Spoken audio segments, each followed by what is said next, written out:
Oh, som.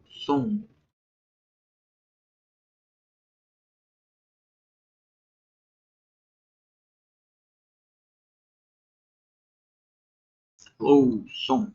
Oh, som. Som.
Alô.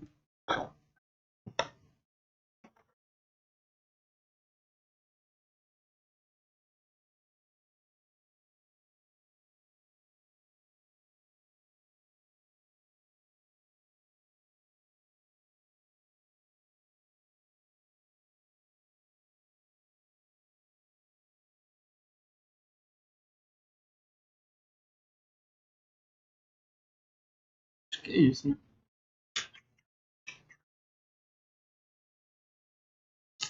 Focado.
Cada janela.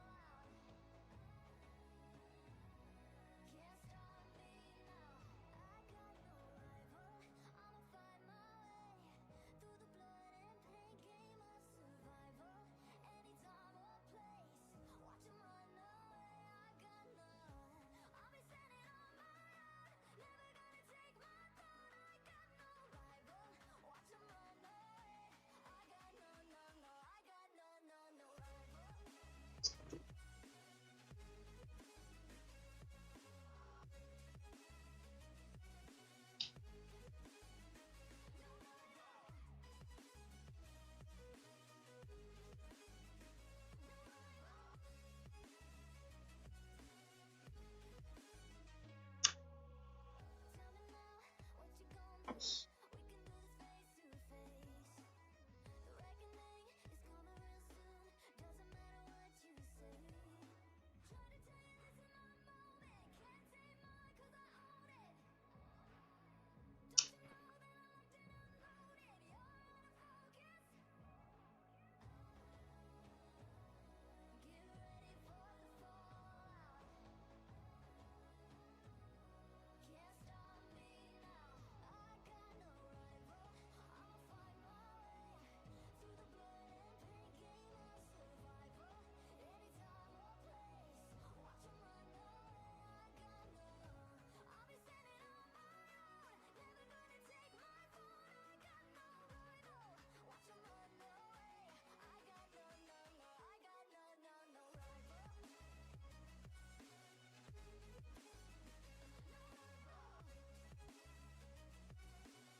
Assumir. Assumir.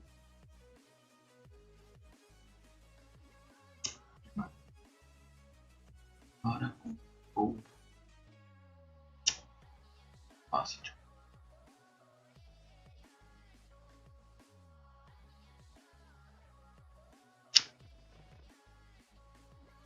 Sério.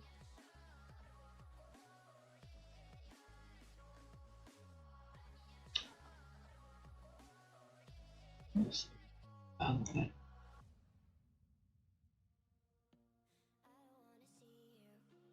Porrada.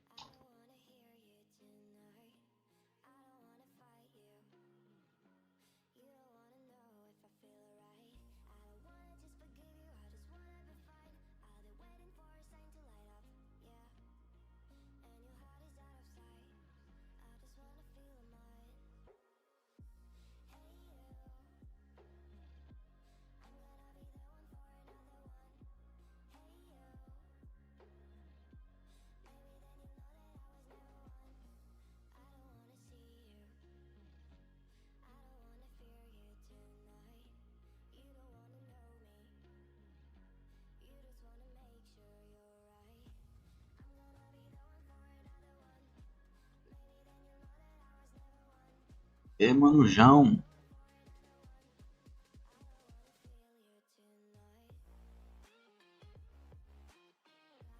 Acho que eu vou deixar assim, bugado, mas... CRL é isso, mano. CRLzinho aqui.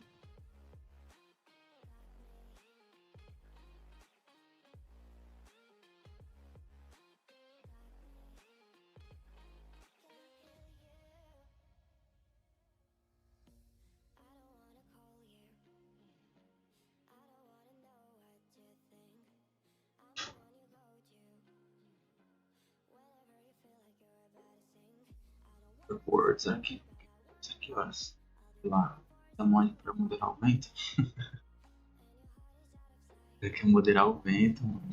Como assim? Moderar o vento, mano.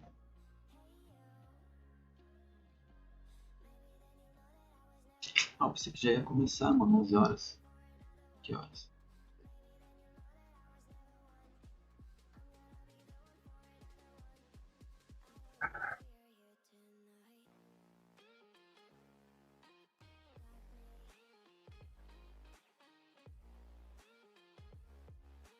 Esse aqui é o som da CRL, mas os caras falam inglês, pô. Os caras falam inglês, como que nós vai entender? Dá pra ouvir, pô, dá pra ouvir o som aqui.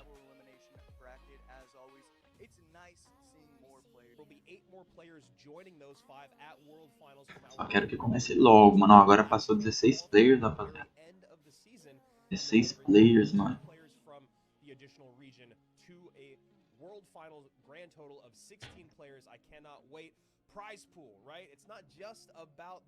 Vamos ver, já vai começar, rapaziada. Começar.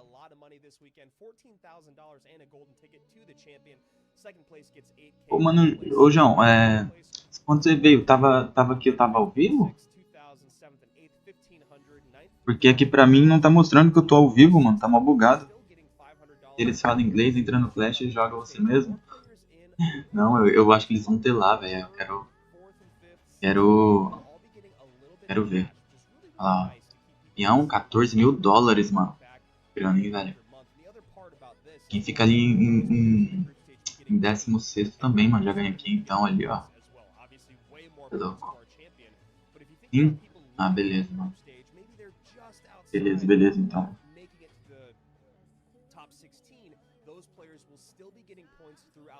Então, beleza. E tá... Tá o quê? Vecão vivo? Tá bom, né? Vecão vivo, tá certo. Tá, deixa eu ver aqui. Olha lá, rapaziada. Grupo A, EGW, Tanjiro. Grupo B, Sandbox, Rakan. Grupo C, Adriel, King, T, 77.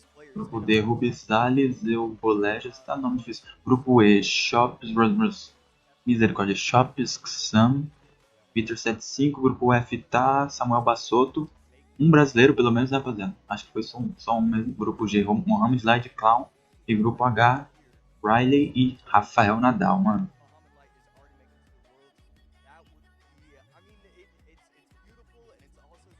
O que você tá fazendo aí, ô João? Rapaz.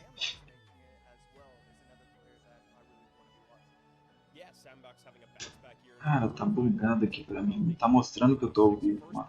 Isso aqui tá ruim. Que zoado, mano.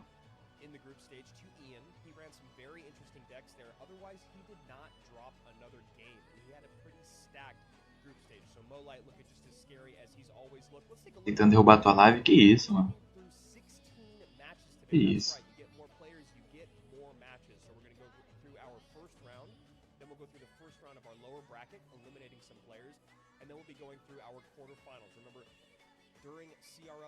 Que hora será que vai começar, mano? Tô doido pra assistir, cara.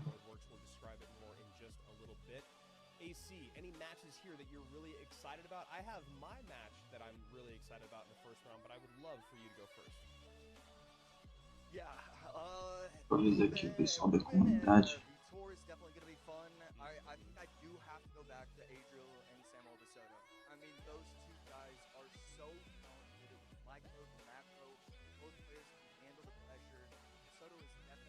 Não.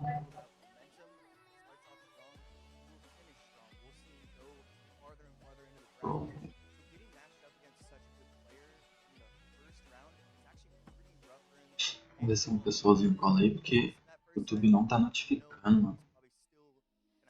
E aí, Jockeyzinho, mano, é a final da CRL mensal, mano. Vou tá telando aqui o pessoal, mano. Passaram os 16 melhores. A live não cai? Mano, minha live não cai por qualquer coisinha não, mano. E quem entra depois pro meu clã aí? Mano, eu já tenho um clã, velho. Já tô num clãzinho lá, mano. A live não cai por qualquer coisa não, João. Aqui o negócio é firme e forte, mano. Firme e forte, mano. Upper Bracket. Só esperando, rapaziada, começar. Enquanto isso, eu vou fazendo mais alguns ajustes aqui. Mais alguns ajustezinhos aqui.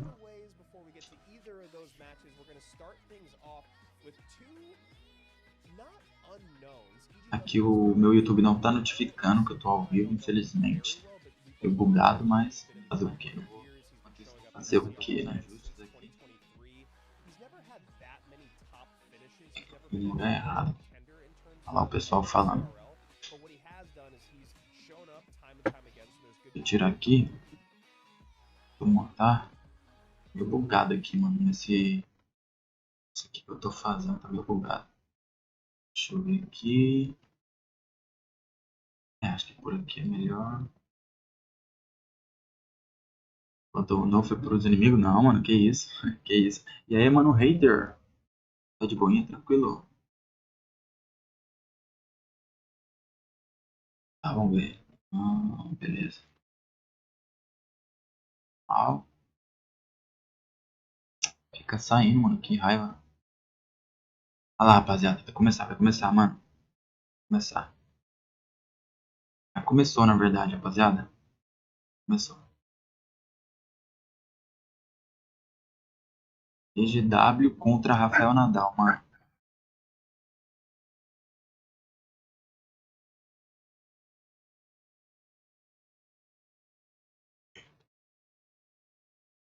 Caramba, hoje eu tô fazendo live pelo computador, eu tô meio perdido aqui, mano.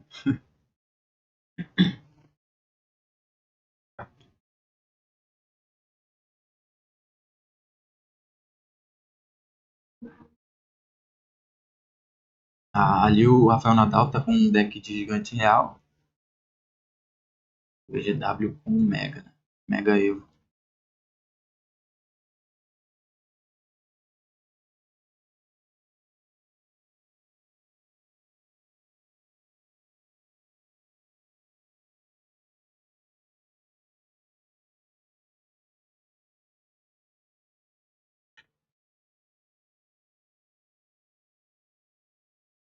Deixa eu ver aqui como tá com o som do jogo.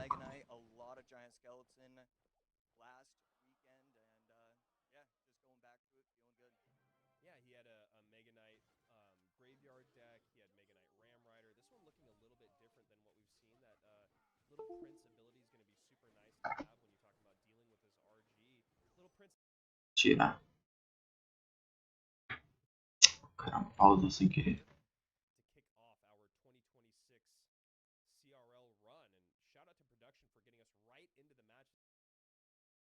Certo. Então, o Nadal deu um daninho ali, mas até agora nada demais.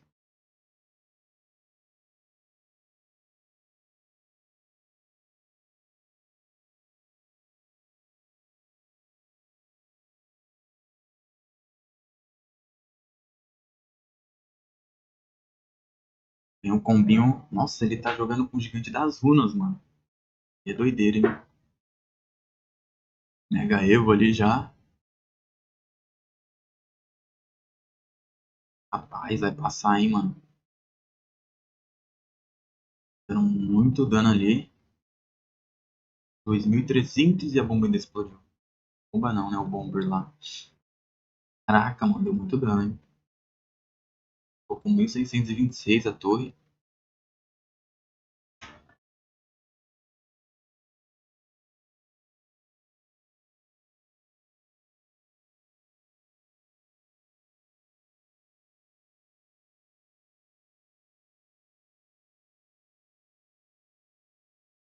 Pegar o som da live. Deixa eu ver aqui o música bem baixinho.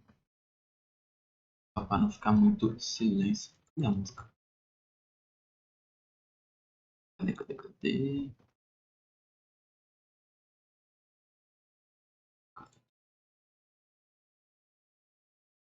Caramba,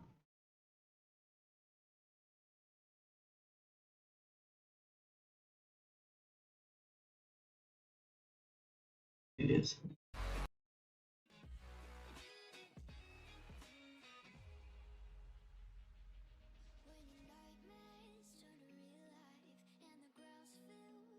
Nem viu o que aconteceu, mano. Meio bugado aqui pra mim.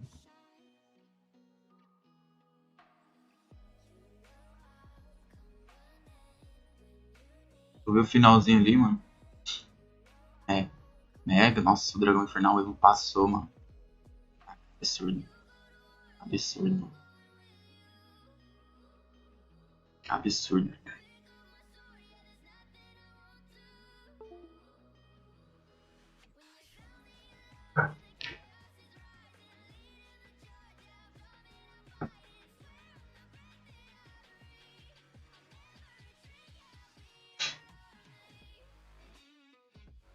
Calma aí. Tá, beleza.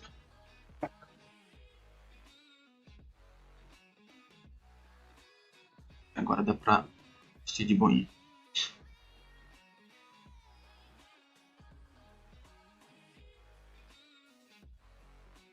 É, mano.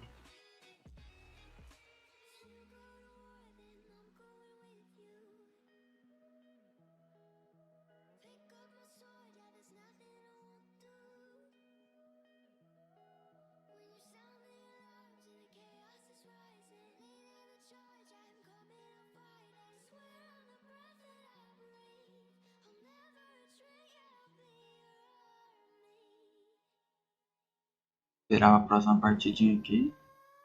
E é isso, né? Megão levou ali, né, mano? Megão Evo ali com o Dragão Infernal Evo, mano. Forte, cara. Forte.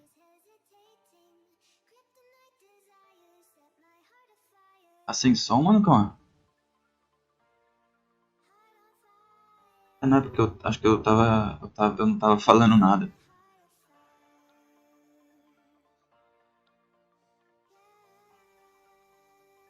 Ah, não, o vídeo dos caras falando da Ascensão mesmo. Os caras tá falando inglês, então não importa muito. Ó, já começou, mano. Não, já começou? Já começou a segunda partidinha aqui, ó.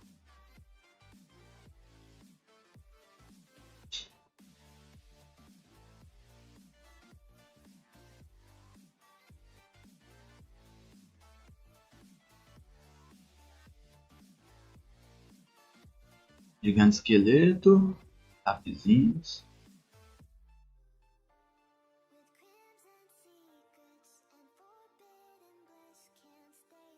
Arite, vamos ver se passa. Vai passar. Passou, deu um hitzinho. Nossa, olha aquele dourado, mano. Mas o Arite deu muito dano ali. A EGW ganhou a primeira e já conseguiu uma boa vantagem ali, mano. Contra o Rafael Nadal ali. Mais dano. Opa! Pegou o tornado pra não pegar tanto dano assim, né? E na torre dele.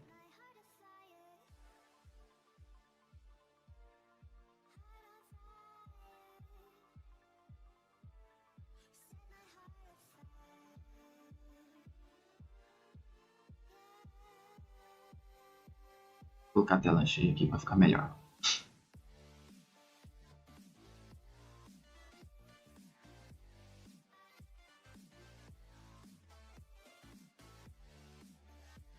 Não sei se é melhor de 3, como é.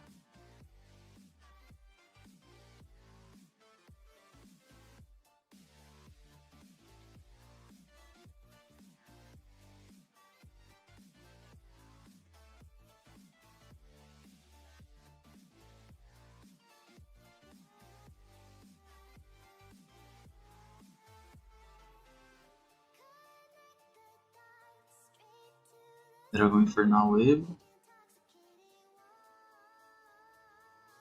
Uma boa defesa dessa vez, Rafael.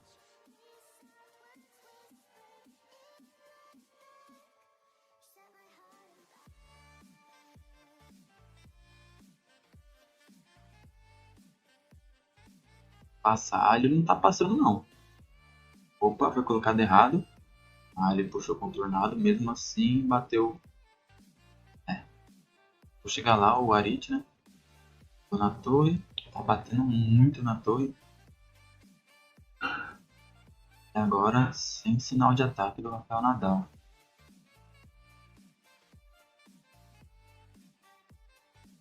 Vixe, a energia acabou aí, com complicado, hein? E não tem o que se fazer, né? Complicado, cara. É, ali 29 de vida, levou a segunda match novamente o EGW. Ainda mandou um coraçãozinho pra câmera, rapaz. Ainda mandou um coraçãozinho pra câmera.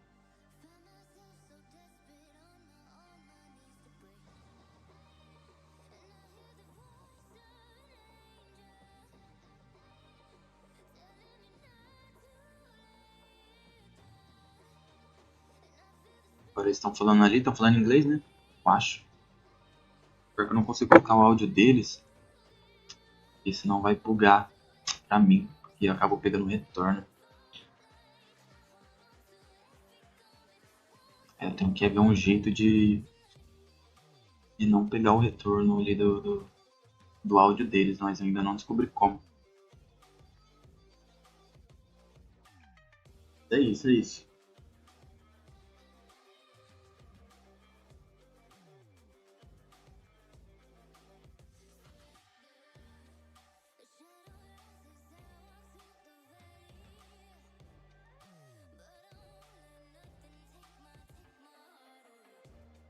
Vou colocar a música de novo aqui. A música já tá.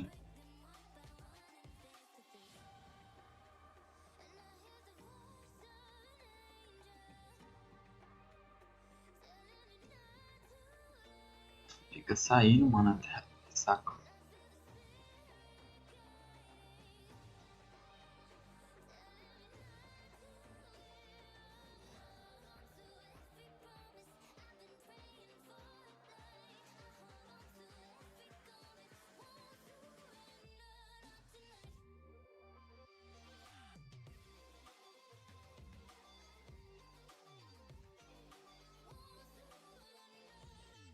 Deixa eu ver aqui se eu consigo colocar o áudio dos caras, mano. Não sei como ainda. Deixa eu ver aqui.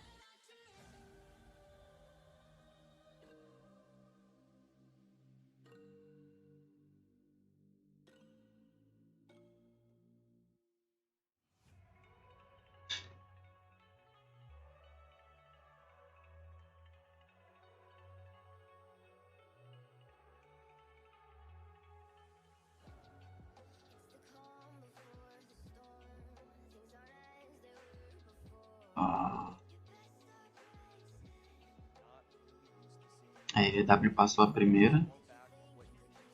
Já passou, né, mano? É melhor de 3 mesmo. Foi pras quartas de finais.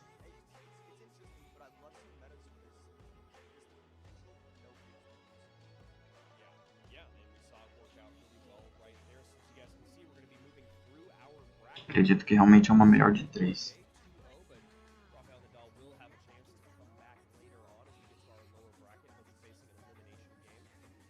Next up, we have Riley and Tanjiro. There you go. Rafael Nadal down below. Thank you so much to our production team. But next up, we have Riley versus Tanjiro, which is a interesting matchup. Now we're in the landscape of a very, very experienced season. Abaixa o som. Riley getting second place in the world 2 years ago. Going up against someone that is truly, at least in my mind, an unknown. AC, any thoughts on this matchup? Yeah, I mean, it's the same thing as the opening set, but even more so. You really have to have Abaixa o som deles pra mim. for this opening set. It feels like he's right back on top, ready to go. You know, it's one of those things where you finish well at the World Finals, and you're on top of the world, and then it doesn't go well that next year. And you have to be able to prepare. You have to be able to just get that confidence back. Riley's one of those players you don't actually have to worry about. You know he's going to get that confidence. Yeah, I mean, Riley missing World Finals last year was a really, really big surprise to everyone out there, including all of us casters. One of those guys that you thought after the previous year in 2023, or excuse me, 2024, he was just going to come out, run the table. Not the case. That's just the way it is in CRL. It's incredibly competitive. Even someone as good as Riley is going to miss the mark sometimes. But he didn't really miss the mark at all in the group stage. Going 6-1, he lost one game to Nikoko. He 2-1'd Asaf and Rafael Nadal, as we just saw Rafael Nadal struggling just a little bit. He actually played Expo and won with it in a competitive set, which is something that we're not seeing a lot. He looked scary, scary good. His deck pool was really, really deep. Rapaziada. He repeated a couple of win conditions throughout the entire day. Otherwise, it was... Vou botar aqui por enquanto. Riley contra Tanjiro, mano.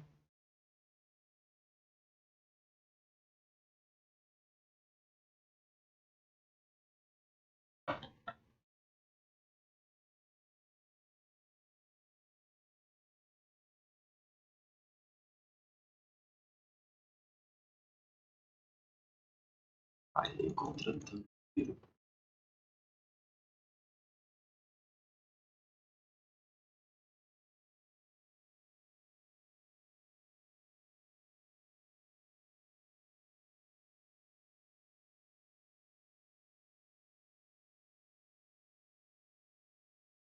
Tentando arrumar algumas coisas.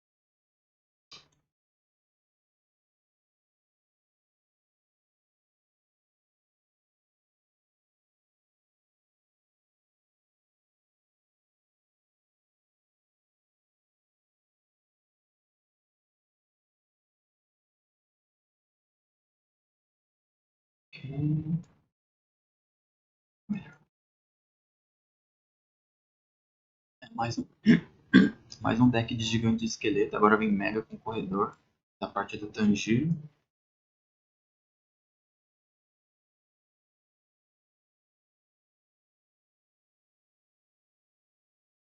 Bem defendido ali.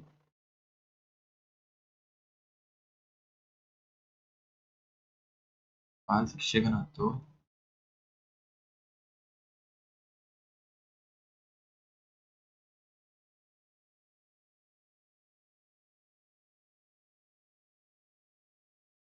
Mega erro.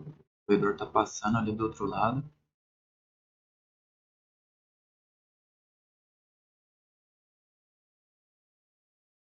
Corredorzinho. Eita. Aqui defende. O corredor vai passar. Ainda tem o outro lado. Uma bola de fogo. Nossa, que salto do Mega, hein? Mega Eva muito chato, cara. Olha o dano do 4 dele. Ficou com um pouco uma vida.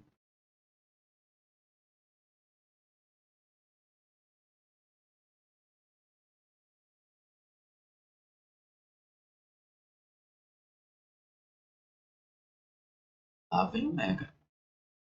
Olha. Tem um motinho ali, ficou com 27 de vida. Ele passou, jogou bola de fogo. Pouca vida, mas o tronco já vai levar ali. É, o tronco já levou tudo, né?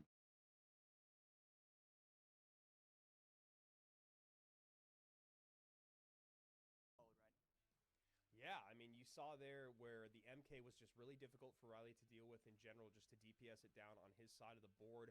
There looked like there was maybe an opening where the Evo MK comes out for Tanjiro on the right hand side. Riley gets the perfect hog timing on the left hand side. Looked like that was a moment where he was going to kind of even things up in the game. It felt like he'd been playing only defense, kind of trying to feel out his opponent, deal with those minions, deal with the Golden Knight. And then he was like, all right, now I have a moment where I can get on offense. And then as quickly as that started, things went very, very south for Riley, getting overwhelmed in both lanes there, AC. Yeah, and one of the matchups that you have to watch throughout the day is definitely going to be Giant Skeleton versus MK. Giant Skeleton is so good because he can lock up the bridge, get all these cards funneled into Falhando o him, microfone dele. and it stops everything. But the MK is going to be a card that can stop all of this. It can push the Giant Skeleton back, not allow it to give value. So that's going to be something that I think we should all be paying Falhando. attention to tomorrow. Yeah, I mean, it is interesting the way that one card can affect the meta. We saw that last season with the Magic Archer and how much Fireball was just basically everywhere. Barbarrel was everywhere as a way to deal with the Magic Archer. Now we're in a different meta here with Giant Skeleton in so many decks. So we are seeing a lot more Mega Knight in general, Evo Mega Knight to be specific. And yeah, so Tanjiro, 5-2 in Group A. He was able to beat Sub, who was last year's world runner-up, second place. He also beat Pedro and Seok. So you talk about who he was able to take down on his run. Pretty impressive. You know, taking down those guys. See, all the Pedro was and then running a lot of Battle Ram and Ram Rider, something that it seems like so many people have done, but also favored Lava quite a bit. So pretty vast deck pool, if you will. Obviously leaning towards the heavier stuff, and I just want to clarify, yeah, he did take down Pedro Sub and Seok, which is really impressive. Just lost to EGW and someone named John77. Whoever John is, congratulations.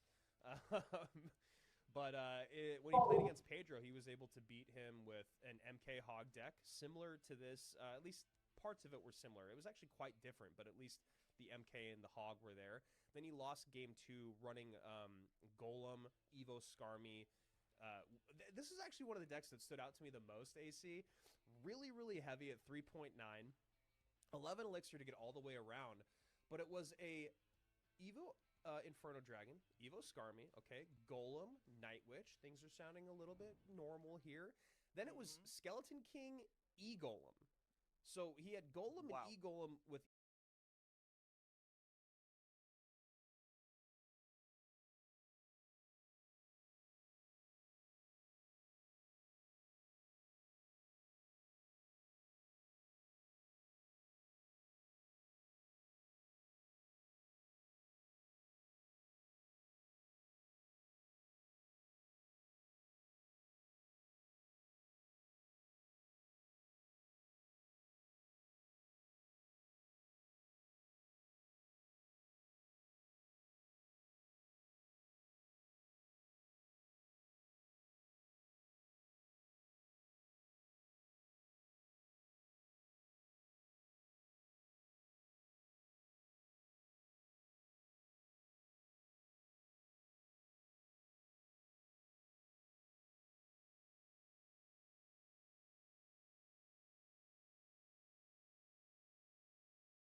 segunda match aqui ele levou, né?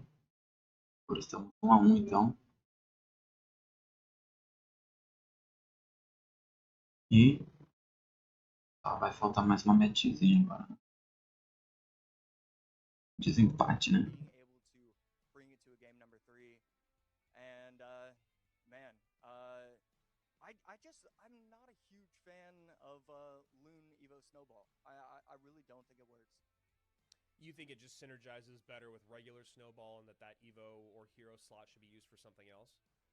Yeah, I have seen the Goblin Cage. So the one that I used last weekend had Evo Goblin Cage and Zap instead. I think that would have been much better, much smarter to use that version. But it just has to be something he saw, something his coaches saw, and set him up that way. It just didn't work out. Yeah, good call there. Evo Executioner, Evo Cage, Hero Balloon, Giant Skelly, Skelly Drags, Miner, Zap, NATO. I think maybe just a little bit cheaper or close to. Actually, I think that's about the same. I guess he had Tombstone instead of the Cage, so just a little bit cheaper. I think was the deck he ran today. But yeah, Evo Snowball just not doing it. And the worst thing too was the Evo Snowball actually not only did it not do what he needed on offense, it also kind of did him dirty on defense. We saw him NATO all those goblins back on the Evo drill, maybe to try to get them by the miner that was already placed that got Evo Snowballed by Riley so that he could have tanked.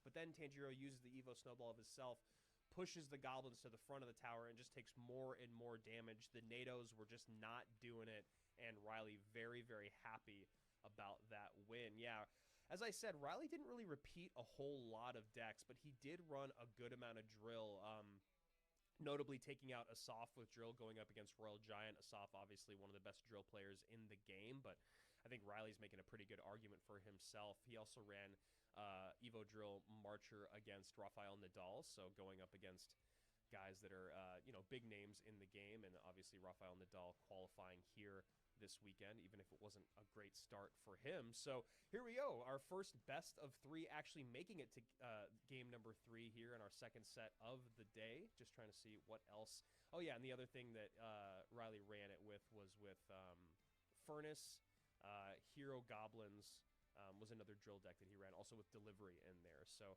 playing a lot of drill, but playing different versions of it was Riley. And like I said, he ran so many different decks throughout the weekend, the 2 weekends, and was very successful with a lot of them. At the top of the show, we talked about how predictability is one of the things that favors newer players, because you're like, oh, well, I know EGW likes beatdown or heavier decks, but there's like 100 heavy decks that work at the moment. Riley, Mo, Samwell, Adriel, these guys that have been watched for years at the highest level. Now with the meta as wide open as it is, it's pretty cool to see them winning with so many different archetypes that it makes them pretty unpredictable as well.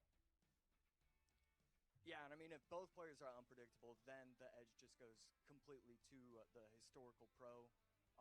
Riley, I mean, just the fact that he's using so many quick cycle decks instead of so many heavy decks. He tried out Lava, and I like that, but using so many quick cycle decks will give you a lot of freedom in your third game. And curious to see if Tanjiro goes to the skies. Definitely had some success with that this last weekend in the group stage, but coming out with Cage right away, and Riley going to Marcher Goblins. And Hero Bar Barrel. Rich and I talked about this a little bit during the English versus Spanish creators event. Shout out to Team English there, who was able to come away with the dub. But Hero Bar Barrel is pretty fascinating because it's a card that when it's used correctly, wielded by the right player, can actually be incredibly annoying to deal with. It's something that I just didn't really... I think it was a really brilliant rework there to make a card that is basically only had a couple responsibilities over the years now to become something that can be an annoying offensive threat. Yeah, anytime you can really add skill to a card, it also makes it a pretty interesting update. And yeah, it's nice to see Bar Barrel have a lot of freedom and a lot of different uses. So looking like Tanjiro could be going to the skies. We could be seeing Lava. He ran a Lava deck that had Baby Drag and Evo Cage and Spirit Empress in it. Some changes, though, had Dark Prince instead of Valkyrie. And Riley going to Piggies. Sorry, go ahead. Yeah, messed up the interaction by just a little bit. Never really want to be giving up that Magic Archer damage, but should not be the end of the world. And right here, decent push, getting a little bit of pressure on both sides, and getting both towers to about 2,000 HP. Yeah, a nice pick there for Tanjiro to go with the Valkyrie instead of the Dark Prince, just to deal with the piggies. Maybe something he was looking for, knowing that everyone was running a ton of pigs, including Riley. So I do like that pick, even though Dark Prince can be decent against piggies. Valkyrie definitely better, especially the Evo form. Which is why we're seeing Riley do dual lane pressure, and that Barb going to tank for those goblins just a little bit. Very fortunate there for Riley. Yeah, really good timing right there with the Bar Barrel plus Goblin activation. Good, solid lightning, but this is going to be a pretty big push, and Riley doesn't have a ton of elixir. Yeah, opting to use the Evo Valkyrie on offense instead of defense here, and now a Dark Prince comes down, kind of a desperation Dark Prince. No elixir in the tank for Riley as that Baby Dragon is tanking for the pups. Another lava at the bridge, and now goes Evo Piggies opposite lane to try to bait out some attention. Zap plus Fireball going to clean it up, and Riley is in trouble, AC, able to retarget the lava with the E-Spirit. Yeah, didn't panic, used the E-Spirit plus Bomb Tower to perfection. And, I mean, he's trying to pressure properly, but it's just not working. Tanjiro, whenever he has the wrong cards in cycle, he has the right evolution. And whenever he doesn't have spells, he's got a different way to take out a troop on the board. He's just playing this to perfection. And a shake of the head there by Riley, knowing he's in trouble, has to lightning on top of that Spirit Empress plus the Lava Hound. Can't deal with the Baby Dragon, and a big upset here in set number 2. Riley could see the writing on the wall for a while, and a very nice pick there by Tanjiro. Again, having the Valkyrie to deal with the piggies actually wasn't ever something that came up in the conversation. The Fireball plus Zap, though, to deal with the Evo piggies. And then you talk about the inability for Riley to get on top of the skies, right? When you watch him on stream, when you watch his videos, you know, you see people put up these really tough matchups where they only have one air response going up against lava decks. And it's always really, really impressive to see. Always a lot to learn from it. But when you get it in CRL, it's obviously not a spot you want to be in. Can Riley play through that difficult matchup? I'm sure he can, but this just was not a case where he could do it. Not really any way to get enough DPS down, especially when you talk about this type of lava deck, right? When you talk about the Baby Dragon and the Spirit Empress and how tanky they are. Yeah, that lava version was definitely really interesting. I love the Spirit Empress. It just allows you, because you have the Empress and the lava, you just have plenty of time. You can take your time. It doesn't allow for Riley to overextend and pressure properly. He was always defending really well. And I mean, Riley was doing everything he could. You know, I really liked the timing on a lot of his cards. He wasn't panicking. It just meant nothing. Tanjiro with a perfect deck, a perfect setup for himself. And that's a great way to make it to round number 2. Yeah, and, you know, while most CRL and CR fans out there in the world are probably disappointed that Riley dropped that set, and he's not out yet, we'll see more of Riley towards the end of our day. EGW, probably very happy about how that went. Having to face off against Tanjiro instead of Riley, although Tanjiro has played very, very well. So there we go. We have our very first lower bracket matchup coming your way in quite some time. Rafael Nadal versus Riley. That will be an elimination game. Remember, guys, this is a 2v2 dual mode. Excuse me. Best of 3 dual mode, not 2v2. I was reading off on the side at the same time. But, you know, so what that means, if you guys are new to CRL, you cannot repeat any cards in any specific set, but you do have 2 lives to give in that double elimination format. A couple of work in progress balance changes that were announced recently, yesterday, I believe. Spirit Empress getting an HP nerf, which would have been nice for Riley to deal with. I don't know if that would have solved all of his problems, though, in that game. And then, of course, the Giant Skeleton getting a bit of a rework, a lot of moving pieces there. We'll see if either of those make it to the actual balance changes. I imagine at least parts of it will. But AC, so far we are 2 sets into the day. Any thoughts on what we've seen so far about any of it, the players, the meta, or this upcoming match between our former world champion, Rubizales, or Ruben from Team Queso, and Vitor, who is a repeat world finalist still, of course, looking for that gold at the end of the season to be crowned the CRL World Champion. Yeah, so far it's been kind of what I expected, which is a few things fresh, a few things, normal. And it's always really nice seeing lava used and not having to say, why did he use lava at the end of a game? It's a lot of fun seeing that win. And yeah, it's just fresh, and it's a new start. Ruben getting first place in Group D, going 5-2. He was able to take down Lucas and T-Tone. But he did lose 0-2 to Saint Bellican. Belly making a resurgence here in 2026. Excited to see that. Did not play very well with Piggies, so I'm sure we won't see Ruben playing much Piggies to start, at least. Played a lot of Battle Ram and Ram Rider. Okay, yeah, I expect Battle Ram, Ram Rider, and RG. Even seeing the Valkyrie, I still think that with Ruben it could be, but we're probably going to be looking at Lava on his end. Vitor just running Royal Hawks spam, and yeah, that's always a good deck. You can always get some sort of good matchup with Royal Hawks.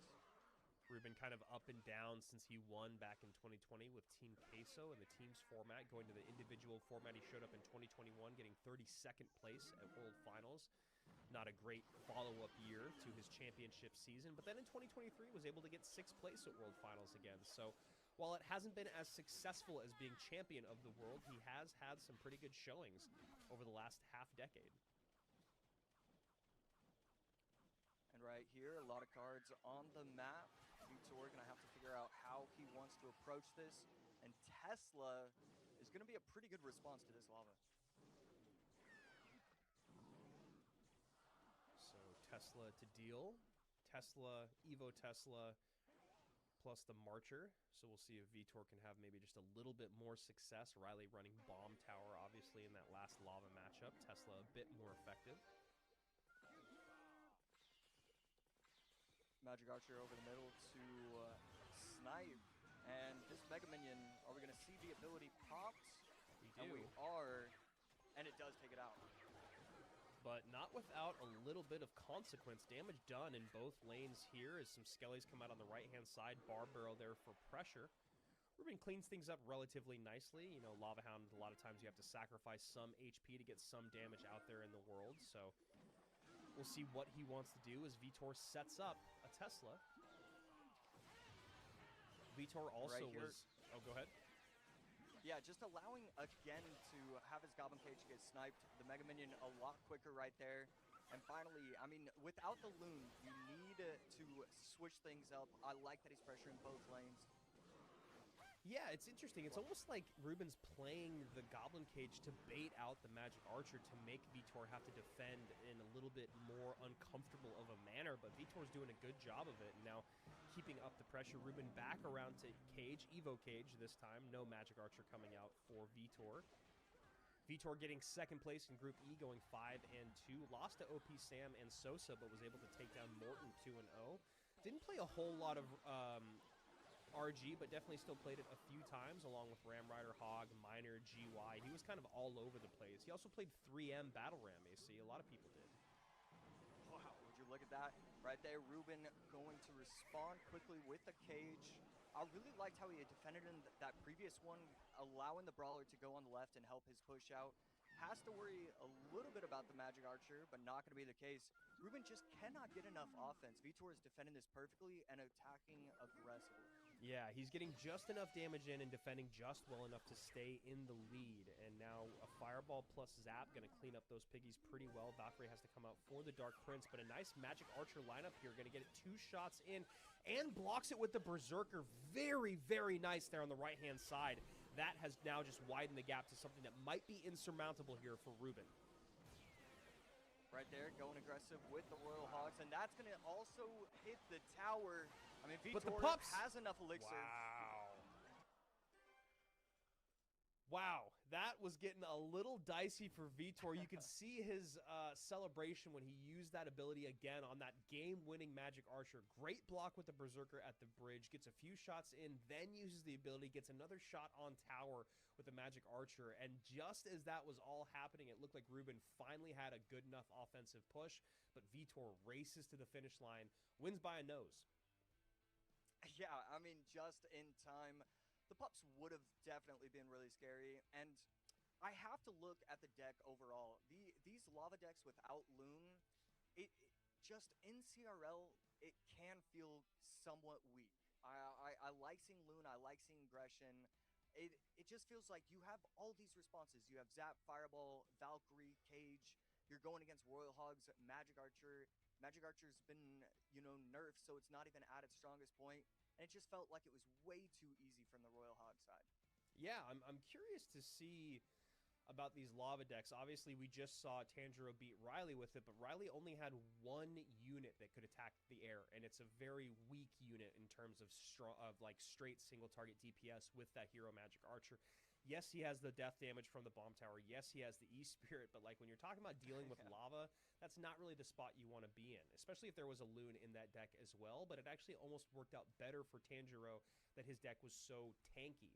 Now you get into this matchup with Vitor and Ruben, and I couldn't agree more. It really felt like Ruben it felt like he was just doing enough damage to almost fool you into believing he was still in the match as the game went on, right? And there was obviously that last-ditch effort that you see players go for all the time with Vitor. It didn't feel uncalculated. It didn't feel desperate. It just kind of felt like he was like, okay, Ruben's starting to build up a decent enough push. We're getting deeper into double, getting close to triple. Let me kind of just steal this game before it goes off the rails, and that's exactly what he did. Here we go, game number 2 between Vitor and our former world champion, Ruben, with Team Queso. Vitor, of course, a world finalist, though, never doing exactly what he wants. In 2021, he got 16th. In 2022, he got 8th. 2023, he got 12th. And in 2025, he also got 12th. So he's clearly got what it takes to make it there. Now we want to see him take the crown. And right there, pops the ability. Just a little bit mistimed overall with the entire interaction. Bar Barrel could have been a split second earlier, could have potentially protected the furnace, and right there, just a little bit easy of a defense for Vitor. And there we go. Hog MK quick cycle. Going to be interesting to see the last 2 cards. Yeah, very interesting to see how fast this deck gets around with how heavy it is and how light it is at the same time.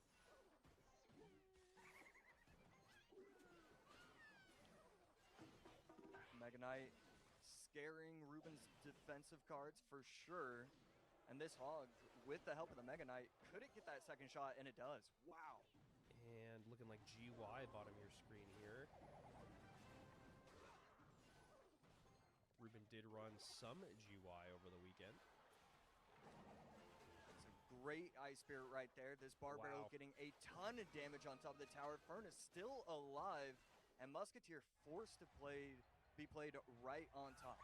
Yeah, and that's exactly what I'm talking about with the Hero Bar Barrel. I think it was such a great change to be able to make that card as effective as it can be now offensively. And Vitor, as you can see, we've seen this face many, many times before when he goes down, just trying to lock in, doing a decent amount of damage on that left-hand side, ahead by about 600, but going in the same lane, going to be a bit tough, although he is going to get some fireball value here. Now baiting out the fireball, goes immediately with the Evo Knight, meets the Evo Mega Knight at the bridge and the GY. Now we have that Bar Barrel being tanked for by the Skellies, but it turns around. Whereas, in the past AC, we've always wanted the Bar Barrel to tank for the Graveyard. Now you can have it do both. You can tank for the Graveyard in the beginning, you hit that ability, now it's getting tanked for by the Skellies. Great synergy there. Yeah, beautiful synergy right there. And even though Vitor is defending this quite well, it's just not mattering. And we see kind of the look of disgust on his face. It's just too much. I was right in the middle of saying Ruben's giving up too much damage on that early opening push. And, that's the reason why he's so good. He knows the interactions. He knows how much he can give up because he's going to get such a strong response. Yeah, and talking about strong responses, I really love that play of getting the Evo Furnace behind the Princess Tower to bait out the Fireball to then go straight onto offense. poison does come in just in time. Ruben knows there, and took my eyes off of the top left tower as there was a lot of pressure coming in the bottom left-hand side, but Ruben not worried about it as the poison ticks away and takes game number 2. But we've talked about this over the years with players like Mugi, who's so good with RG. You can watch him slowly paint his opponent into a corner, knowing what's in his hand, knowing how they're going to respond, and then just absolutely obliterating them. This wasn't exactly the same thing, but Ruben was also known for doing that too. A great RG player as well, but understanding the micro and the macro and the way that your mind works. And, Vitor there, I don't know if there's anything you could do other than fireball the Evo Furnace behind Princess Tower, but it did just feel like kind of one of those bait plays. Did you ever have that feeling when you were playing AC where someone would do something and you're like, I know this is just to bait out a response, but I'm going to do it anyway? Yeah, I am so unbelievably stubborn. It is definitely one of the things that kind of cost my career. I don't care if you have barbs and magic archer. I'm still gonna fireball your minion horde. I absolutely understand that feeling. Shout out here to our production team getting QR codes out. That's actually a great addition. I really love that. I mean, we all have talked about it over the years, casters and fans of CRL, of, oh, that deck was interesting, I'm going to run it. Well, now you have a way to do it with those QR codes. As you can see, the decks are labeled 1 and 2, along with the respective QR codes at the bottom of the screen. So if you liked any of these decks, you can wield them yourself. Shout out to Stats Royale as well for making all this happen. And, of course, to our production team as Ruben evens things up here in game number 2. AC, any thoughts about the decks that we're looking at on screen? And, we used to talk a lot about what do you think they're going to run next. It's so hard now with so many cards in the game, so many different archetypes in the meta. I'm not going to ask you that, but any thoughts on what we've already seen? Yeah, I really liked the Tesla inside that Royal Hogs deck in game number 1. I thought that was just a really strong deck overall. And then game number 2, Ruben flipped it. And I really do think Ruben was the first player to understand macro to one of the highest levels. Not necessarily in a perfect way, but at least with RG, with at least a few decks, it was as near perfect as possible. He really taught me a lot over the years with his macro decisions. So game number 3 coming your way between these two titans of the game. Ruben also, obviously having the bigger accomplishment under his belt, being a former world champion, but Vitor has gone to world finals many, many times before and would love to punch that ticket to wherever we're going to be having world finals in 2026 in our first monthly final. But first, he's got to get through this guy. Mother Witch, something that you love to see against this Tombstone, though, so Ruben having to respond quite a bit here. Mother Witch, one of the most annoying cards in terms of giving up an elixir advantage or putting yourself in an elixir disadvantage. Yeah, absolutely. And to kind of ignore the competitive scene for just a tiny second, Mother Witch is the most annoying card in the game when it comes to just forgetting that you're going against that card. Yes. It will just swing the game completely, and it's like, oh man, I'm getting past this, and then all of a sudden, one little hog comes, 2 little hogs, and oh my goodness, he's got 20 hogs and a half health Mother Witch. This is going to be trouble. Yeah, it's amazing how sometimes, you might want to try to switch lanes against your opponent, and then their opponent just plays a Mother Witch in that opposite lane. As you said, all of a sudden 20 pigs are out. Now you're spending all this attention and elixir on the other lane that you haven't been focused on, and then they punish you back on the opposite side. So it's just one of those things, whether you're going same lane, you're going opposite lane, it can really, really punish you if you make a mistake. And it's something that can, or it's a card that also can punish you even more so in single elixir. It's definitely brutal. So Ruben, though, puts a stop on it pretty early on. 1949, though, so damage still done as he is about to get into double elixir here, and you can imagine he's going to try to turn things up a bit with this relatively heavy deck. And here we go, Giant Skeleton on Giant Skeleton. Tombstone comes down, but this is a lot on the right side. And the Snowball's going to put in a little bit of work, but still going to need to respond with more. And Miner does make it safely and protect the tower. And that's kind of exactly what we were just talking about, right? The Mother Witch is making all this attention, all this elixir be spent in the left-hand side. So then Vitor goes aggressive on the right-hand side, starts to even things up a bit. And now the synergy that we've seen so much in the meta, so much in the group and Swiss stage, is the Giant Skeleton with the Evo Battle Ram behind. So much to deal with, so difficult to deal with. And then again, Vitor doing such a great job of opposite lane pressure with the Golden Knight plus the Mother Witch. Now we're going to get a Piggy on tower. Vitor playing this very, very nicely. Untouched so far, as that Royal Ghost does get the King Tower activation for Ruben with just a lick of HP remaining. You know, he gave up a little bit of damage, but I thought Ruben protected himself as best he could. He didn't have a lot of elixir. He had to get the right timing down, allow the Golden Knight to dash, then get the Miner to pop it off the tower. You know, as scary as it is, he still has an opportunity, and that's because of how talented he is. Yeah, he did a good job of not panicking, but now maybe a little bit of panic going to come in, but luckily the Evo Executioner going to deal with that Battle Ram well. Giant Skelly's going to work on the left-hand side, and now the Loon finally comes out here for Ruben, and Vitor just been sitting on that Hero Wizard, but Loon definitely going to get a drop in still? No! Wow! That is tough. Yeah, that was almost perfect for him right there. Still has the Executioner alive, and Ruben has himself back in this game. You know, he didn't give up. He kept fighting. He still has that opportunity. But Vitor, I mean, it just goes Giant Skeleton one lane and then Golden Knight Battle Ram the other, and you just can't stop it. Yeah, it has been really difficult. The layered offense from Vitor here. Mother Witch always coming out behind. Golden Knight always out front. Giant Skeleton clearing the way or creating space. But you talk about a great push here. You got the healthy Giant Skeleton tanking for the weaker Giant Skeleton. The Hero Loon behind. Hero Wizard going to do a decent job cleaning things up. And if he avoids... Wow! I think that's... Yeah, that's Giant on. Skeleton. Giant Skelly Bomb comes in, gets on top of the tower there. It looked like Vitor was going to somehow get away scot-free again. But Ruben gets some great damage in. Now in the lead, Loon is there, Miner is there, and Vitor drops the set with a great come-from-behind victory there.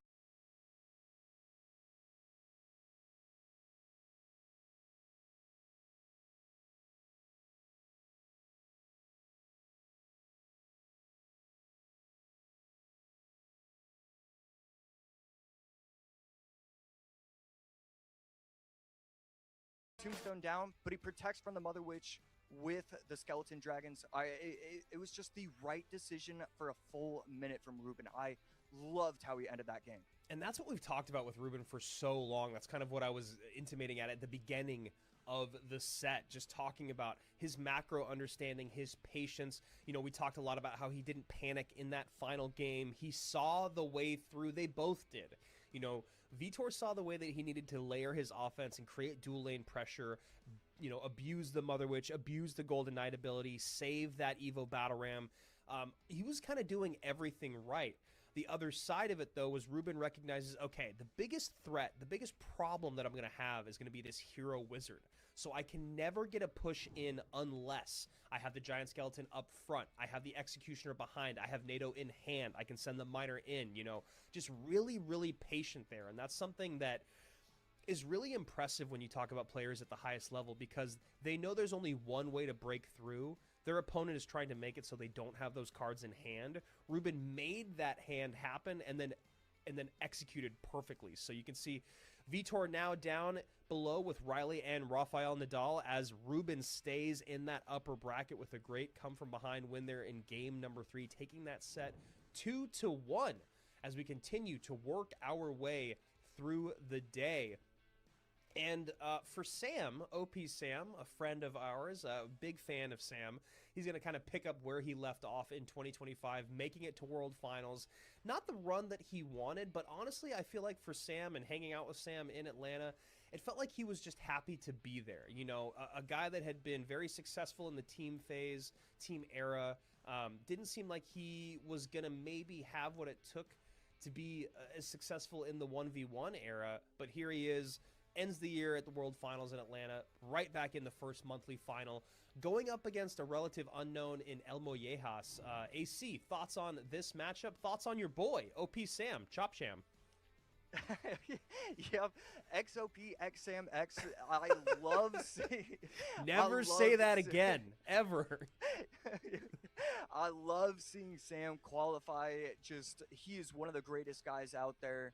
And he's another one of those guys that is creative, inventive, and just fun to watch. His macro understanding of the game is brilliant. Sometimes his micro isn't great, but it's clear that he now has the respect of the community. Even though he didn't do amazing in the World Finals, he still showed out. He still performed. There were other people that you were looking at and saying, I don't know, I feel like they probably should have done better. Even though he didn't continue to pull off any wins, the gameplay itself was great, and I expect another fantastic year for him. Yeah, people talking about and Sam leaning into it, the goblin machine. He knew that was one of the big reasons why he'd done so well in the 1v1 era last year. But you know what? He's still here, and that deck, that archetype, that whole thing with the goblin machine is no longer happening. It was one of those things where people were talking about Goblin Giant a few years ago, and a lot of those people that made it in the Goblin Giant era are still active now in 2026. So Sam, first place in Group E. He went 5-2. Losses to Sosa and Coco, going 0-2 against them. He did take down Vitor and Morton 2-1, and I think Rich said during the creator event that him and Morton were kind of neck and neck, and Sam took him out at the very end to clinch his spot in our monthly final. So always tough when you have to do it against your best buddy. But we nicknamed Sam, or gave him the moniker of Mad Scientist years ago, and you talked about it in his intro. He ran an E-Golem Monk Battle Healer deck that was really interesting to see here. No one really ran E-Golem other than, I talked about it at the top of the show. We saw one E-Golem deck from Tanjiro. But yeah, Sam running an interesting deck there. And he actually ran a lot of Evo Royal Ghost, one of the few people that really favored Evo Royal Ghost. So we'll see if we see any of that from him today. Right now, though, El Mollejas running Graveyard. Sam looking like he could be running Graveyard as well. El Mollejas second place in Group D, going 5-2. He went 0-2 against Ruben, but he had really tough matchups. He did 2-0 Lucas and Titone, and he also beat Belly 2-1, so no slouch, as we saw him hyping himself up for this match. Yeah, so definitely a very solid player, and of course all these players will be once they make it this far in. It does remind me, you were talking earlier about like the Goblin Giant meta and can you continue to produce. I mean, we've seen that with Ta. When he was running the E-Giant before everybody else was, it was like, can you continue to compete? It is really hard to compete at the highest level. All these players can still use these same decks that you're running. You have to play it just a little bit better. You have to find what others can't. So, it makes sense. Even when metas are rough, we're still seeing the same players out there competing. Yeah, time and time again, year after year, greatness sticks. And El Mollejas did run Graveyard once, but it was a different version of Graveyard, so I like that he's trying to be unpredictable here. And then, of course, the Mad Scientist, bottom of your screen, always a bit unpredictable. Knight sneaks just in front. Oh, no, it doesn't. In front of the Furnace. Tries to sneak in front of the Furnace. Giant Skeleton comes down, though, and still takes it off the board. Evo Furnace played up high here, met by the regular Furnace. A nice snipe there from Sam, as another Graveyard comes in. Maybe just a little aggressive on that Graveyard AC, but we'll see. Yeah, I'd love to see Sam punish in some way right here, getting aggressive on the left side and still protecting the right a little bit. He needs something to stay alive, and it's going to force out a Giant Skeleton in response, poison on the left. I don't know.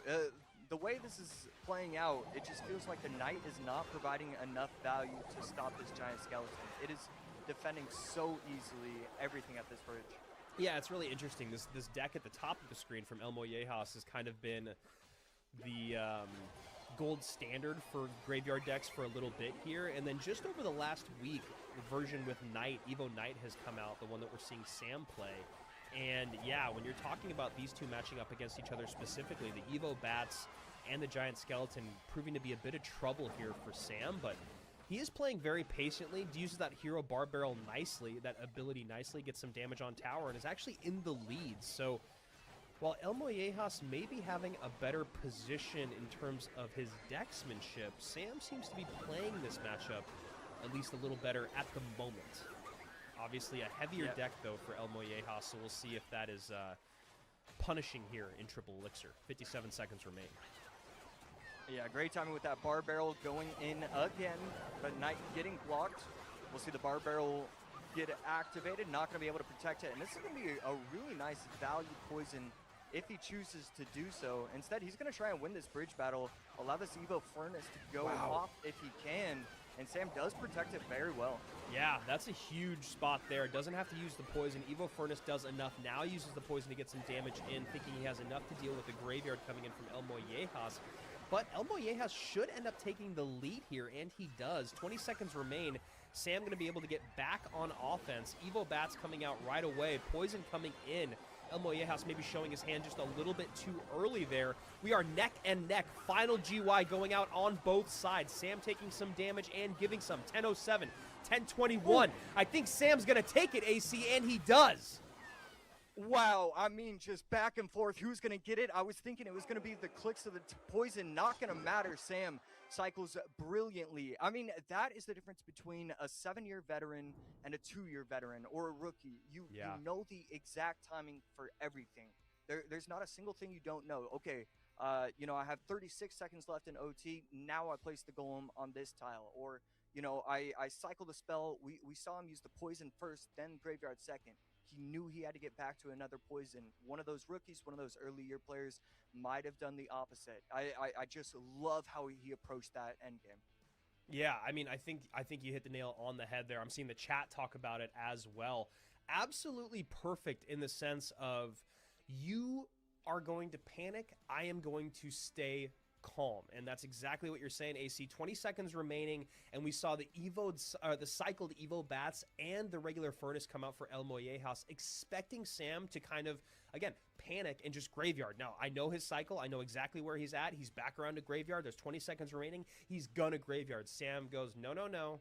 20 seconds is quite a bit of time, actually, for graveyard. Baits out the Evo Bats, baits out the Furnace, a perfect poison comes in. Then Sam also recognizes, okay, poison is out. That means you're going to get aggressive. I'm going to make sure to spend defensively. I'm going to get the Berserker down, the Furnace down. I'm going to get the Bar Barrel out, and then I'm going to send in my graveyard poison again. So absolutely beautifully played here. I'm watching the replay again, and we are literally neck and neck. 10:07, 10:28, and in that exact moment, poisons go out in both lanes, and Sam ends up breaking through on the ground with a Knight and the Berserkers. So, I don't know, man. I love that Sam goes with something that is so firmly in the meta. I love that he goes to graveyard because he's not really known as a graveyard player. Obviously, he's a guy that can do a bit of anything. And then, yeah, the calm, the poise that we saw at the end of that 5 minutes. I'm excited to see what 2025 has for Sam, or 2026 has for Sam after a great 2025. Yeah, it's going to be really fun to see. It's always amazing to see these pros kind of step away, sometimes by choice, sometimes not by choice, and then come back to the pro scene and still be able to dominate, still be able to make these monthly finals again and again. It you know, it warms my heart, really, seeing those kind of things happen. Well, yeah, and you know, is cliche as it might sound to say, you guys have kind of grown up together in this space. You guys have both been around the scene for so long. You guys were both 2v2 all-stars. You know, and also Sam's just a great dude. So, you know, a guy that once the team's era kind of ended, we wondered if Sam's professional career in CR ended. Obviously still going to stream and make content. But as for a top competitor in CRL, we were okay to say, all right, Sam had his run. You know, SK Gaming, #2 in World Finals, the infamous 1 HP game. But then last year, getting 12th place, being back in World Finals. And Sam must know that we're talking so good about him because he's running Mortar here in game #2. I'm a huge fan of Mortar. I'm a big fan of seeing Mortar back in the meta. Definitely was a tough meta for Mortar last season, but it is back in it. And Rascals and Cannon Cart are usually coupled with it. And Evo Minion Horde has also been showing up quite a bit with Evo Mortar. What are your thoughts on Evo Minion Horde, AC? I am so excited to talk about this. I think it's one of the few cards that does feel relatively balanced. I'm so scared of using that Dude, already word. getting flamed in the Yeah, chat. when it comes to a CRL stream, but I love the card. I think there's a few outplay potential kind of things with the minion horde, but really most importantly, it's fun to use. It doesn't feel broken. It just feels fun, and even if it's never the best card in the meta, even if we see it, 5% of matches, it's just great. I really like the introduction of the minion horde. Yeah, I mean, a big shout out to our devs and our balance team. It is a very difficult thing to do to keep bringing cards into the game, to bring evolutions and heroes into the game, to balance cards that are in the game that kind of have been there forever that now need either reworks, their usage changes because of the current meta. So, yeah, I'm actually a pretty big fan of the Minion Horde as well. Another Evo that I was talking about during our creator event was the Evo Lumberjack is a card that I have lost many games to. I think it's just good enough. I like its Evo ability, its ghost, if you will. So here we go. MK Ram Rider, something that we saw a ton of over the last 2 weeks. But Sam only having the mortar to deal with it and nothing to reset could be a bit of an issue as we see this Evo MK dash towards that mortar. But Rascals come out and take the Ram Rider off the board, but definitely giving a bit of fireball value to El Mollejas. Right there, protecting his skeleton dragons with the goblins, going to activate the ability as well. Pretty aggressive, knowing your opponent has already cycled the Spirit Empress on defense, but it's going to work out. Skeleton dragons take care of the lumberjack and the goblins. And another Ram Rider coming in here. The interesting thing about this game and this matchup is that I feel like Sam is going to obviously try to get damage where he can, but I think most of it is going to have to come from just the miner. Knowing that he's going to have to save that mortar for defense a lot, knowing that his opponent is going to always support the Ram Rider, sometimes with the MK in front and the Spirit Empress behind, or the Lumberjack in front, whatever it might be. Not having that reset and only having the mortar as a defensive card is going to make this a little bit more difficult for Sam, but as we saw, patience not a problem for him in game 1. Right there, Mega Knight going to come down the lane, and this is a lot of elixir spent on the right side. I don't know how he's going to choose to defend. Wow. Arrows plus everything else will clean it up somewhat nicely, but that's going to get the tower down all the way to 13-19. That's just too much damage to give up endgame. Yeah, I mean, that's kind of exactly what I was just talking about. It's just, and now right now, just going to bait out the MK probably with the Rascals. There you go, at the bridge. Perfect MK played. Minion Horde behind, fireball value, and Sam has just no answers to deal with this, and does try to go back on offense a little bit, but kind of, we've talked about this for years with Mortar, even Evo Mortar. You always need another win condition with it, right? And in this case, Sam has got the miner. I think historically, or I should say more recently, we've seen the Evo Mortar and the Skeleton Barrel work together, I'd say for the most part. There was also Goblin Doctor Frankenstein. Why can I not remember the name of the card at the moment? You got it. Yeah. That is the other one that's been paired with it. So when you talk about Mortar being paired with another win condition in Miner here, just not really able to get a lot of damage in, especially because his opponent had great responses to pick up the Miner. He's got Goblins, he can pre-cycle, he's got the Lumberjack, he can drop if he needs, and then he's also got the E-Wiz to retarget. So all of these things to deal with that miner, which we saw pretty much all of them come out in a response, Sam only having the arrows as well. So just really not having a great way to get damage on tower, especially when you're talking about having to use that mortar strictly for defense. And then, we were talking so much about how great the Evo Minion Horde is.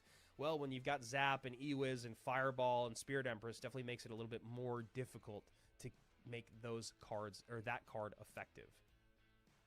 Yeah, I mean, you just pair the Fireball and the Empress together, and Evo Minion Horde really loses a lot of its value. There's not very many ways to protect it and go into that invincible mode just because he's always so quick. He always kept the fireball around. He never actually had to worry about the Rascal Girls because he was going Ram Rider plus either Mega Knight or Lumberjack, and then he was quick with the Zap, so the Ram Rider plus Zap would always take care of it. I loved how Mellejas was setting everything up. You know, Sam honestly played fine. I don't really think there's a ton to look at. I think it's just a really poor matchup, and Mellejas played that to perfection. Yeah, really, really tough there. I'm wondering if there's actually any numbers on this matchup, just because it is such a, in duel mode, it's always a unique set of cards. It'll be sometimes only 7 match, sometimes only 6, but I am curious to see just what that matchup is. Yeah, with 6 cards matching, it's a 55-45. With 7 cards matching, it's basically the same thing. Not really any of the exact match out there for aggregate data. But when we talk about El Mollejas here going into game number 3, he ran Graveyard in game 1. We saw what he just ran in game number 2. Game number 3, I'm curious. We saw him run a lot of Piggies. We saw him saw him run a lot of Drill. He ran some RG, some Lava, some Hog Rider as well. So he actually hasn't played any of the stuff that he ran the most this last weekend. Sam on the other side of it, we saw him play Mortar just now. He didn't really run much Graveyard, so I like that in game number 1. He did play a decent amount of heavy Hog decks with Giant Skeleton or, Hog plus MK Lightning. So curious if he might go that route. We could see some Mad Scientist, E-Golem Monk Battle Healer with Evo E-Drag Evo E-Drag, and I think Evo Executioner was maybe the other card he ran. I'd have to go check. So obviously the field wide open, and then the other thing that I talked about was that Sam ran Evo Royal Ghost more than anyone else, yet to play that here in this set. Although he's still looking pretty calm. Yeah, I'm not too worried, and he doesn't look worried at all. Actually, maybe I am more worried than him. It doesn't look like he has a care in the world. For Sam, I definitely want to see either Giant Skeleton or Mega Knight. That's the only thing I want to see out of him in game number 3. In fact, I'll take both as well. But I'd love to see him abuse the meta. Mellejas does not have that available to him, so he's definitely got a little slight advantage just because he still has both of those, the Giant Skeleton and the Mega Knight, still available to him. Yeah, that's a good point that you make about Sam and really about everyone. When you talk about pride or being stubborn, there's no reason to play away from the meta just because you want to.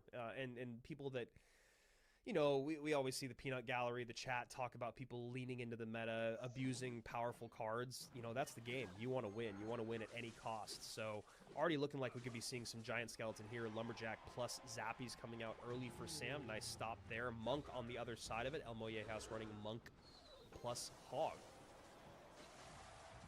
I'm begging Sam to not be using Battle Ram Giant Skeleton because I almost said it. I didn't have enough confidence. Yep. So I'm hoping he's come up with something else. All right, I'll take it. I wasn't going to include the Dark Prince in my deck of 8. That's the worst, right? You have that thought where you're like, man, it really feels like he's going to run this thing. But you're like, there's no reason for me to put myself out there like that. No one's asking for it. And then it happens. There's the Giant Skeleton. Archer comes out. There's the Zappies to deal with the Hog. Hog going to get a couple of hits in here on the right-hand side. Yeah, just sneaks in that final shot. Magic Archer going to stay out of the range of the tower and the Inferno Tower and get a little bit of damage. Beautiful King Tower activation by Mellejas, and he's putting on a clinic so far. Feeling really good with this start. Yeah, I was going to say, Sam most likely going to support this push as he's got the Inferno Tower out of cycle. Does not opt to activate King Tower here. Goes high with the Lumberjack, which you kind of understand. You could play the Lumberjack off to the side and activate King Tower and then get the Lumberjack on top of the Hog more quickly, but then the Firecracker is just going to be a pain to deal with, and then El Mollejas could maybe support the Firecracker. So probably the correct decision, even though it wasn't a fun one for Sam to make. Yeah, that was definitely an interesting interaction. I still don't know what the correct decision was right there. And here we go, Mother Witch to snipe, and it's not going to work. Firecracker taking it out beautifully and able to protect his Hog again. This is just easy for him to control this game. Hog does not get a shot, though. AC, I'm a little curious about the Mother Witch coming out for Sam. You know, I know that there might be a version of this deck out there that's successful, but when you know your opponent's already ran Graveyard, I just wonder if maybe there's a better ranged card you could play there that, you know, the Mother Witch can still get value, and maybe he is looking for a different matchup, but I just wonder if that's the right card in this situation. Yeah, fully agree. I think it's just not strong enough. I want to be able to go quick, go on offense, and the Mother Witch doesn't really allow for that whatsoever. Sam in a lot of trouble here. Bomb does clean up the Firecracker, gets an arm and a leg down to defend. Zappy's Dark Prince and the Lumberjack. Firecracker comes out to clean everything up, has to fireball. That does Sam, but push basically dead on the Vine. Zappy's alive with just a lick of HP. Battle Ram sneaks through, though.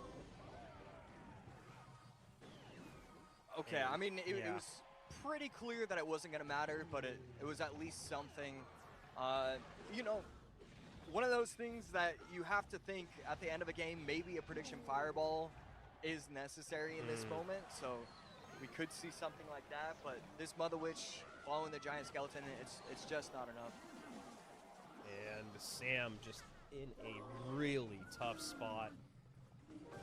Not really able to get much value ever.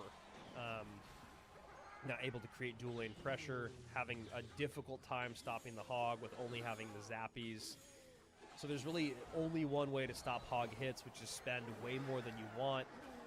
El Mollejas holding on to that lightning. There's the lightning finally comes out. Hey, I'm glad I said that. 28 HP remains. There's the log. Wow. Yeah, Mollejas with a beautiful reverse sweep right there. Sam feeling all the confidence in the world after game one, but now it gets flipped entirely. And I guess it wasn't a reverse sweep? Okay. Yeah. I mean, it was still a 2-1 win, and, you know, El Mollejas just really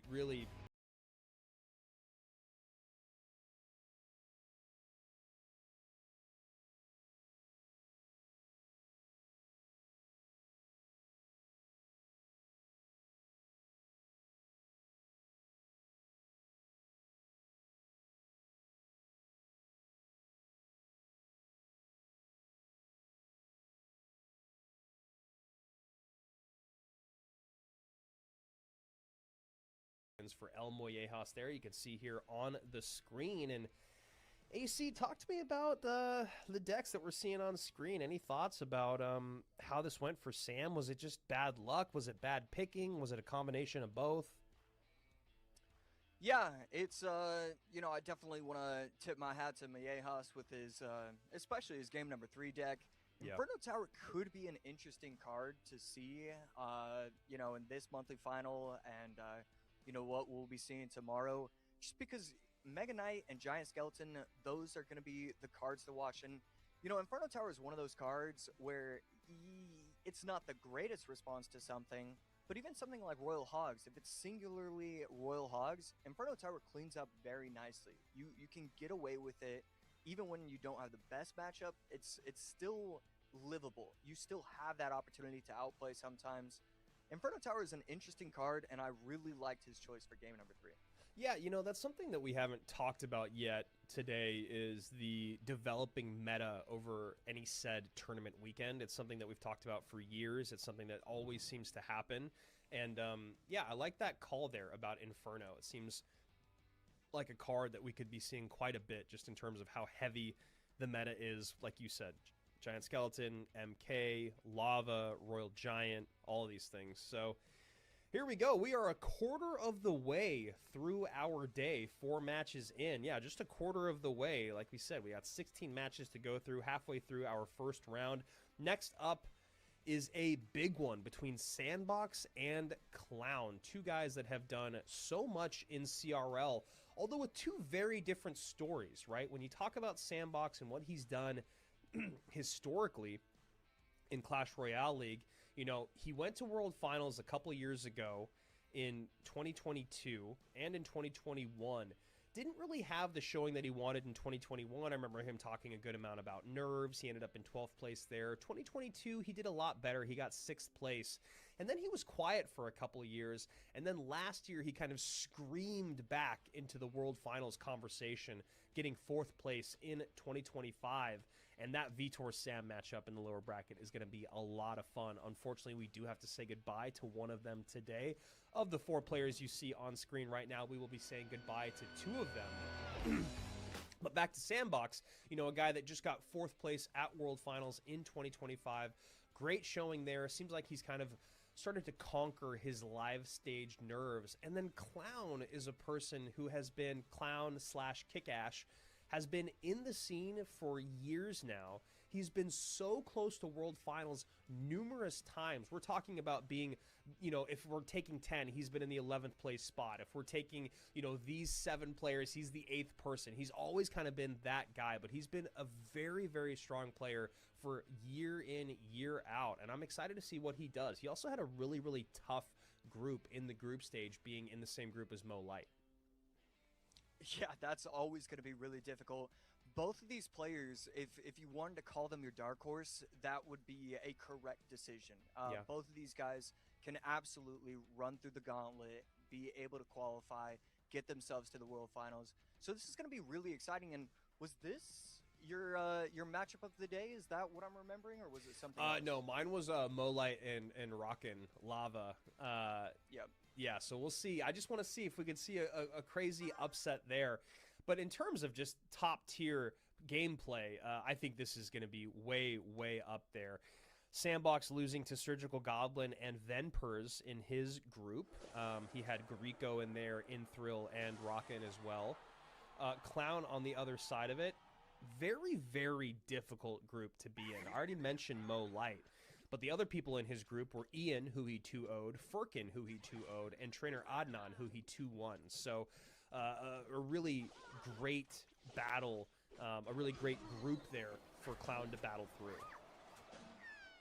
Yeah, impressive lineup right there. And, I mean, that's a lineup you look at and you're like, okay, well, that was the final 8, right, of the monthly finals. So definitely impressive he was able to get to today. Sandbox on the other side of it. I already mentioned that he lost to Surgical Goblin and Venpers, but did beat Kafri Hubie and Inthrill and Gariko. And a zap to stop the charge and a Spirit Empress to clean up that Ram Rider for Clown, but damage done in both lanes. 2308, the lowest tower for Clown, and Sandbox sitting at 2786. Looking like he's going to lava, so we can imagine he's going to be sacrificing some damage to try to get that elixir advantage to get the lava down. Even leaks a little bit of elixir right there to respond. And right there, you know, both these players, you know, making arguable mistakes. Definitely not the cleanest right there. Sandbox going with a lumberjack when it really wasn't needed. I don't think the Empress would have made it to the tower. And then that Valk as well, just responding when you can give up a little bit of damage. So I don't know if it's nerves or, you know, these players are both prepped for it, but, you know, maybe a little bit of overspending from both of these guys. Yeah, you have to imagine there's some nerves, you know. It's always tough coming out later and later in the day for round 1 as you're watching all these players, you're watching the action happen. You've been awake for hours just sitting there thinking about how the gameplay is going to go. Mega Knight comes down just in time to pick up that Spirit Empress, but now having to deal with pressure in both lanes is Sandbox. The ground Spirit Empress going head-to-head with the ground Spirit Empress. Wow, MK does not get the leap just in time there. Yeah, and Sandbox has defended it that, I mean, just perfectly. The pressure with that Evo Lumberjack, I mean, it was the exact right timing, and right now, again, we've got the Ram Rider going down the field. Evo Zap to clean things up. Clown doing a pretty good job of having the correct responses, now able to get a Lava Hound out. As his 7th card in his deck played, still hasn't shown his big spell. Someone in the chat talking about, wow, these newcomers being very, very good, and that's something that I think we're going to see a lot of in 2026 as the game evolves and as we've opened up the group stage to 500 more players. You never know what you're going to get in any said month, and so far 2 upsets in our first quarter of the day. Riley and Sam a bit surprised there. And all of a sudden, I mean, Clown just not only back in the game, just completely winning. You know, just constant pressure going in with the lavas again and again, and you know, willing to change lanes. That's something that you need to be willing to do, and he's just whatever works best for him. It doesn't matter. He's going to be able to adjust and get ready to do well. Yeah, I mean, that's really what you have to do, especially with the way that Sandbox was playing this matchup, and that Evo Valkyrie going to be a great response here to help clean things up. Again, Clown doing a really good job of knowing when the pressure is going to come, waiting and waiting to decide to get on offense. And there you see, he's got the Evo Valk in cycle to deal with the defense, and then as soon as that's all cleaned up, he goes immediately with the lava plus minion, Mega Minion at the bridge. Pretty well defended by Sandbox, but as you said, AC, 894 now, the lowest tower on the board, and it is Sandbox's. We'll see how Clown wants to deal with this push, and again, he's got the Evo Zap ready, so he's basically always going, I have to have either the Evo Zap or the Evo Valk in cycle to deal with this Ram Rider. Yeah, and right here, 10 seconds left. Going to go in with the Ram Rider once again. We should see a Zap potentially. Needs to do something. Not going to matter. Clown going to take this. Just Sandbox did not have enough pressure at the end. Yeah, I mean, and that is exactly how you have to play that matchup. Just incredibly patient for so much of that game, all the way into double elixir, you know, sitting on that lava, not forcing it. And Sandbox did the right thing as well, just keeping up the pressure, trying to break through, dual lane pressure, you know, supporting those Ram Riders. But, you know, the patience and the hand of Clown was always really impressive to me. Just always having the Tombstone on the ground, always having the Evo Zap or the Evo Valkyrie in cycle. If it was the Evo Valkyrie, it was like, okay, I need to support this push, or excuse me, this defense with a high DPS card like the Spirit Empress or the Mega Minion. If it was the Evo Zap, making sure he had units right on top of it the whole time. So just really, really well played there, kind of recognizing the macro matchup did Clown early on. Yeah, I love some of his defenses. There was one point where he had the Evo Valk and he placed it in such a way that the Mega Knight got pulled like 0.2 centimeters away from the Spirit Empress. So then it started locking on to the Ram Rider and it took that out first. Yep. It just felt like he was in complete control of the deck overall. It's not like, oh, you know, I've played this deck and I think I can play it in CRL. It's, oh, I've mastered this deck. Please give me this deck so that I can use it in CRL. Yeah, that's a great point that you make, even just about the targeting there and making sure that the Ram Rider was always dealt with, because, you know, at first glance, it looks like, okay, I should be able to defend this pretty well for a while, but there's going to be a moment where it breaks through, but that breakthrough only happened early on, where the elixir wasn't there to turn it into a tower take, just some damage in. So really, really well played there by Clown. Clown did great in his group stage. As I said, it was a very difficult group stage. Got second place in Group G. He went 5-2. He did lose 0-2 to Mo Light, but just a quick update. Everyone lost 0-2 to Mo Light other than Ian. And I'll get to the matchup when we get to Mo next of what he played against Ian. It was really interesting decks. I almost wonder if it was for the content. But anyway, back to Clown. He does get, yeah, like I said, the 2-0 wins over Ian and Firkin. Ian had a better Swiss stage and the same record, but Clown won the head-to-head. So when you talk about all those tiebreakers and the way things kind of shake out, I think a lot of people were surprised that Ian didn't make it, but he did get 2-0'd by Clown. Clown ran a lot of piggies. He ran 3M piggies as well. He ran some minor, some mortar, some hogs, some graveyards. So while he did have a pretty vast deck pool, he did not go as much to Battle Ram and Ram Rider and Giant Skeleton or Loon as we've seen some of these other players. On the other side of it, Sandbox, he got first place in Group B going 5-2. He barely played RG. I think he played it maybe twice on the whole day, maybe. Might have only just been once. And I like that for Sandbox because I feel like there was a while there where Sandbox was talked about as not necessarily an RG1 trick AC, but as a guy that would always go to it as a bailout deck. Yeah, it was way too easy. You knew when he was going to be running it in CRL. It's almost like you could see it in his face, in the camera, in between games. It just felt like it was too simple of a game plan. And so I really love that he's not, just abusing that. He's branching out and everything. But man, Clown, after game one, after looking at some of his games from last weekend, I mean, he's got to be feeling great, and it's always fun to see him in these monthly finals. It'll be really cool to see if this is the year for him. Yeah, I mean, Clown keeping tradition alive. In the past, historically, he's barely made it out. This time, he barely made it in. And I would say that was probably Group G was probably the toughest group. Sandbox on the other side of it, as I said, did go 5-2. He lost to Surgical Goblin and Venpers 1-2 in both those games, but he did beat Greco and Rockin 2-1. He played Piggies really, really well, so we'll see if he comes out with Piggies here in game 2. He only lost one game with Piggies, and it was to Surgical. He also played Giant Skeleton Loon a decent amount, and as I said, just really did not go to RG much. Clown coming out with an Evo Royal Ghost, or Royal Ghost in its regular form at the moment. And that Snowball trying to get a lineup, trying to be a little bit cute, as you like to say, AC. Yeah, not going to be able to do it. Snowball probably could have been having the right tile placement somewhere, but that was definitely a very tough interaction right there. And right now, RG crossing the bridge. Bomb Tower plus Berserker going to be able to defend that very nicely, very easily. So Sandbox going a little bit fast here, and Clown going a little bit slower.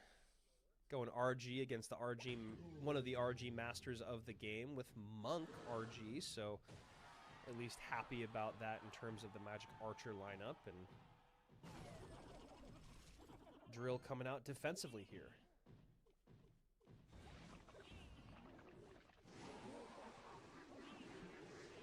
Always interesting to see when players want to go defensive drills or try and cycle back to these cannons or bomb towers, whatever it may be for their towers. Maybe because it's bomb tower, you have to use drill. When we were watching the earlier set today, I forgot who it was, but they had cannon and drill, and they would just cycle cannons. So the difference between 3 and 4 elixir is actually pretty insane when it comes to defense. Yeah, and obviously trying to get around to that Evo drill, so makes sense there. And Sandbox kind of doing the exact same thing that we're talking about here, especially with that Monk there for defense. No ability coming out, because that's something you have to be worried about, right? Is you get that bomb tower out first instead of the Goblin drill, and now it's reflecting the bombs as well. And this is a really nice breakthrough from Clown, getting a couple shots in. Now Sandbox spending all his elixir on defense. Magic Archer does turn around to help with those Skelly Dragons, so that's a really nice interaction for Sandy. And we'll get the King Tower activation here, so while he did keep the Magic Archer alive, at what cost having the King Tower activated against the Evo Drill? Right there, trying to allow the Dark Prince to make it to the tower, but just not going to work. Clown defending this perfectly, and he's just dominating this game so far. It never really feels like Sandbox has any true opportunity to win. Clown hasn't been abusing the Monk just yet. He hasn't really needed to. It's just been good offense, solid offense, and getting a lot of lightning value. Yeah, great lightning value there, and another unfortunate snowball for Sandbox. He used the Evo snowball that time. Doesn't really hit the Evo Royal Ghost. Royal Ghost still there to clean up the goblins, so very little damage done.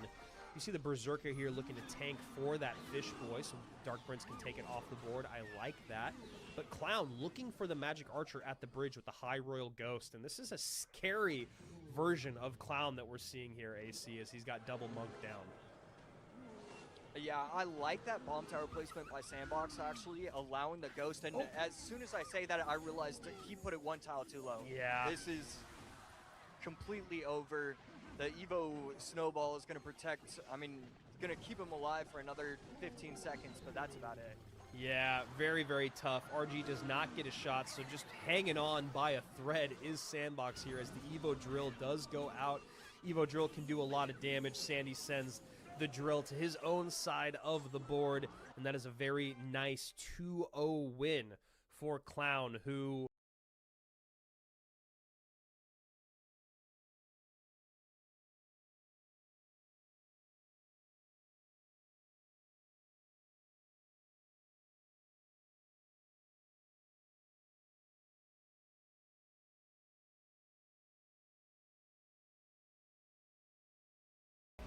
Variance gone wrong, kind of unlucky when it comes to Clown's career.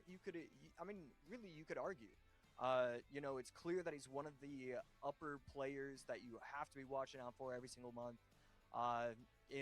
It's at the end of the day, even if it is somewhat unlucky so far, it feels like he's due. It feels like it's time.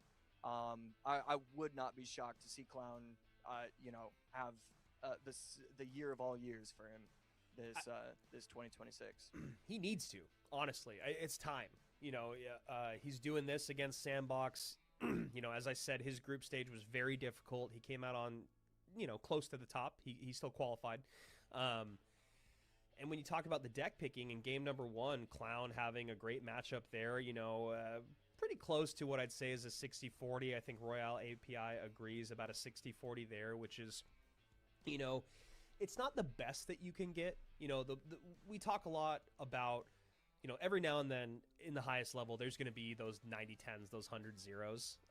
But what you want your analyst to give you is the 60-70 to 30-40 range, right? You want to just have that slight edge, and then the skill comes in. And that's kind of what we saw in both of these matchups. Game number 1, it felt like a lesser player probably would not have had the cards in cycle as much as Clown had, and the defenses locked down as well as Clown did. And then in game number 2, when you talk about what he's playing here, that is a pretty tough matchup, right? That feels like a 70-30 plus. Just so many ways to kind of... the Skeleton Dragons are really hard to deal with. The Monk is really frustrating because of the Bomb Tower, the Magic Archer. You've got the Royal Ghost there to deal with the Goblin Drill. It was just a really nice pick. And then you have the Lightning as well, right? There's so much Lightning value to be had. We didn't see a lot of Lightning come out, but when it did come out, it was effective. Yeah, I mean, it provided so much value. And really, once you know your opponent has Lightning, and you don't even need to know, you can just kind of assume, it changes how you defend. So even if you haven't played it, you're still spreading out troops too far. You're not getting all your troops down at the same time because you know they're going to come out with a spell. It changes the game, and yeah, I mean, that's 70-30, 80-20 pretty easily. Yeah, you know what? That's actually a really great point that you make. It's a feeling that I'm sure we all have when we recognize that we're going up against Lightning, whether it's been played or not. And that's kind of what we saw at the end of the game there, right? If you're trying to avoid a Monk Reflection and Lightning with your Bomb Tower, you might get a misplace, right? And then even if you don't misplace, sometimes that Monk is going to body block the RG. The Monk is a little bit dense. So you got to be safe in where you're playing the Bomb Tower. If you're trying to avoid the Lightning, on top of that, it just becomes a really, really difficult thing to defend. And I think Clown recognized, if I can just RG in the back here, I don't think Drill can create enough offense that I can just kind of make this a downhill push for the rest of the game. And here we go. The golden-chaired golden boy. No, wait, no, sorry. Yes, that is Mohamed Light. That is our 3-time world champion, back-to-back world champion, 2025, 2024, 2022. He's just doing it time and time again, rocking that new swag as we saw someone else wearing as well. Going up against Rockin', a guy that has done very well on ladder over the last year and a half or so. I think since January 2025, he's been in the top 10 finishes, like, I think 7 or 8 times or something like that. I don't know exactly how many, but he has been playing at the highest level, at least on ladder, for a hot second. But the question comes out, and it's kind of tough to be a one-trick on ladder these days because of how much the meta changes, but we'll see if he can do it at the highest level against Mo Light. Looks like RG going up against Bait. Yeah, you I feel like in order to compete against Muhammad Light, you need to be a one trick. You need to have the mentality that I don't care who I'm playing against. I'm the best in the world with this deck, because those kind of players can carry it over. Even if they're not the best, you need to have that confidence. That's how Muhammad Light wins before matches start, Yeah. because he knows his opponents are thinking, it doesn't matter what I choose. I need a 70-30. I need an 80-20. When you're a one trick, you have the mentality, yeah, forget about it. I don't need a coach even. Just put me in the game and I'm winning. And that's the way you beat Muhammad Light. Yeah, which is not something a lot of people have done. As I mentioned in the group stage, Ian was able to beat Muhammad Light 1-2 or 2-1 if you're Ian. Mo Light in those games, though, he ran Expo Cannon in the set, and he lost that game, which is very surprising. And then he also ran Skeleton King, Evo Skarmy, Hero Magic Archer, Minor Poison version. So another version of a deck that we haven't really seen at all. But what I will say about Mo is he didn't lose any games other than that. He was 100% win rate with Piggies. He played basically everything, even some minor cycles, some bait, RG. Like, he did it all. He was the most unpredictable player, I think, out of everyone in the tournament, and he was also the most successful, going 6-1 in games, or in sets. And right there, pretty interesting push by Muhammad Light, allowing the Musketeer to take out the wall breakers. Just hasn't had the best response so far, and I'm saying all that, and here we go, might take the lead, not quite. Wukan's still in the lead, but just barely. Yeah, Mo's got to feel pretty decent about his matchup, just having the Valk, cheap cycle cards, and the delivery to deal with pushes coming across the bridge. But, as you know, AC, 3M Piggies can kind of steal the game, and at any moment, going to be tough to do against Muhammad Light, though. And right here, this is a lot of damage giving up and taking out most of the three Musketeers. Something to watch out for. Another thing to watch out for, just Muhammad Light. No spell that can cross the bridge. I am not counting Goblin Barrel in this exact moment. Just before anybody wants to say anything. And that's going to be something that's really difficult. If he's not in the lead, Rakan will just be able to set up with three Musketeers over and over again. So he needs to keep up this pressure before triple. And triple coming right around the corner in 10 seconds. Mo Light in a substantial lead. And Rakan does have a big spell to deal with the Marcher, which is nice for him. Usually you don't see big spells too often with 3M, but right now he's got it. As Mo Light playing some nice defense on both sides of the board.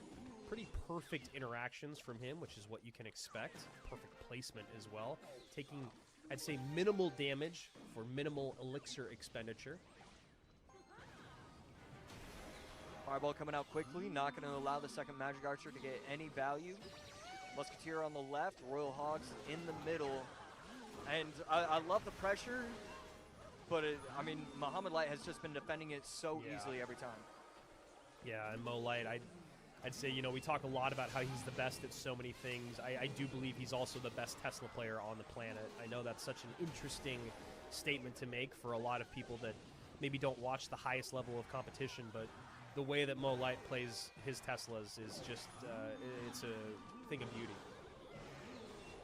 Yeah, and right here, just perfection in game number one. When I look at the matchups, I'm thinking Three Musketeers does well. I feel like you have so many opportunities to set up, control the pace of the game. Just Muhammad Light did not allow for that ever. And it was never these crazy plays. It's just like the little things, the correct timing for the wall breakers to protect right here, and the Evo wall breakers to go up in the face of the Musketeer, plus the Ghost with the delivery on the opposite side. It was just simple for Muhammad Light. Yeah, and Mo Light finally gave the people what they wanted. He's been playing a lot, he's been playing a lot on stream. He's been making a lot of content out there, and you can hear him talk through the thought processes of running decks like this. He's a guy that can play anything out there in the meta, and he makes videos on them. Then you can hear him kind of talk through it. And one of the things that you pointed out that stood out to me, for one of the things that I remember him mentioning in his videos was, I have to save my Evo wall breakers for defense in a specific matchup. He was just talking about where he was at, where the cycle was at, what his opponent was going to push with. That's something that I did or learned a lot playing a lot of Evo Skeleton Barrel, just because Evo Skelly Barrel was so popular for a while. There was some times where you're like, all right, I know this big push is coming in. I'm going to have to use it for defense. I need to cycle back around so I can use it defensively instead of offensively, which I think a lot of people think about their Evos as being offensive only, or like once you get to the Evo, you really want to use it on offense or else it's wasted. Mo Light is a guy that's never been too precious about any card. You know, sometimes you have to use Evo Skellies to just soak up an Ice Spirit, you know, in situations like that. Whereas, again, we go back to us and being stubborn. I'm like, well, I got my Evo Skellies. I want him to do something crazy. You know, I don't want him to just soak up an Ice Spirit. But we saw that with Mo Light here. Evo Wall Breaker's doing great defense late game there when he had a lot of dual lane pressure, especially in that left-hand lane. And then, yeah, just the placement of everything. The just perfect placement of the deliveries, of the Valkyries, of the Teslas. Just exceptional stuff from the greatest to ever do it. Yeah, and I loved his deck overall. I'm not sure if that's popular somehow, some way, but it looked really interesting, really fresh. And then I think it just works in this meta. You know, even if you're going against the Giant Skeletons, the Mega Knights, you have that delivery to protect yourself in any sort of with any sort of push coming down the lane. I think it's just a great deck from him. Yeah, he was running kind of a version similar to this last season. It was not as defensive, though, and it was a little bit more offensive. That was also when, you know, the Hero Magic Archer was a little more broken. So it was one of those things where I think this is kind of just the evolution of what that deck was, and especially for a competitive scene, you want to have it be just a little bit more defensive. As the Battle Ram somehow still connects. Goblins come down, Snowball comes down, and you can see Rockin' already just going, man, how is this possible? Like, no one else in the world does that Battle Ram connect, but for Mo, of course, 1,000 damage already done. You know, you can get so many phrases, like so many phrases are actually perfect when it comes to the reactions against Muhammad Light. Like, he actually put his hand in his head. Like, it's just spot on. People are so emotive and expressive when it comes to playing against him because he'll just hit you with everything that you thought you've already been hit with and would never get hit with again. I mean, it's just perfect for Mo Light. And a quick aside here to shout out the chat. So loved CR. Would love to see a hip-hop song come out featuring Josh and Andrew. Yeah, I'll maybe just dance in that one. I'll just be a backup dancer. Ooh. AC, you can do all the singing. I also would like to dance. Just you know, let me run wild. So Mo Light, just so much damage done in both lanes already. Royal Ghost going to connect. Great Hero Wizard ability, and I mean, man, you just talk about a guy that just cannot seem to lose a step for almost half a decade at this point, and Mo is just so clean. Yeah, I mean, we're getting you know, we're not there yet. We still probably have, you know, several years before we're allowed to, you know, actually say what we're all thinking. But, I mean, this is historic levels of skill and consistency amongst all sorts of esports games. I mean, yeah, it is definitely top 10 all time for me already, even if he quit playing today. I'm okay with people disagreeing, but you have to give him so much credit. No, I mean, this really does have the rumblings of the Faker League of Legends status for Clash Royale. I mean, he is just the undisputed GOAT. Everyone loves to see him play. He is a celebrity at World Finals at any event that he goes to. And again, Evo Battle Ram connecting on the right-hand side, Elixir being spent by Rockin' on the left-hand side just to stay alive. Very, very little damage done. You can combine both of Rockin's towers, and you'll get the HP of Mo's weaker tower on the right side there. So that's just kind of a... Well, now you can't because the fireball and the snowball. But it was fun to say for a second. Yeah, I mean, it feels like his games are also quicker. You know, somehow, some way, it feels like 3-minute games are 2, 5-minute games are 3.5. I mean, just Muhammad Light's so smooth with it. I mean, you talk about 45 seconds in, he's already done 1,000 damage when it was defended with a Goblin a set of goblins and a snowball, and you're just like, man, this is, and it's just so demoralizing. You know, it's got to be so demoralizing, not only for Rockin', but for everyone else. That's like, man, he just like, didn't school take up any of his time? Is it like? Right. And Royal Ghost still getting tanked for by the battle ram. I mean, now you have to worry about the zappies on the right. Yeah. I don't even think the fireball is doing anything. And sipping on the juice once again. I mean, bro, the juice, that's when you know you're in trouble. So Molite living it up, sitting back, drinking the juice, taking a very quick 2-0, and there is just, I mean, what else can you say? I mean, unfortunately, there's just nothing to say about Rockin' in that match. You know, I mean, that whole set was just so dominated by Mo, doing exactly what he is expected to do, picking up where he left off in the group, Swiss stage, and World Finals. And just because the chat loves how much we talk about how great Mo is, the other accomplishment that he got in the group and Swiss stage was the highest win rate by about a mile. The only person that got even close was Adriel, but Mo had an 86.67% win rate in the Swiss stage, going 13-2, and then he had an 85% win rate in the group stage, going 6-1. Whew, don't worry, guys. We're about to keep moving on, so that can be all you have to hear about Mo, at least till we get to the upper bracket quarterfinals, which is how we're going to close out our day. But AC, anything else that you want to say about this said set? Yeah, it gets tough to talk about it. Rakan, you know, there were a few small things that you could definitely point to and say, maybe had he done this, we would have seen a different result. Take a look at game number 1. It felt like it was a little too easy for Muhammad Light to defend with Tesla plus Royal Delivery. I'm not sure if Rakan should have potentially stopped running the Royal Hogs and tried to cycle 3 Musketeers on 3 Musketeers. So maybe one split behind the King Tower and then one at the bridge, maybe all in the same lane.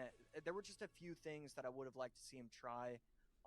And then game number 2, you know, it was a lot of damage to give up early. Had he snowballed correctly, he could have defended that a little bit better. It's a lot of small things, but, you know, the end result really still would have been the same. Muhammad Light still would have gone up 2-0. So that's why it's so frustrating to even talk about mistakes when it was just absolutely beautiful for Muhammad Light. And I think we have probably our most exciting match to look forward to towards the end of our day now in the upper bracket quarterfinals. Clown versus Mo Light, 2 of our 2-0 victors. And again, Clown is a guy that has been exceptional for years now. So excited to see what he does against Mo. That was such a clean set that they both played. Bottom of our screen here, we got Sandbox and Rockin', who will be fighting for their lives in just a little bit. Vitor and OP Sam, Rafael Nadal, and Riley. So a lower bracket filled with some world finalists, some newcomers, and some players that have just kind of been in the conversation for a while. I saw the chat asking about where was it? Oh, yeah, about the lower bracket and if it will be played today. Yes, it will. We will be eliminating 4 players today. It will be our matches 8 through 12, and we'll be closing out the quarterfinals upper bracket for matches 12 through 16, or 13 through 16, excuse me. But we do have 4 more players to go, 2 more matches in our upper bracket. Adriel, and Samuel Basoto, Ta, and Kimchi. This is going to be a really, really exciting one. We talked about at the top of the show, AC, this was your matchup to look forward to. This was your matchup to watch. Talk to me a little bit about why that is, a little bit more in depth, and what you are expecting to see out of this best of 3. Yeah, I mean, I believe these 2 players at a minimum, you know, right now today are probably a top 5, top 7 player for Adriel and top 10 player for Basoto. These guys are ultra talented, and both of them, you know, it might not be the next round, but they're going to have to go up against Mo Light in, you know, the rounds after. So, you know, that's probably weighing on them a little bit. You know, there's so many things running through their brains. They want to make sure they're set up correctly. And again, I talked about it a little at the beginning of the show. Basoto needs to win his first set. That's the way he does well in a monthly finals. When he loses his opening set, he oftentimes just loses overall immediately in the lower bracket. We need to see him start out strong if we want to see him compete at Worlds. Good friend of yours and former teammate is Samuel Basoto, our former world number 3 a few years ago. As you can see, he had some great success in the group and Swiss stages, but not as good as Adriel, who had an 81% win rate in Swiss, going 13-3, just a hair behind Mo Light, as I mentioned, and then, 85.71, going 6-1 in his group. So very, very clean stuff from him. His only loss was to someone named Evolve, who actually gave a couple people their losses, but he did beat Betfus and Rainbow 2-0. And he played a lot of RG, Piggies, and Hog. Maybe one of the easier groups, but still very impressive nonetheless. Samuel Basoto, he did get second place in his Group F, going 5-2, but he had the exact same record as Ta, but a worse Swiss record. But he did win the head-to-head, so a little bit confusing there on why Ta was first as opposed to Samuel being first. But I guess all that to be said, Sam basically got first in his group and is playing very, very good. AC, he did the opposite of kind of what you talked about at the top of the day, where if you're going to run lava, you want to see Loon with it. Well, he ran Loon, but he didn't run any lava, so we'll see if he's got any of that today. Yeah, Basoto, definitely one of those players that is like shockingly good at Balloon that you really wouldn't expect it. You know, one of the things when he used to be my teammate and we were looking to pick him up in the offseason, our coach trainer Luis told him, okay, I want you to try out Loon, get back to me, let me know how you're doing. And he played 4 grand challenges and went 48-0 with it. So, you know, he's just ultra talented with the quick macro, you know, heavy micro decks.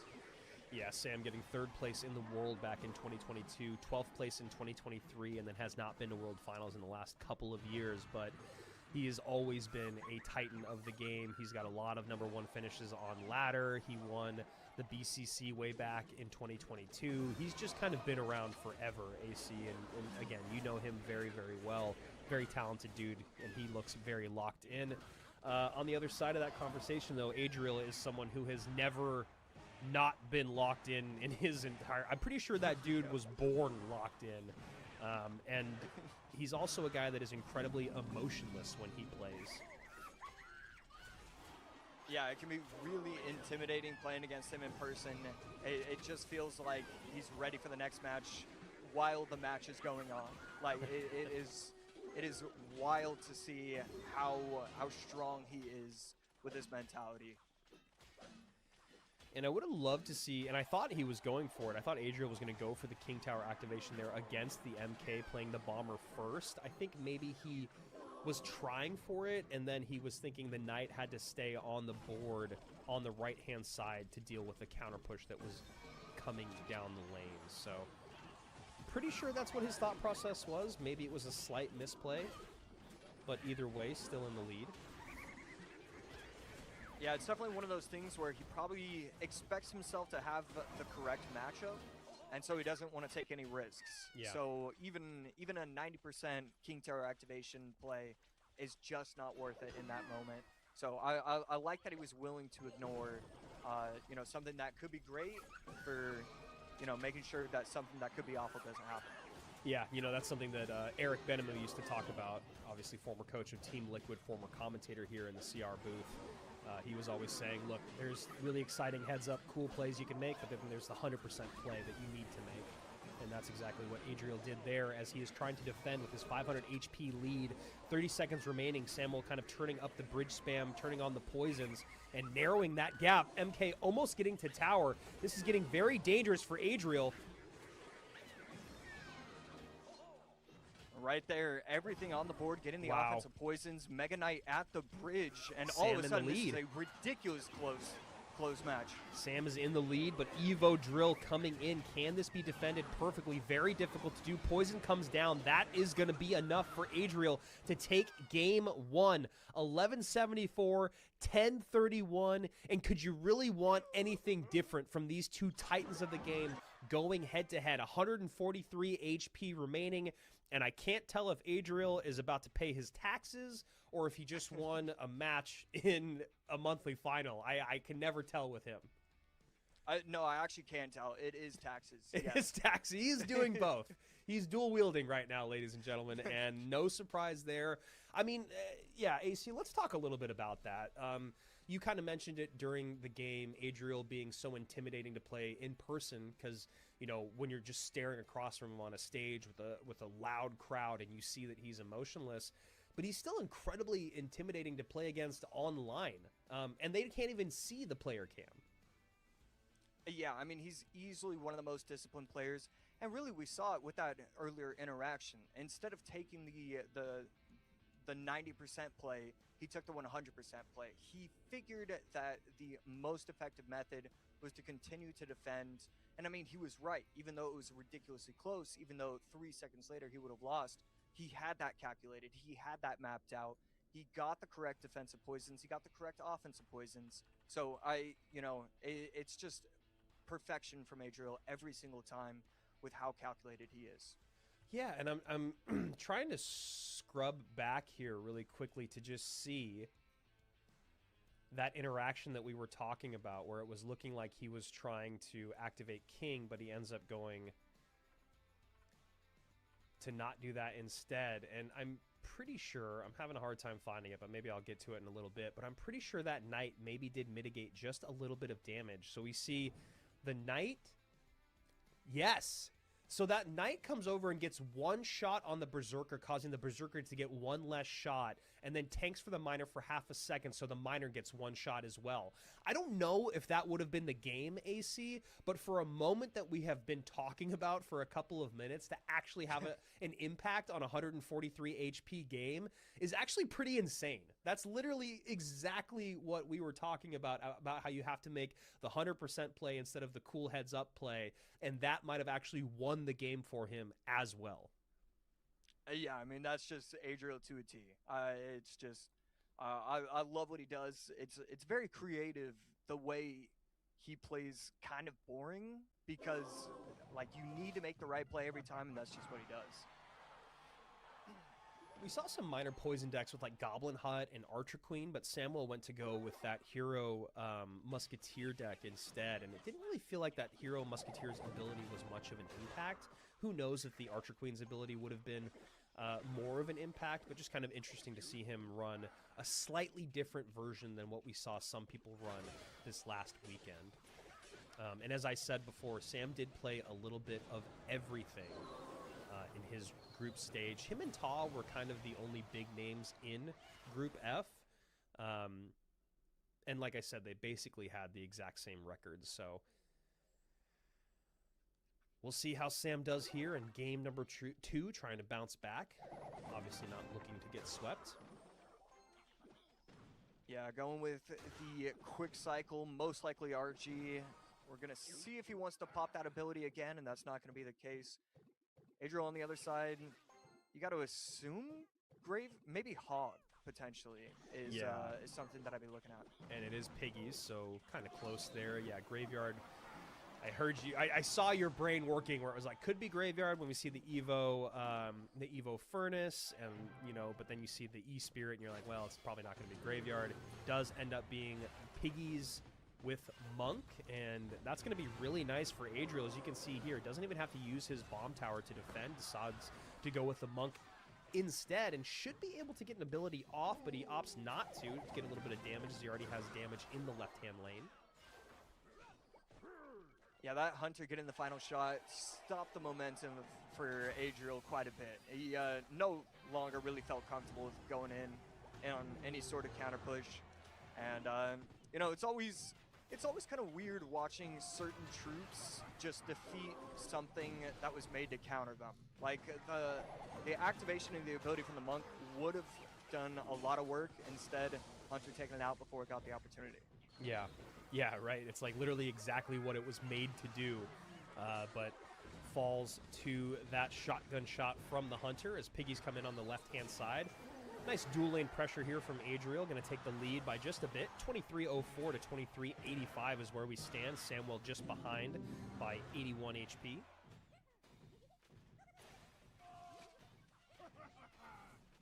AC, talking about Sam and his mental Hopefully able to bounce back here in game number 2, not feeling the tilt yet. Yeah, for sure. It looks like he's pretty comfortable with how he's playing, trying to get the RG down properly every single time. And look, he is able to defend with the Monk, but you're still getting 1 or 2 shots every time. So you're still getting, and right there, forget everything I've said. Wow. Bar barrel plays too early. Wow. Wow, a couple bad hero bar barrels from Samuel. There was one in the very beginning that didn't really make a lot of sense against the bomb tower, and then here, taking a ton of damage, down to 13-19. Now starting to feel the pressure with 70 seconds remaining in this game. The other thing that Adriel has always been good at since his debut is never rushing for the finish line. If he sees he has a substantial lead, he will sit on that lead and only take value when he can. He will gladly never get his win condition out again. And there we go. Guards first to deal with the barrel and to distract the fish boy instead of the bomb tower. But a nice fireball there. RG going to get 1 shot in, only 1. Right there, Monk on defense, going to clean that up nicely.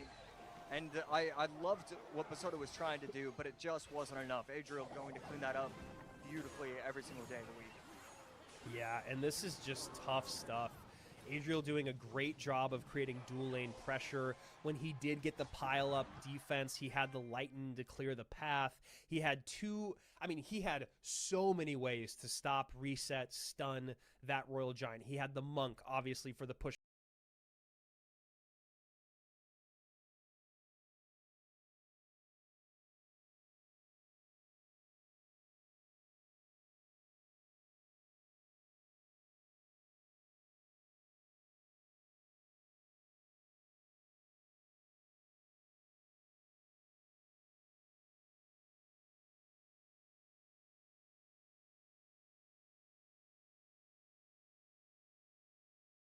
For Adriel.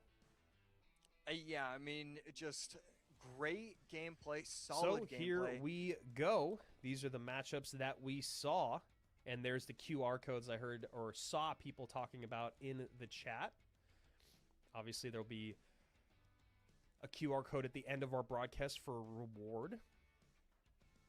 And when you talked about matchups, as I just mentioned, AC, game 2, tough. Game 1, how do you feel about that matchup? Was it, it was only 143 HP. It felt pretty even. Yeah, it felt really even. Definitely a few things to look at. The difference between drill decks and miner decks and how they get their chip damage. Once it gets the triple elixir, miner poison can put in a ton of work. So maybe one of the things that Basoto should have been trying to do is just allowing less damage. Yes, you're going to get less damage yourself, but maybe instead of, a difference of 800 going into triple, there's only a difference of 600, and that could have been the difference. So maybe a little bit slower could have been a little bit better from Basoto. And then game number 2, the RG, when I think of Basoto, RG is one of those decks that kind of just pops up into my brain. So using it in game number 2, especially a quick cycle variation, not a lot of creativity, not a giant skeleton RG, not something fresh, something new. It does make me hesitant to think about how Basoto has set himself up for this. So talking about Basoto, we have almost filled out our upper bracket quarterfinals and our lower bracket elimination round here. Our first round of the lower bracket, 4 of those players will be going home, or 4 players in the lower bracket will be going home. Who knows? Maybe Samuel will end up taking his opponent down. The other thing that I wanted to mention about that first matchup was just, the explosive damage for Samuel in that minor poison deck is going to come from what is very difficult now is a Hero Musketeer turret lock on tower, or your Mega Knight jumping on tower. And Adriel did a really, really good job of stopping both those things from happening. The much more difficult task at hand is to deal with the Evo Drill, right? That Evo Drill can get so much damage in. A lot of the best Evo Drill players will be in a situation where they haven't been able to make much happen for 4 minutes or so, and then they'll just get one great Evo Drill in and steal the game. Evo Drill also on that work in progress balance change list. We'll see if that sticks. But here we go to our final matchup of round number 1 in the upper bracket. Kimchi, one of my favorite foods in the world, been eating it my whole life. And Ta, bottom right-hand side of your screen, a very well-known player in CRL esports at this moment in time, as he has kind of earned that badge over the years. Yeah, absolutely. A lot of respect. Finally being given correctly to Tom. You know, at first it was meta, at first it was this, but then it was like, okay, no, it's just quality skill.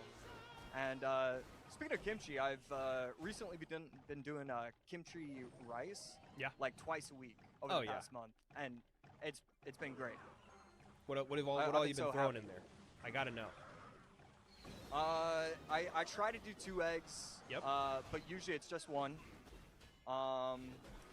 And you know, I am ordering, so you know, it's not like I'm doing this myself. So okay, so it's not kimchi rice that you're making. I was gonna say you gotta get some green onions, some spam in there.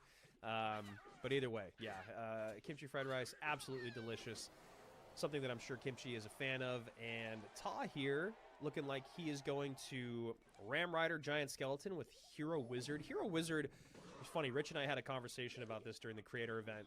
You know, there was this moment in time when if you saw someone play Witch or Wizard on ladder, you were like, okay, all right, this should be pretty easy pickings for me. Not the case anymore with Evo Witch and Hero Wizard, 2 very strong cards in the meta. Yeah, absolutely. Wizard, definitely one of those cards that I also believe is really fun. Not going against it, but using it yourself. It can allow you to get really creative with your pushes, and you know, getting any sort of prediction on an opponent is always fun, and it's easy to predict with the Wizard. You know your opponent wants to defend with a ground troop right on top of it, and so you can get that crazy timing that allows you to just win the game outright. And talking about defending, perfect defense so far for Kimchi here, who has just kind of split Ta's defense wide open with that last Evo Drill, Evo Snowball combo. Ta not playing his defense perfectly micro-wise. You could see it on his face as it happened. And because of that, down 1,000 HP and finally getting a little bit of damage on tower with that Rage plus Piggy, but not much. Yeah, just trying to figure out something to do. In this Giant Skeleton deck, I've played more than a few battles with it recently within the last couple weeks. And every once in a while, you can just get stuck. It feels like you're constantly cycling, constantly trying to break through, and then your opponent will have just enough elixir to defend and just enough elixir to put you out of position. It's a strong deck, but it's really not the strongest in my opinion. So right now, Ta having a tough time breaking through. But going to try to do it again here. And there's that Inferno Tower that we talked about earlier in the day. Not a great snowball there, pushing it away, but then an Evo Drill has to come out. Not exactly what you want to have to do on defense for Kimchi, but that's kind of what we were talking about earlier with Mo, is sometimes the best option is not the most favored option. Yeah, and right here, Wizard getting taken out. So didn't want to pop the ability, and I think that might have been an opportunity for him. Drill going to come out defensively again, which means that Kimchi has used 2 drills defensively, so he should be back to his Evo Drill.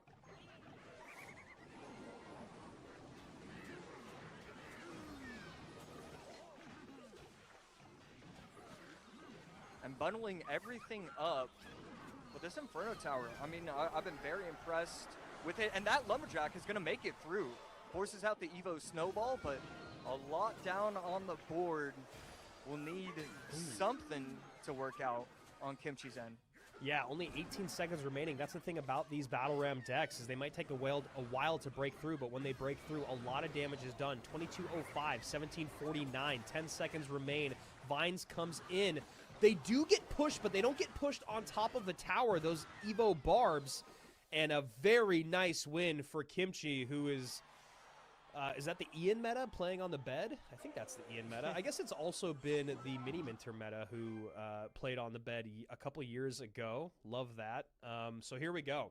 Nice win there in game one. Definitely a bit of an upset if you talk about what was expected here. Kimchi, he did well in his group. He was second place in Group C. He went 5-2. His loss was, or one of his losses was to Adriel, 0-2 there. But he was able to take down Betfus and Rainbow. So you can see, obviously, no slouch taking a game off of Ta here, AC.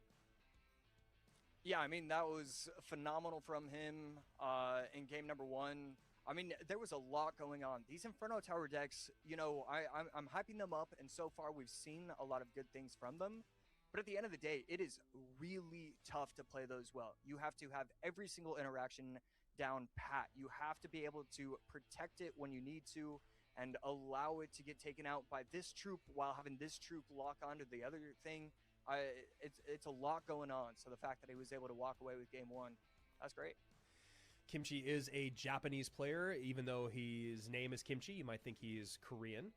He's been around in the scene for a couple years-ish. He has really only done well in global tournaments. Back in 2023 was the first time he showed up in a global tournament Mega Draft. He got third place. And then in the 64th season global tournament, which was in late 2024, he got fourth place. And then in mid 2024, in a Mega Draft tournament, he got first place, and he also got first place in a Mega Draft or in a global tournament back in April of this year. So he's clearly been putting in the work over time. Just not a guy that has broken through to CRL until this year. But having a #1 finish in a global tournament is a tough thing to do.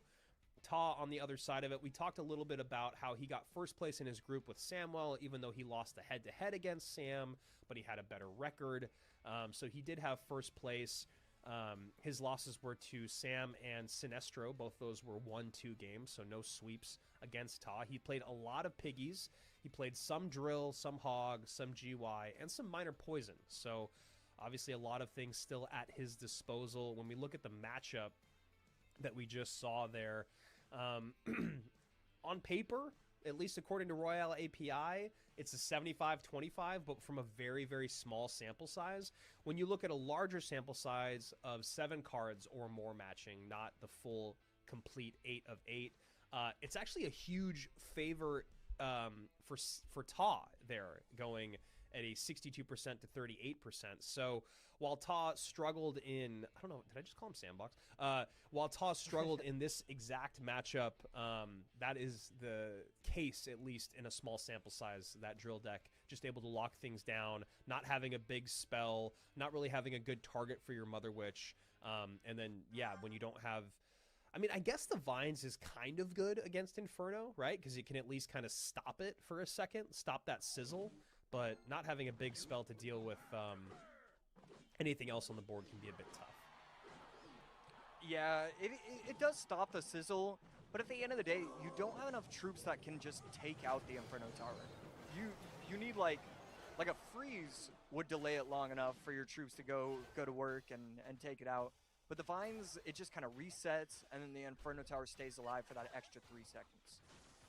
So looking like Hog Lightning here for Ta. Usually what's coupled with Hog and Evo Furnace. And on the other side of it, a heavy Hog EQ deck, maybe with Giant Skeleton as well when we see Lumberjack and Zappies. But usually I think when you have that version or a version like this of Hog, you do not have a building. So we'll see how much Ta can abuse that. And right there, Monk plus Tesla should line up perfectly, and the Monk is able to push away the Hog and defend that properly. You know, one of the things that we love so much about Ta is how emotive he is. Right now, we can see the negative side of being emotive, which is we could just see how frustrated he is in these 2 games. Yeah, not trying to hide it whatsoever. Just trying to think of something that he can do.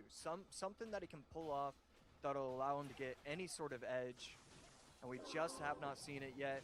Fire Spirit doesn't make its way, doesn't get the log timing down right, so it jumps. Yeah. And Kimchi going to goes straight in with the Mega Knight, realizes he's up quite a bit of elixir. Yeah, I don't know about this Hog opposite lane. It feels like Ta could just take a little bit of damage, defend lightly. Excuse me, Kimchi could take a little bit of damage, and now Ta has no elixir to defend as that Spirit Empress ground version goes to town on the tower. And this looks like another big upset here in our final set of the upper bracket, AC. Yeah, the 3 elixir ground Empress, it is so strong. I don't care how many nerfs it could ever receive. It is one of the scariest cards in the meta, in my opinion. It just always feels like it's getting value, and it's like 400 HP a swing.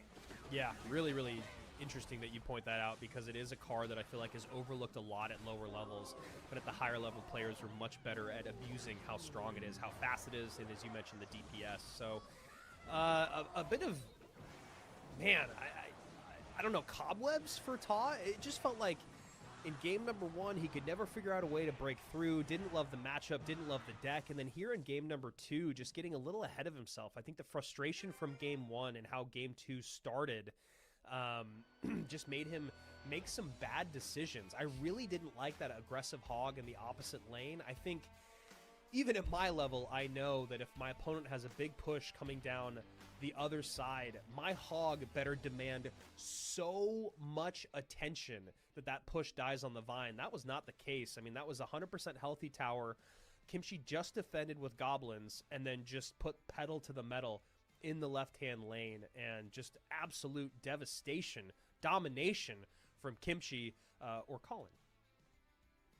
Yeah, I really did you see that the image that they used right there? I definitely want to follow Kimchi now. Like I want to like follow his career and make sure that he's doing well, because he looks like he should be fun. I actually didn't, but I just saw it on the replay. Yeah. He's got the sleeveless tank with the chain, and he's given us the, I mean, for me, it looks like the first form punch that I did back in Taekwondo back in the day. That's what I'm calling it, just because his name is Kinchi, even though it says he's Japanese on his profile. That's the punch that I'm seeing. Here we go. We are halfway through our day. That is right, friends of Clash Royale, fans of Clash Royale League. We are not even close to the end. We are about to go to our lower bracket, which means you will see 4 players eliminated. I have seen people asking about where we're going to get to today. Well, we are only halfway, which means we are going to go all the way through the lower bracket. We are going to eliminate those 4 players. Thank you so much, production team. First up is going to be Rafael Nadal and Riley, Vitor and Sam, Sandbox and Rakan, and then Samuel Basoto and Ta, which should be a very exciting way to close out the lower bracket. And then in the upper bracket, we have EGW versus Tanjiro, Ruben versus Imo Yejas, and El Moyejas. Wow, I don't even know what's happening in my brain right now. El Moyejas. And Clown going up against Mohammed Light, and then Adriel and Kimchi. A handful of upsets, AC, in the upper bracket. Anything that you want to talk about before we go to a very quick interview break? Yeah, I mean, I'm seeing a lot of 2-0s on the board. That's especially in that first or second month of the newest year. We'll see it time and time again, because so many of these players, they're not used to having that pushback. It's like, okay, yes, I won this tournament. I did well on ladder, but you need the competitive edge. You need practice with it. And so we're going to be seeing that today and tomorrow. The players that can really reset themselves are the ones that are the scariest. Anybody who went 1-2 in that opening round, those are the players I want to be watching. Anybody who went 0-2, I'm nervous for them. Yeah, that bounce back ability, the mental fortitude, all those things, very, very difficult. The emotionless play, that's what you want to see from the best players and what we usually see from the best players in the world. As I said, we are only halfway through our day, folks. Lower bracket coming your way in just a little bit. Remember, we still have a reward to give away at the end of stream. More rewards coming tomorrow. That's right. This is only day 1 of 2. We're going to take a very quick break for you guys to watch some interviews, go grab a drink, make some popcorn, grab lunch, depending on what part of the world you're in, and we will be back with more CRL in 2026 in just a moment.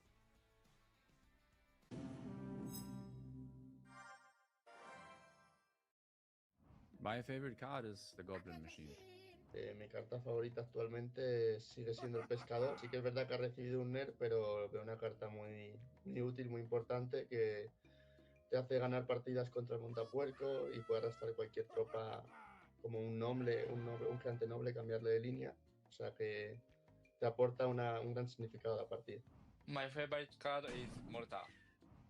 Oh, it's got to be the Room Giant. I think underrated, and I'm hoping to whip it out in the monthly finals, but we'll see. My favorite card is the Graver. Mi carta favorita diría que es el gigante noble. My favorite card in the game now is the Little Prince. My favorite card is maybe Tornado, I think. My favorite card is probably Skeletons. El gigante duende. 제가 가장 좋아하는 카드는 로얄 자이언트입니다. 一番好きなカードはスケルトンラッシュです。The Mighty Miner. The card I'm missing the most, to be honest, it's also the Little Prince, because it's not very good now after they removed the 3-card cycle. I hope they buff it somehow. Pues te diría que el barril de duelos. The card I'm missing the most right now would be the Little Prince, because that's when I got my best finishes on her. I am missing the Goblin Machine in current meta. El gigante duende. 제가 가장 부족하다고 느끼는 카드는 광부인 것 같습니다. 現在のメタで一番欲しいカードはトルネードです。Maybe Giant Skeleton. E-Giant, I think. I think Hog. It's not that bad, but I wish it was better. Probably the Princess. Pues yo creo que puede ser la mosquetera Evo, ya que solo se usa ahora mismo prácticamente héroe en el 2.6 o casi no se usan los mazos. Y he estado jugando un poco la Evo y creo que está muy infravalorada, ya que tiene como 3 disparos que quitan bastante y te puede cambiar la partida. Maybe I'll use Firecracker. I feel like the most underrated card in the game right now might be Minions. I think the most underrated card in the game is the Royal Delivery, because I feel like it's only used in like 1 or 2 decks, and I also think it's a really strong card, and maybe if people are more creative, they can use it in other decks too. Pika. Hard. La máquina duende. 今このゲームで最も過小評価されているカードはメガナイトです。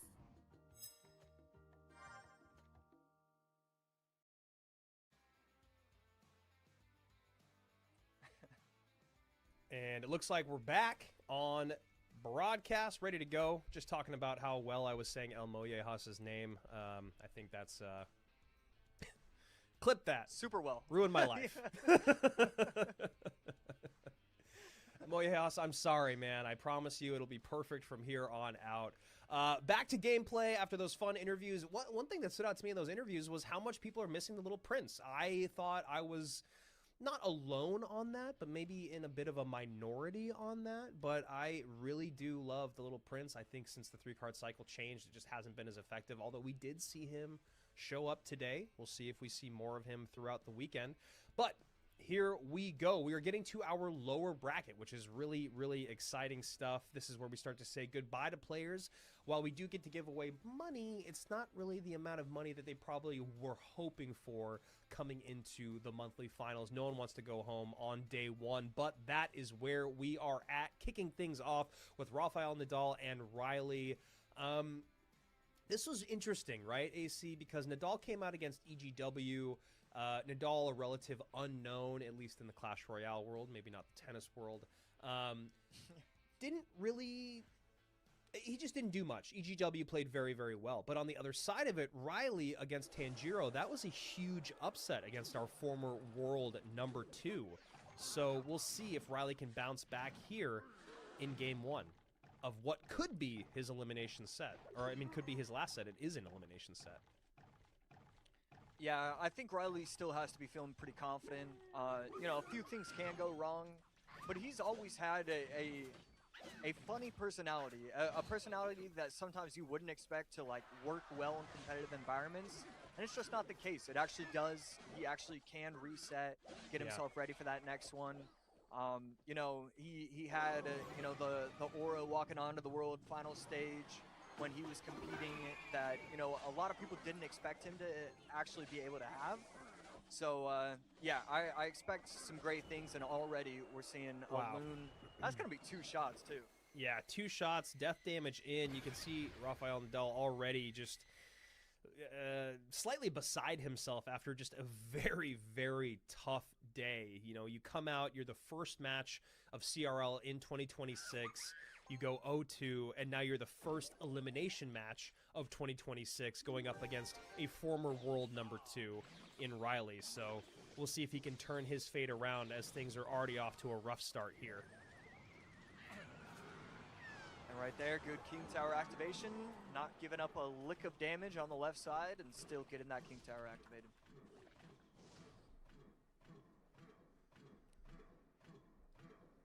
So Evo Mega Knight working down the left-hand lane here as we're seeing a Evo Mega Knight plus Miner deck here. Miner control Evo Mega Knight with Goblin Hut, Evo Bats. Mega Knight does get a shot on tower. Berserker does break through and is getting tanked for by that MK. So, you know, as bad as things went for Nadal to start, now actually narrowing that gap down to just a 700 HP difference. Yeah, definitely a really good push, and you know, that's absolutely something. The momentum, you know, momentum is a real thing. So, yeah, you know, just getting some damage, even if you don't win this game, is still huge for the mentality. Yeah, any sort of momentum going into game 2 if he drops game 1 is just a huge necessity, as everything has kind of been a steamroll. But he misses the pull with the Goblin Hut. That is going to be it with only 13 seconds remaining. A pretty emphatic, dominant win here from Riley as he sets up the cannon on defense. 5 seconds remaining, and Rafael Nadal now going from bad to worse, just hoping to pick up 1 game win on his first CRL main stage. Yeah, anytime you compare Giant Skeleton, Skeleton Dragons or Baby Dragon, and Balloon, you always have to be careful about your building placements. Yes. You know he's going to protect all his troops with the Giant Skeleton, but you know the Skelly Dragons or Baby Dragons are going to push the Loon outside of the regular range. I gotta say, that is one of the most frustrating interactions in the game, is having your building be pushed out of sight, or excuse me, the units be pushed out of sight from your building, because a lot of times you're going to place it offset to the opposite lane, right? Because it's the most travel time for the unit, it's the best pull, whatever it might be, it's the farthest away from whatever's coming across the bridge. Against balloons, you're going to place it more in the middle just because of the sight range thing, but then you add in a giant skeleton up front where you don't want the death damage to take it out, and then you add in the push from either the baby dragon or the skeleton dragons. It just becomes kind of a recipe for disaster. And we've seen that a couple times today, and that's not specifically with the balloon, but we saw it earlier with Sandbox trying to get on top of that RG, but avoid the monk and avoid the lightning with his bomb tower. That was a little different because it was a misplacement, whereas this one was a bit of both, a bit of a misplacement, a bit of a push. So really nice stuff there from Riley picking up that win, which is kind of exactly what Riley needed to get back on track. As you said, AC, this is a game of momentum, and while he didn't get swept in his first set of the day, it was a really big upset.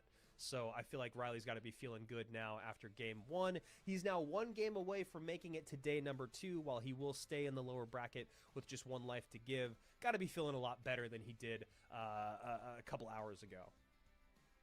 Yeah, I mean, just getting 1, just getting that momentum, it can be enough. And so Nadal is,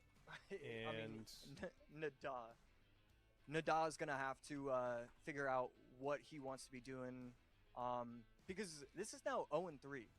There's just nothing that he's showcased so far, and it's clear to make it this far that, you know, he is one of the best, but something needs to change.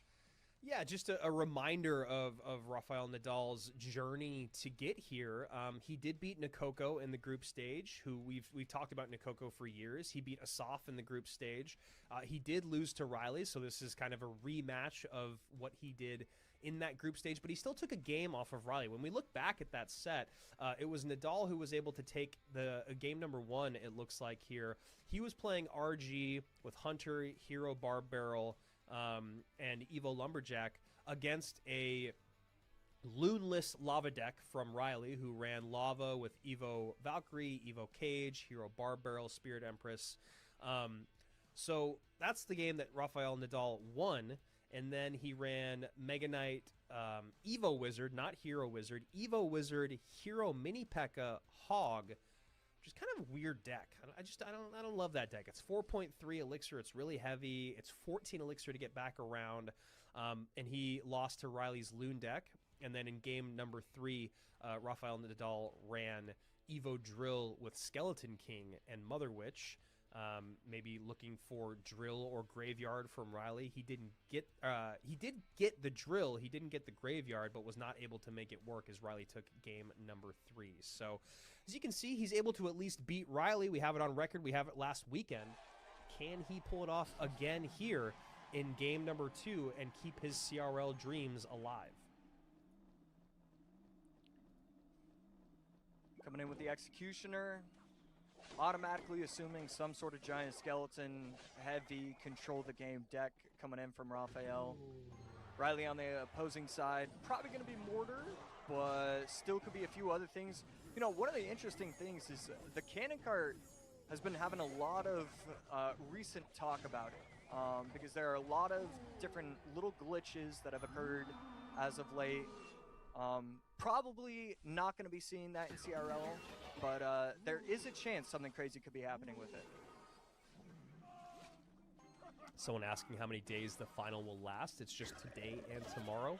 Just for this month, though, we have 5 more months or 4 more months of action coming. 5 more months if you count the LCQ, and then, of course, World Finals. So more action this weekend and a lot more action this year. Fishman able to yank it, but not able to take it out. Forces out the monk in response. I was just going to say, we're going to see if he wants to activate this ability. Riley running Mortar, which is making me very happy. Did you hear Ruben's favorite card? I did. Someone else's favorite card was Mortar as well. I was walking away to grab some water when they said it, so I didn't see who it was, but I appreciate you. Just... Nobody said Three Musketeers, right? I don't believe so. Not surprised there. All right. There we go. Don't want them to be, you know, anybody's favorite card. That would be awful. It was terrible when they were too strong just a little bit ago. I'll just say that much. I'm sure you were very happy about it. I was. Nice pull there from the Fish Boy on the Cannon Cart.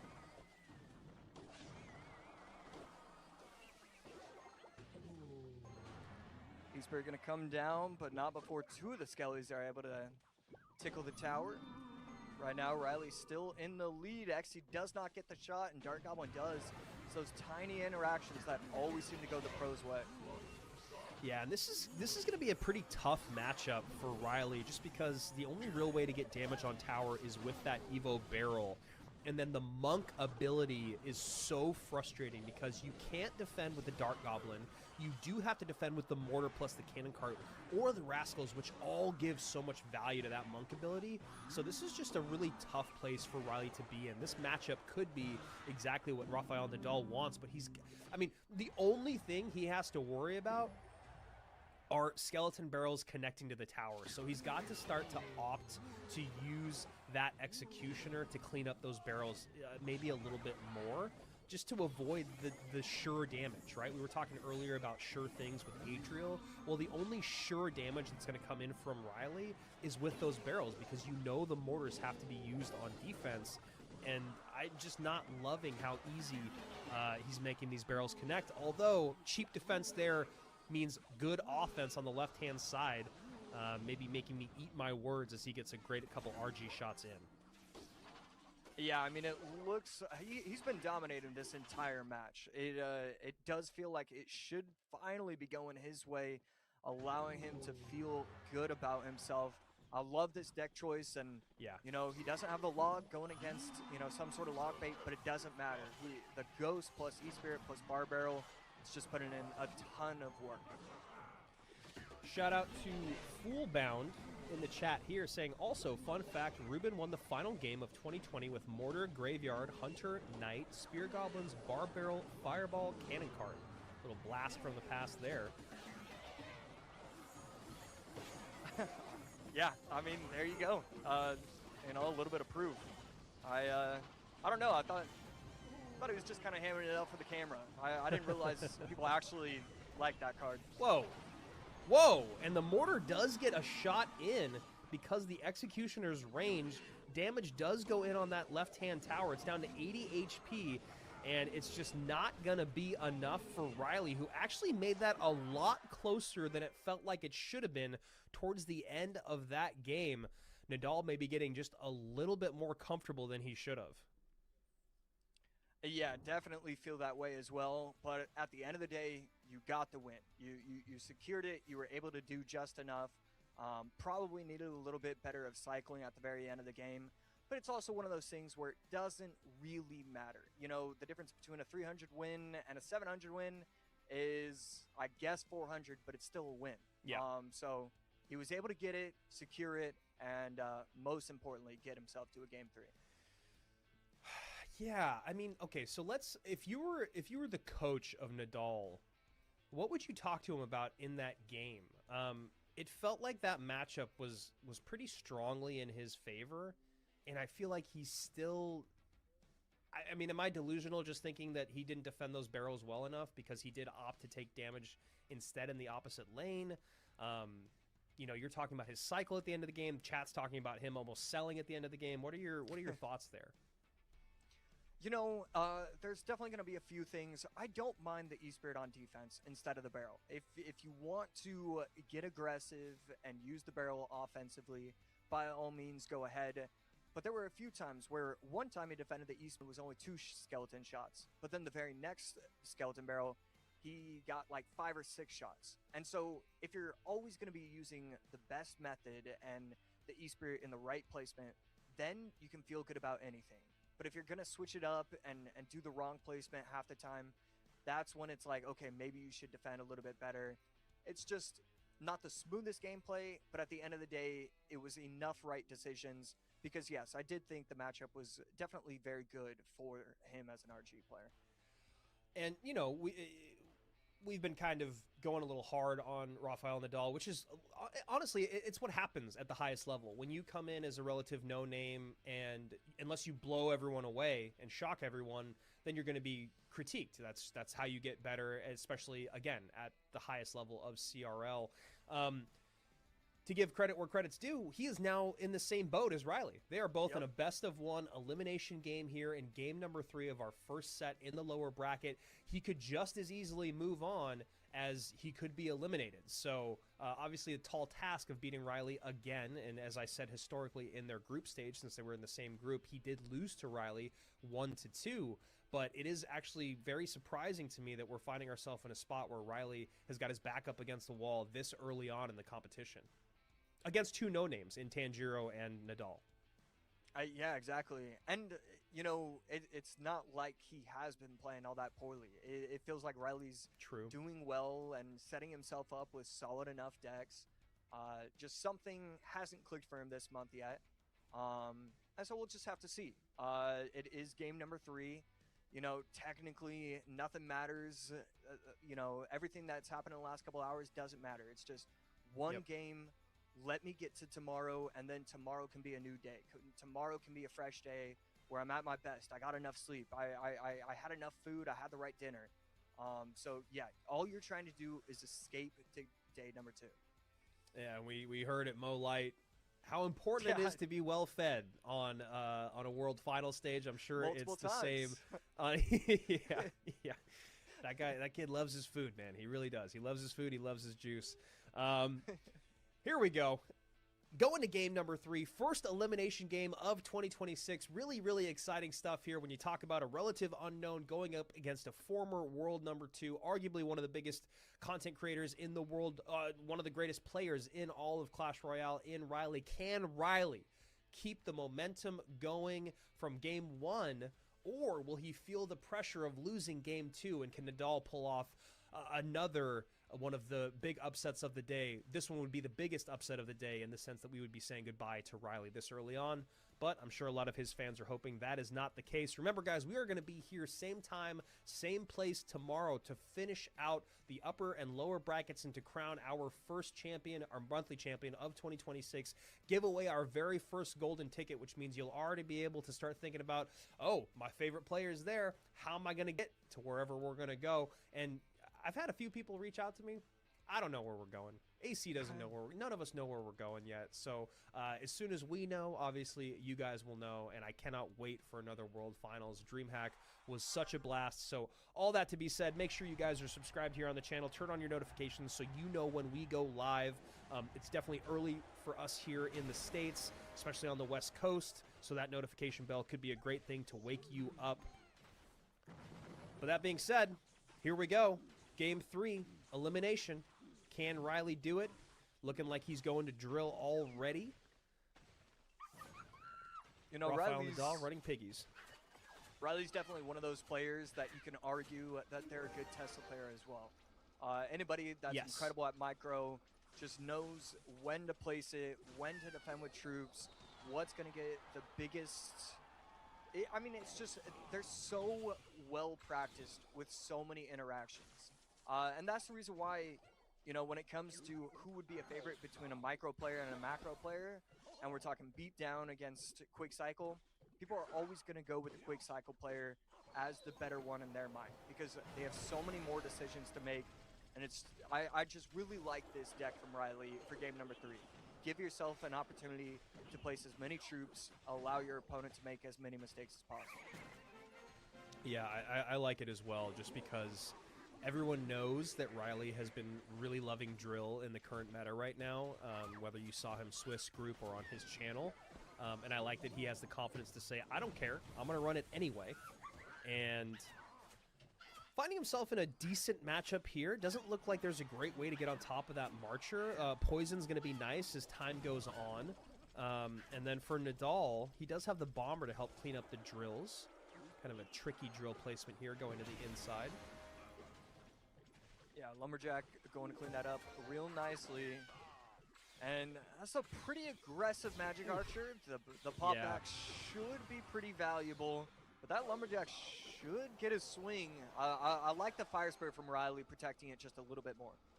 Yeah, a lot of elixir spent on this one Marcher and giving it another opportunity for King Tower activation, and Nadal finally hits it there. He missed it a couple times already. I guess the first time he missed, and then he missed the first shot there on the Bomber, but gets the second one, so nicely played by him. That activation is definitely going to help as time goes on.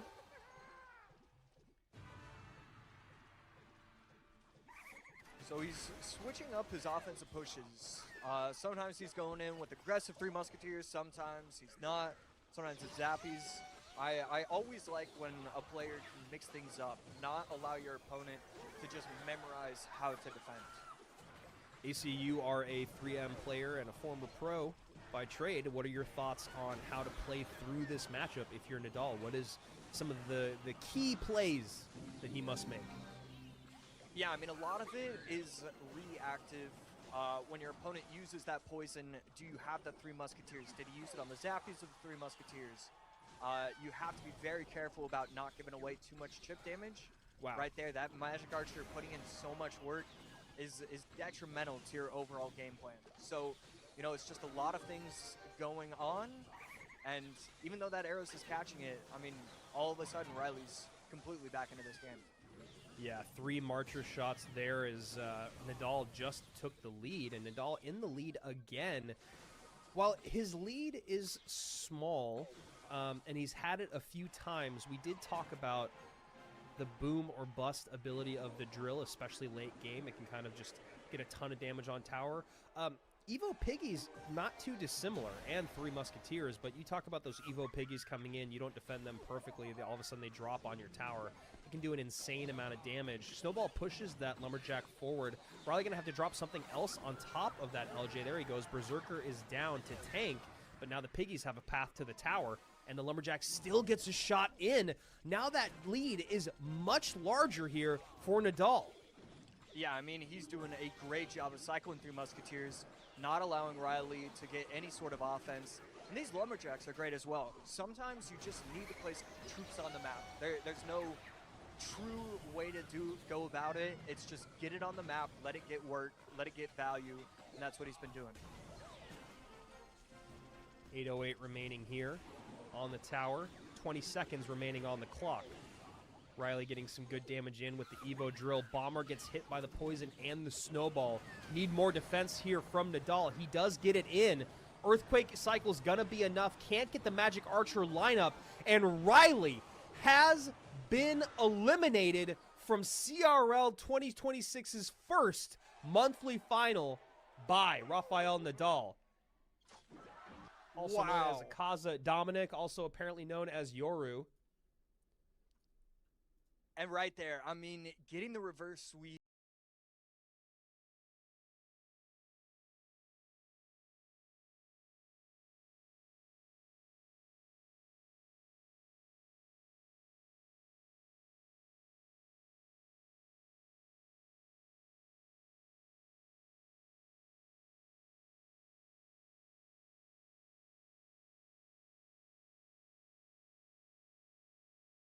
Nadal, in terms of not giving up on yourself. You've got one of the largest names in the world in the lower bracket elimination game. You go down game one.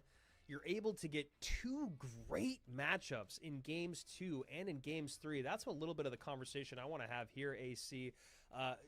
Talk to me about that matchup in game number 3, that it just felt like the gap just widened more and more as time went on. Yeah, I think it's one of those matchups where you look at it and say, 65-35. And so 65% of the time they're winning it. And he played it, I mean, just so beautifully. Everything was smooth with his actions. It was the correct timing. When he was getting aggressive with Royal Hogs, plus Earthquake, plus arrows, he was getting those arrows down at a time when Riley was trying to put the Fire Spirit down. So everything was smooth. Everything was exactly how you draw it up. And that's how you win a 65-30. You just do the right thing at the exact right time. It's not as much about matchup as we're used to with these kind of things. It's more that he just played it beautifully. And we say goodbye to Riley, at least for the month of April. Many more months of action, though, coming your way, as we have 4 more golden tickets to give away in monthly finals. We also have the LCQ. But for now, a day that has been kind of showing with some upsets. I wouldn't say riddled or covered in upsets, but we've had a few upsets here. That is the biggest one of the day so far. Riley is eliminated by Rafael Nadal, who will come back in to action on day 2 in the lower bracket. So as you said, AC, let's just get to tomorrow. Nadal has done it, as we're going to continue through our lower bracket with a fun matchup here between Vitor and OP Sam. Now, this is going to be an exciting one. Obviously, 2 dudes who have been around for a very, very long time, 2 very talented dudes, but both of them now about to face elimination. They were obviously both at World Finals last year. Things went a little bit better for Vitor than they did for Sam, I believe. And when you talk about that first set today, Vitor losing to Ruben, Sam being taken out by El Mollejas, and I am just curious to see which of these guys is going to stick with it. Sam is a guy that's like a little bit less bothered by losing. He's a little bit more emotionless. Vitor is a guy that is very passionate about it. While he might not freak out too much or be too emotive about it on camera, if you know him, you know exactly how affected he can be by that kind of stuff. Yeah, you can tell it just kind of constricts his heart. He'll get like choked up with everything. And that's definitely something he wants to be avoiding. So we're absolutely going to have to see how he wants to recover and set himself up with this. Sam on the other side, you never have to worry about him. You know that he's ready for the next game, ready for the next set. It's not so much get to day number 2 for Sam as it is these other players. You just want to see consistency. You want to see smoothness with his gameplay, and you're not ever really worried about, having him feel any sort of way after a set loss or set victory. Both these guys were in Group E. Sam was in first place of Group E. Vitor got second place there, and it was Vitor who lost that head-to-head 2-1. Sam ran Lava, Barbs, Hero Mega Minion, Spirit Empress in Game 1, which he won. And then he ran in Game 2 Evo Battle Ram, Giant Skeleton, Mother Witch, which he lost Game 2. And then was able to turn things back around with a Prince, Evo Royal Ghost bait deck with Princess and Dark Goblin in Game 3. And right here, Spirit Empress, again, we're seeing it constantly in almost every single set, and there's just such a good reason why. It is just so strong, always is providing value. It's just so tough to take out. Yeah. It's easily one of the hardest cards to take out. Yeah, I think that's exactly it, is that the Spirit Empress is so difficult to take out, so frustrating, and because of the range, it makes you make mistakes. And talking about making mistakes, Sam completely overwhelmed in the left-hand lane. Vitor just putting in a ton of damage. Tower down to 906, and Sam has a very weak counter push to show for it. Yeah, these furnaces for Vitor are getting so much value. It's defending the remaining troops, and then it's still forcing out some response from Sam. Right there, having to spend 3 elixir after the furnace has cleaned up everything, it's just not what you're looking for. You need something different.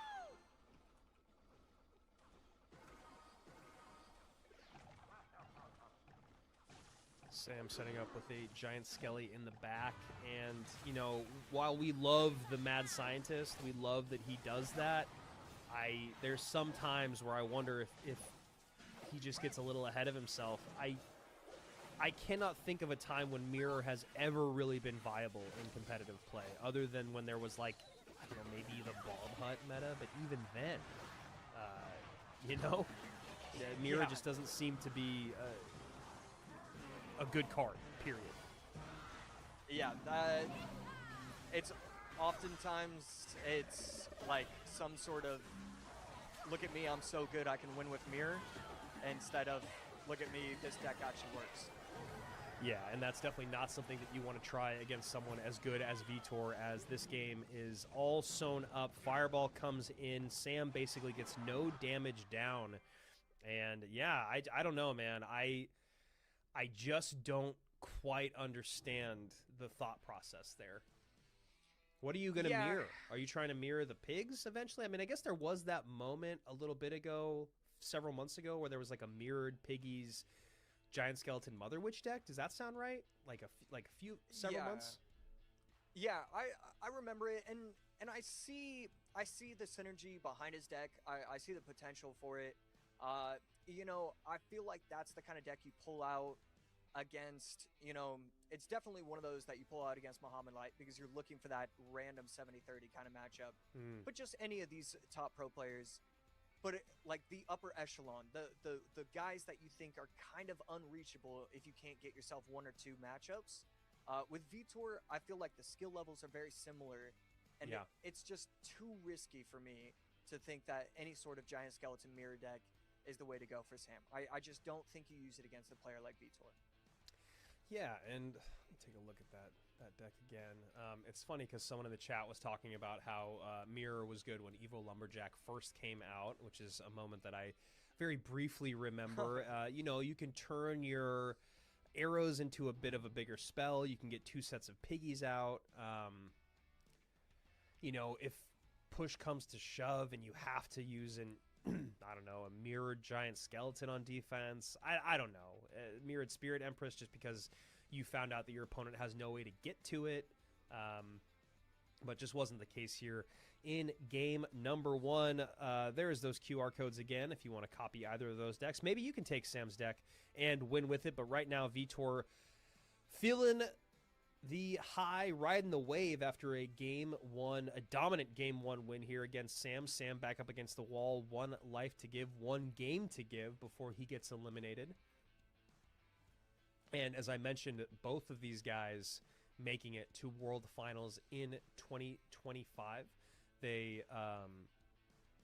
both qualified off of points. Is that correct? No, Vitor was the last chance qualifier who came in at the very, very end of the season. So that was really, really exciting for us. Sam qualified off of points, but they were both sent home on day 1. Vitor was taken out by Ian 2-0. Sam taken out by Sambox 2-1. So that's why I was like, I think that one of them had a better day.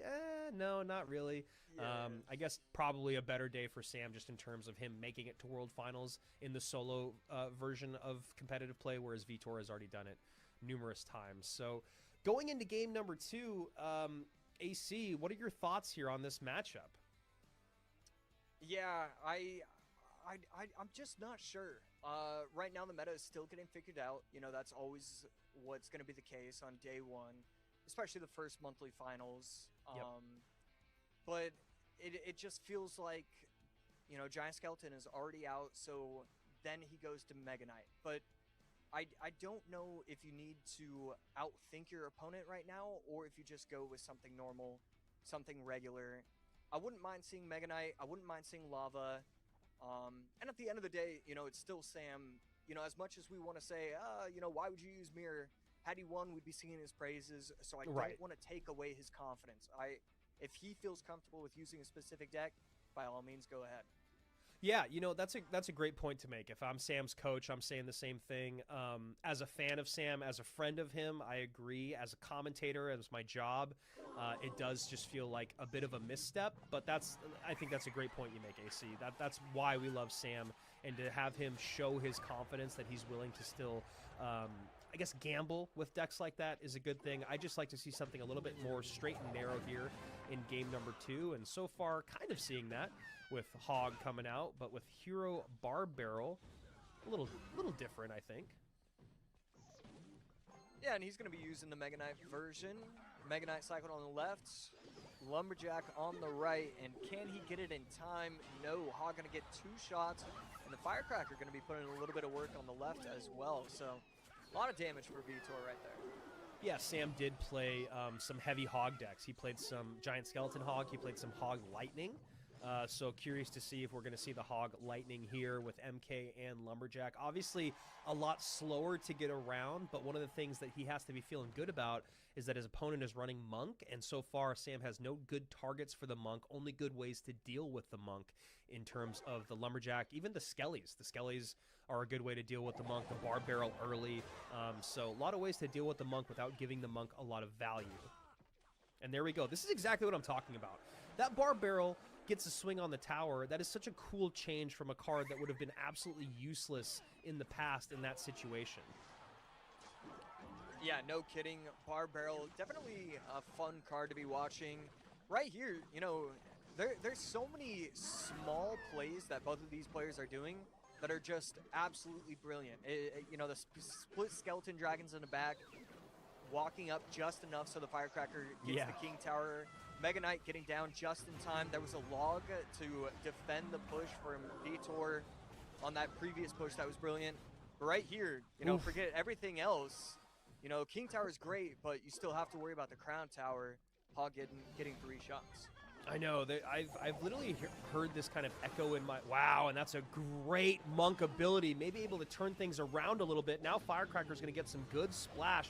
Double Monk down, which means you're not going to be able to get to that Firecracker, and some nice plays here from Vitor to narrow that gap as the Firecracker is still alive. Evo Firecracker and regular Firecracker on the board, and another Hog goes in. Great stuff there. Yeah, and all of a sudden we have basically a tie game, and now Vitor has the Evo Tesla up and fully healthy. It's going to be interesting to see if Sam wants to attack into this or let it go, and he's going to attack into this. That Mother Witch destroyed as well as the Lumberjack. So Vitor very happy that Sam went aggressive against it. Yeah, what I was going to say is I've heard this kind of echoing in my mind for years of King Tower activations and then but at what cost? I can't remember if it's Rich that said that or if it was a moment in time, but it's so true.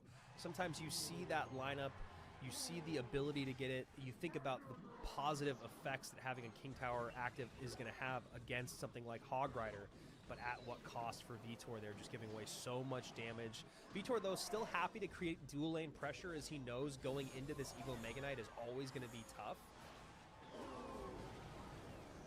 And right there, Fireball, good timing, able to take out the Firecracker.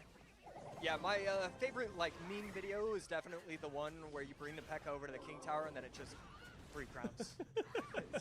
Yeah, that's a good one. 1068, 1021, neck and neck, 60 seconds remain. Sam needs to win this game to stay in the competition for at least one more game, and ideally for him until tomorrow. But can Vitor close him out in 2? This is looking like a pretty good push from Sam. Barbell getting tanked for by that MK again. Talking about the prowess of the Barbell now. 669, 37 seconds remain. Sam in the lead. Yeah, Sam doing a great job of putting the Mega Knight up high, not allowing the Firecracker to go to work. Pre-log going to be able to help out the Hog. I'm not sure if it got a shot. Either way, this is it. 20 seconds left. One of these players is winning this game. Lightning goes in. Barbarrel untanked for again, but that King Tower activation coming in and showing its worth. Hog goes in. MK misses, and now you know the Lightning is going to come down. Can Sam win this in 7 seconds? There's still a chance. 5. He needs the Hog hit. Does he get it? He does! I mean, as close as it gets. Vitor saw it like 3 seconds early. Still really close to the end game. I mean, everything going on at the end. It's just, can you get the spells? Can you protect your tower? And right there, Sam. Just way to, keep yourself alive. I don't know if you guys saw when I came back on camera. I was looking over at my dog who was freaking out a little bit because of how much we were freaking out. Sorry, Snick. But great stuff there from Sam to stay alive, and exactly what we saw in the first set of the lower bracket. We're seeing the same thing. Can we see another reverse sweep? Brilliant stuff from both those guys as that game went on. It's so hard to say whether that King Tower activation was the right or wrong thing to do, even after the game is done. Maybe you'll have more to add to this, but my thoughts initially are you give away so much damage. That was the whole conversation of, but at what cost? But on the other side of that conversation, there was a couple times where that Hero Barbarrel would have been much larger of a threat and had to have more elixir spent on it if the king wasn't up. There was one time when all Vitor needed was a log plus the King Tower because of the King Tower being up. Had that not been active, would those defenses have been the same? I don't know, AC. What are your thoughts? Was it a mistake? Was it the right thing to do? Is it too hard to tell because it was neck and neck?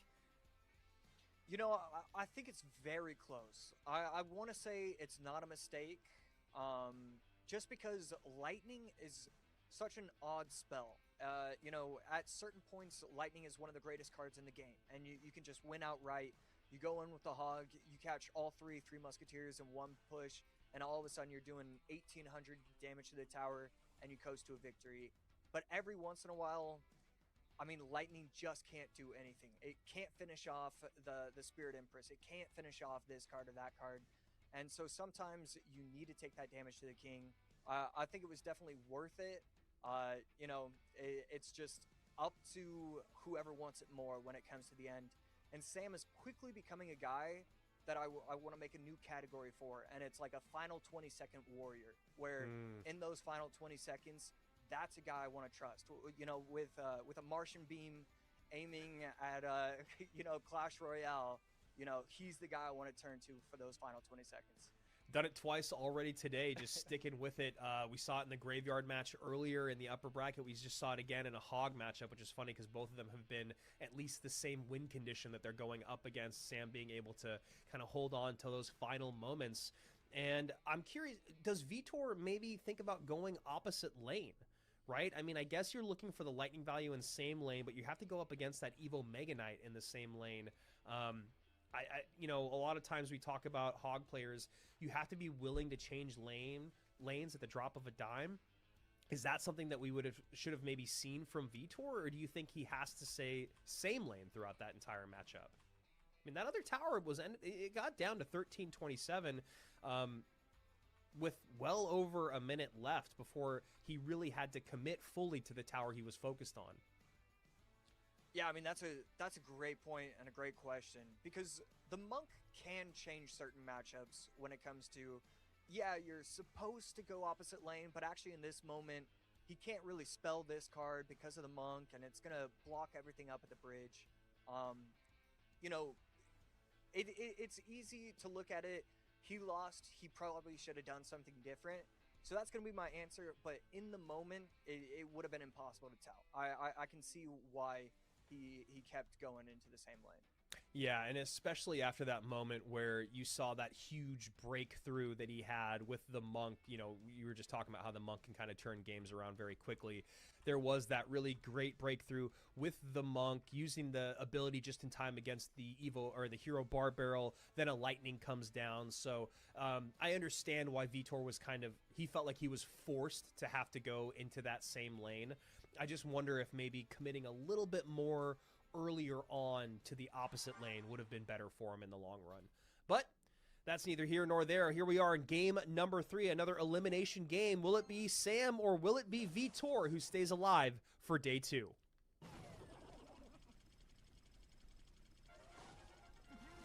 So Giant Skeleton available for Vitor.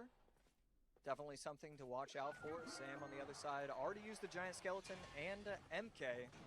And so now he's going to go P.E.K.K.A. I do love the adjustment. Giant Skeleton is available for your opponent.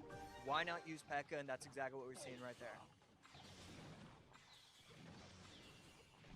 That's actually a really, really great call that you make, AC, about P.E.K.K.A. and just like how much more will we maybe see her over this weekend.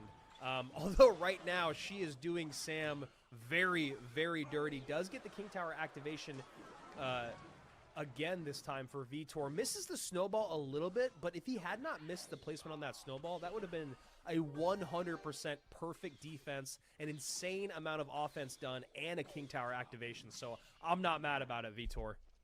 Yeah, still has to feel great about it. So the thing is, P.E.K.K.A. is always one of those weird cards where the matchup isn't what you would expect a lot of the time. So even though, it's going against the Giant Skeleton, well, sometimes the only point of the Giant Skeleton is to freeze everything so the Magic Archer can get value. So, the P.E.K.K.A., it's still not getting the correct value that you'd expect it to be. It's just something we're going to have to wait and see how both of these players are going to set everything up. So here we go.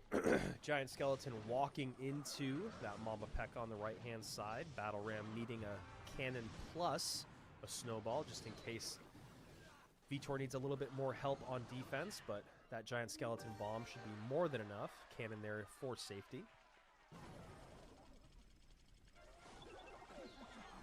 So still getting pretty aggressive on offense, going into the one Rascal Girl plus Dark Prince. Evo Snowball. Wow. Gonna get a lot of damage. So even though it was kind of awkward and the Dark Prince went to the tower, that's still great for him and gets some chip damage. And this is a matchup where that King Tower activation is so very helpful. But wow, Sam, huge push, right-hand side, and just like in game number 2, here we are in game number 3, basically all tied up as we're going into overtime.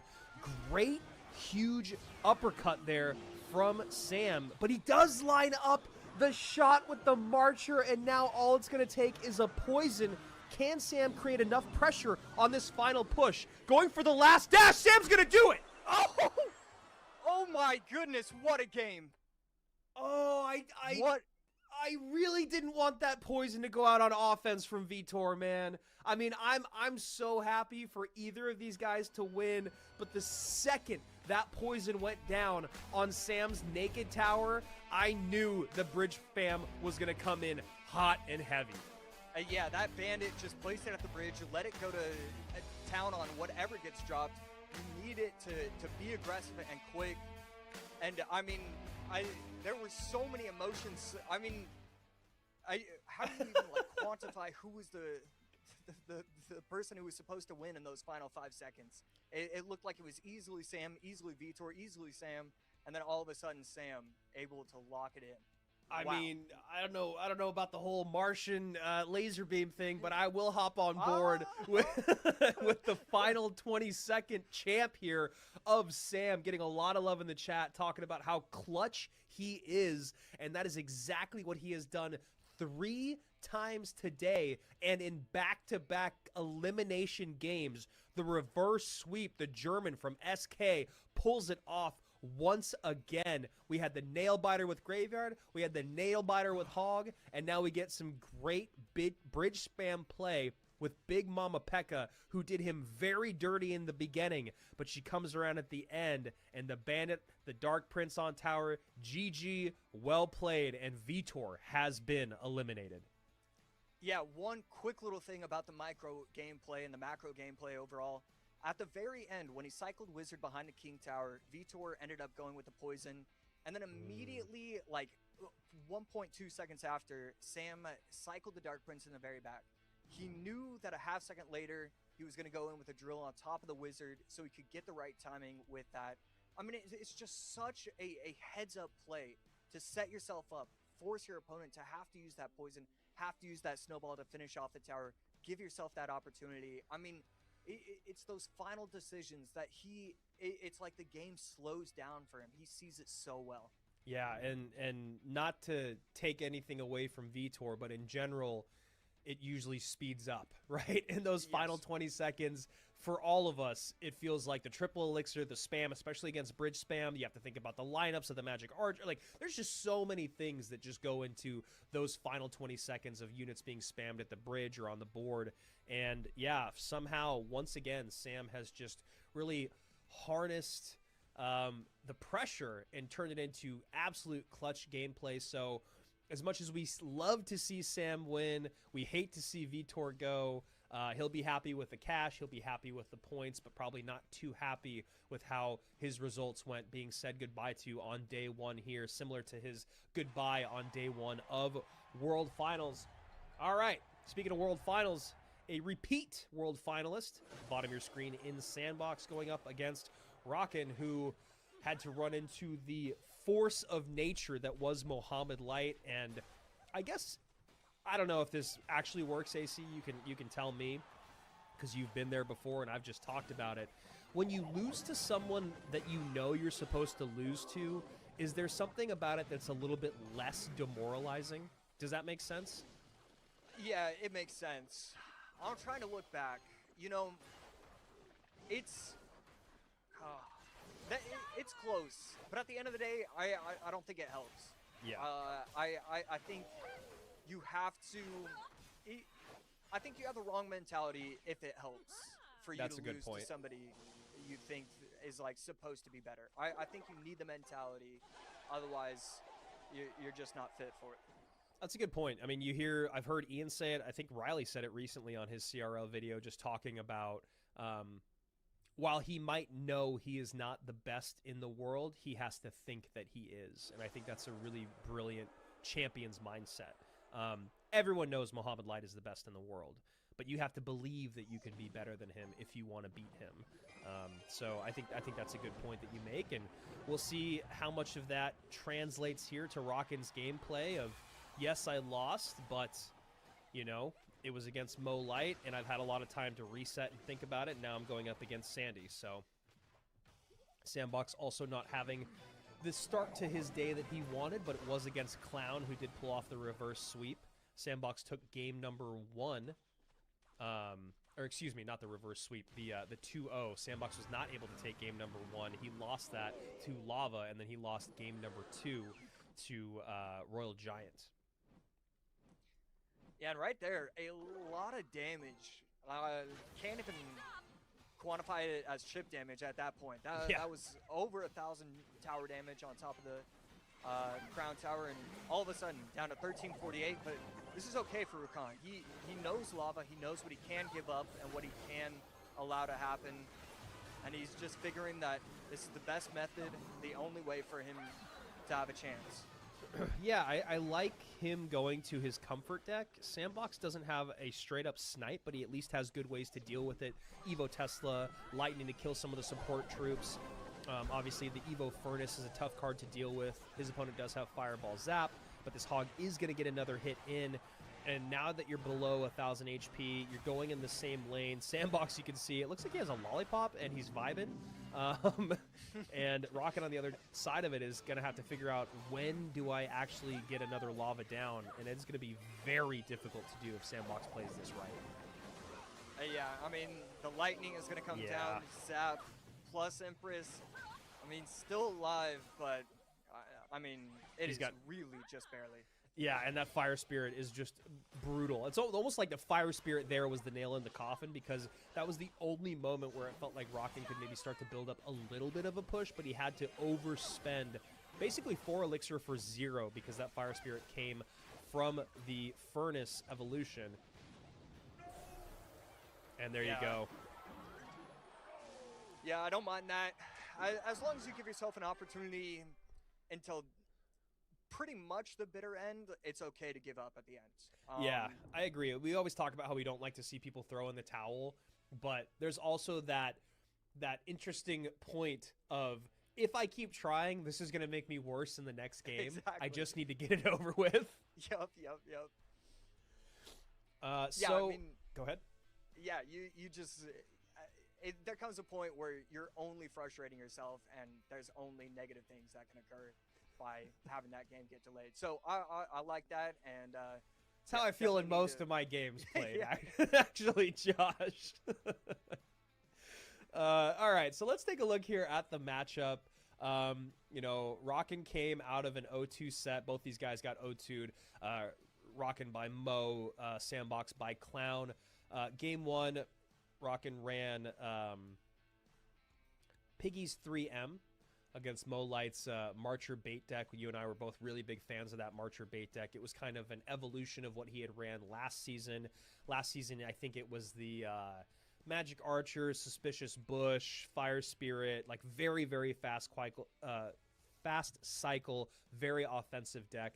This deck from Mo had a lot more defensive capabilities to it, so Rockin was not able to break through with the the Evo Piggies and the 3M. And then in game number 2, Rockin ran MK Ram Rider. You know, in general, he's known as a lava player. We saw that did not go well, so that's also going to be a little bit demoralizing after going 0-2 and then losing with your comfort. A lot of times we've talked about in the past, well, when things are going really bad, go to your comfort deck, you know, and he just did that. We did see a lot of Battle Ram MK and a lot of Battle Ram Giant Skeleton out of him during the group stage. We also saw some Drill and some Mortar, so we'll see where he wants to change things up. I don't know why our producers are living in my mind, but they really are. I was actually going to talk about how I'd love to see the prize pool again, so shout out to our production team. Right now you guys are seeing how much you're going to get money-wise. You'll also be getting points as we see our leaderboard at the end of maybe tomorrow only, but we might see it at the end of today. But you can see all these guys are going to walk away with $500 who get eliminated in day number 1. And, you know, that also makes this a $500 match, right? Because if you win this match, you immediately get to double your prize to a minimum of $1,000. So not only is it a $500 match, it is also a chance to stay alive and to get that golden ticket and to come back on day number 2. Yeah, especially if you're a World Finals contender, I mean, probably both of these players, but especially Sandbox. You know, making it to day 2 is a perfect way for you to think about the year and say, all right, you know, month 1 was good enough. I set myself up for the future. The consistent players really need to be focusing on at least making it to day 2. So that Loon going to be stopped. First time I think we're seeing Spears today, other than out of a Goblin Hut. And I like this deck that Sandbox is running so far. Just fast cycle, a lot of control. On the other side of it, we have Loon coming out, which is honestly a pretty good matchup so far when you look at what's on the board. You know, when you look at this graveyard deck, he's just got the Spear Goblins. Otherwise, he's got to be creative with the Evo Cannon and with the Poisons and with the Dying Gob Demolisher. And you can see Sandbox kind of shaking his head, but also kind of vibing like he was in game number 1. Rockin', though, a very different look on his face, looking a lot happier, knowing that he's got the guards, he's got the cannon, he's got the executioner, a lot of good ways to deal with that graveyard. Yeah, it definitely feels like a matchup where his team was prepared for it and really kind of hoping for this kind of thing. Only the Spirit Goblins can do work, but you're also just a little bit slow with the cycle. Yes, you're getting to all your troops in only 9 elixir or whatever it is, but when you're trying to get that second cannon up for defenses against loons, you need that 7 elixir cycle, that 8 elixir cycle, and that extra 1 or 2 can be just massive and detrimental to defending. Rakan definitely has to be feeling great about this. But is behind at the moment, and I would really like to see him set the line at the bridge a bit more with the Giant Skeleton. He knows what his opponent is running. His opponent is running a very fast cycle graveyard deck. Wow, Barb Barrel on tower, tanks for the Spear Goblin, then they change places. Another huge blow there to Rakan. And like I said, here he is being creative with the Evo Cannon and the Poison, which is going to be more than enough, but we need to see that line set at the bridge with the Giant Skeleton over and over, and it just hasn't happened yet. And there he goes, cycling it in the back again. I'd go aggressive at the bridge if I was Sandbox, although he is just barely ticking to 8. I think if he didn't play that Demolisher, he might have went in. Yeah, I think that's what it was. Both players kind of timed it wrong, and finally we're seeing it. You know, Rakan going with the Luna in the back, and that's what you need to do. You should have the matchup, but then all of a sudden you're down 1,200. Something needs to change. Something like that with the Loon in the back. Allow yourself multiple Loons, multiple Giant Skeletons. I like that adjustment, even though that first push didn't work. Giant Skeleton in the back again. You imagine that a graveyard's going to come in, and it does. I do like at least the Evo Snowball coming in, but I don't know, man. I just feel like this was played so poorly. Yeah. I'm not exactly sure what should have been done, but allowing your Giant Skeletons to always get blocked, although this could be special, the Loon almost. Double cannon is down. Loon does get the death damage on tower. Second Loon coming in, but it's not going to be enough. Perfect pre-log, but way too late at this point. Barb Barrel again. Yeah. Good activation, getting on top of the tower, putting in a little bit of work, and we're just going to see it. Night block, graveyard offense, Sandbox 2-0.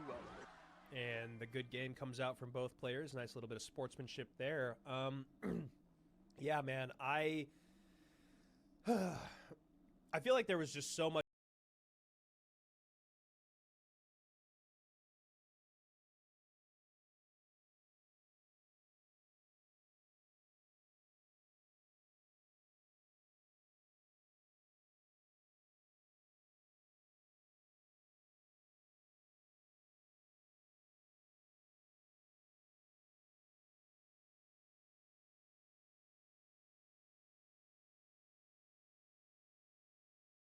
was just not giving credit where credit's due. Sandbox has a fast cycle deck. He's going to play it aggressively. Every time you cycle a Giant Skeleton in the back, you're putting one of the worst cards to defend a graveyard near a graveyard, and you're putting the best card to set the line at the bridge in the back of the map. You've got to change those two things up.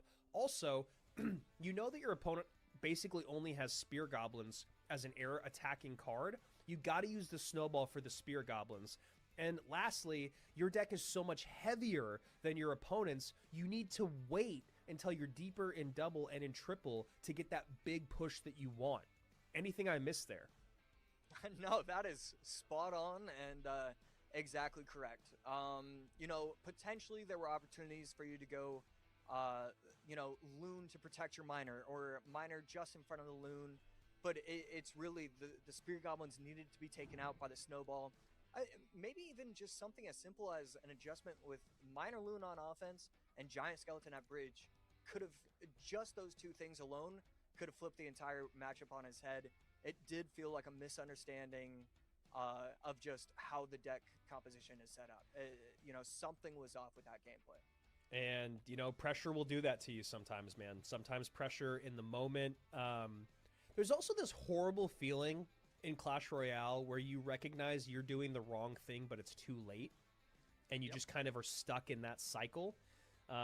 Could have been the case here, but Sandbox takes our first sweep in the lower bracket. Next, we'll have Samuel Basoto going up against Ta to close out our lower bracket for the day. And back up to the upper bracket we will go after that matchup. EGW versus Tanjiro. Those guys have been sitting very patiently for a couple hours now. And then we have Ruben going up against El Mollejas. And then we have Clown, Mohammed Light, Adriel, and Kimchi.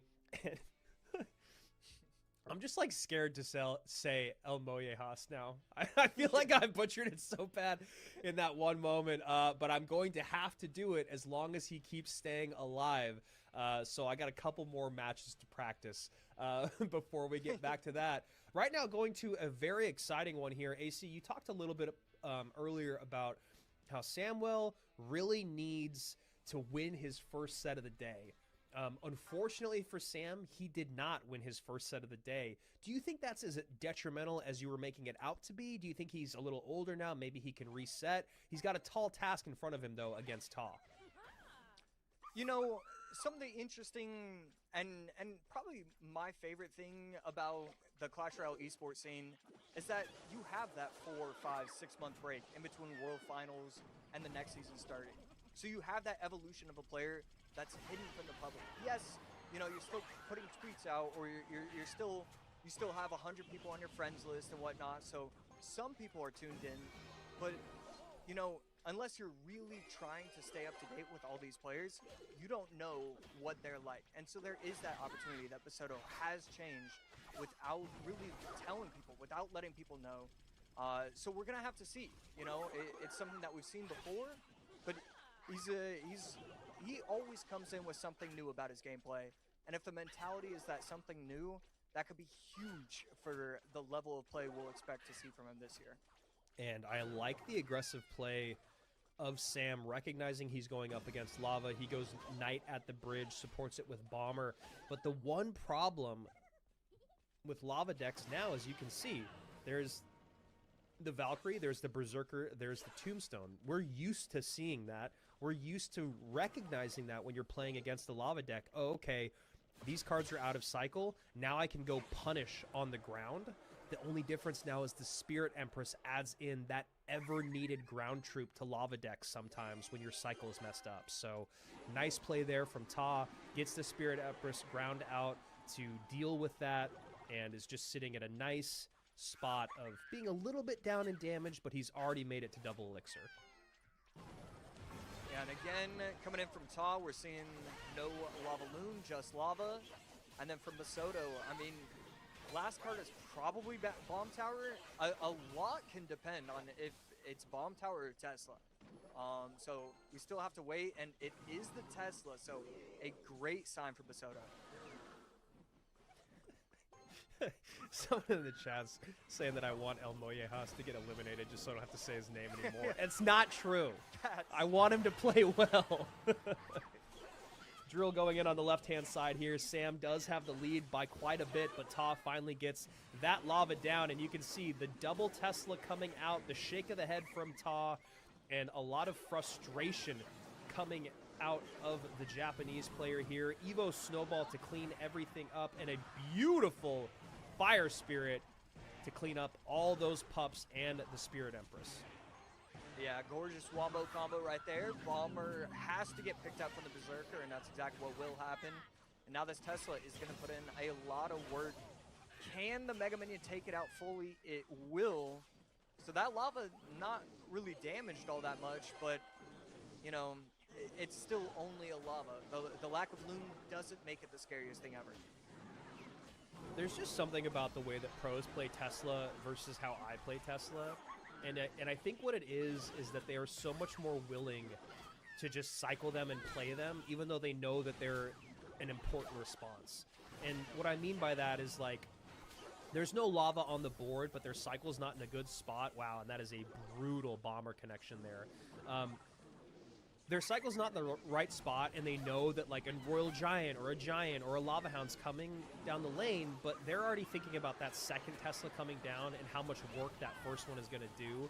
I know it seems so, like, rudimentary or elementary when you talk about it, but when you watch the highest level gameplay and you watch even, like, outside of the top 100, the top 1,000, you will see those top 100 players play their buildings so much more defensively than reactively, whereas so much like more often as you get lower down in skill level, you see people holding that building so preciously until it's needed. And I just thought that that was such a great use of the Tesla throughout that game by Samwell. Yeah, I mean, he kept it hidden for a while because he didn't need it, and then once he started to actually need it, he was it just felt like he was prepared. It definitely felt like he had a lot of experience with that matchup. And it's not even just the variation. It was like that exact matchup he has played time and time again. He knew to get the Evo Snowball in cycle. That means he can go in aggressive. You know, sometimes we worry about players throwing the game away at the very end because they get too aggressive. And in that moment, I wasn't worried whatsoever. He goes with the drill, the poison, Evo Snowball, and it's like, all right, this must mean this works 100% of the time, and it worked. And so it just felt like he was really prepared in that matchup. Yeah, and you know, correct me if I'm wrong, but because these lava decks are relatively heavy and they don't have Loon, it makes not having an air attacking unit not as imperative, right? If you're dealing with lava Loon pushes over and over, Poison plus Tesla is probably not going to be enough as time goes on, but because you don't have to worry about that Loon, it seems like you're able to make these decks that a lot of times people would struggle with against a lava deck that much more impactful because you don't have the pressure and the damage of the Loon. Yeah, 100%.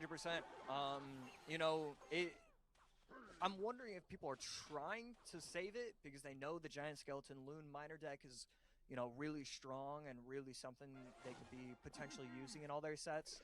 But I don't know. It just, we're slowing down on the creativity, and, you know, sometimes you want to start speeding things up.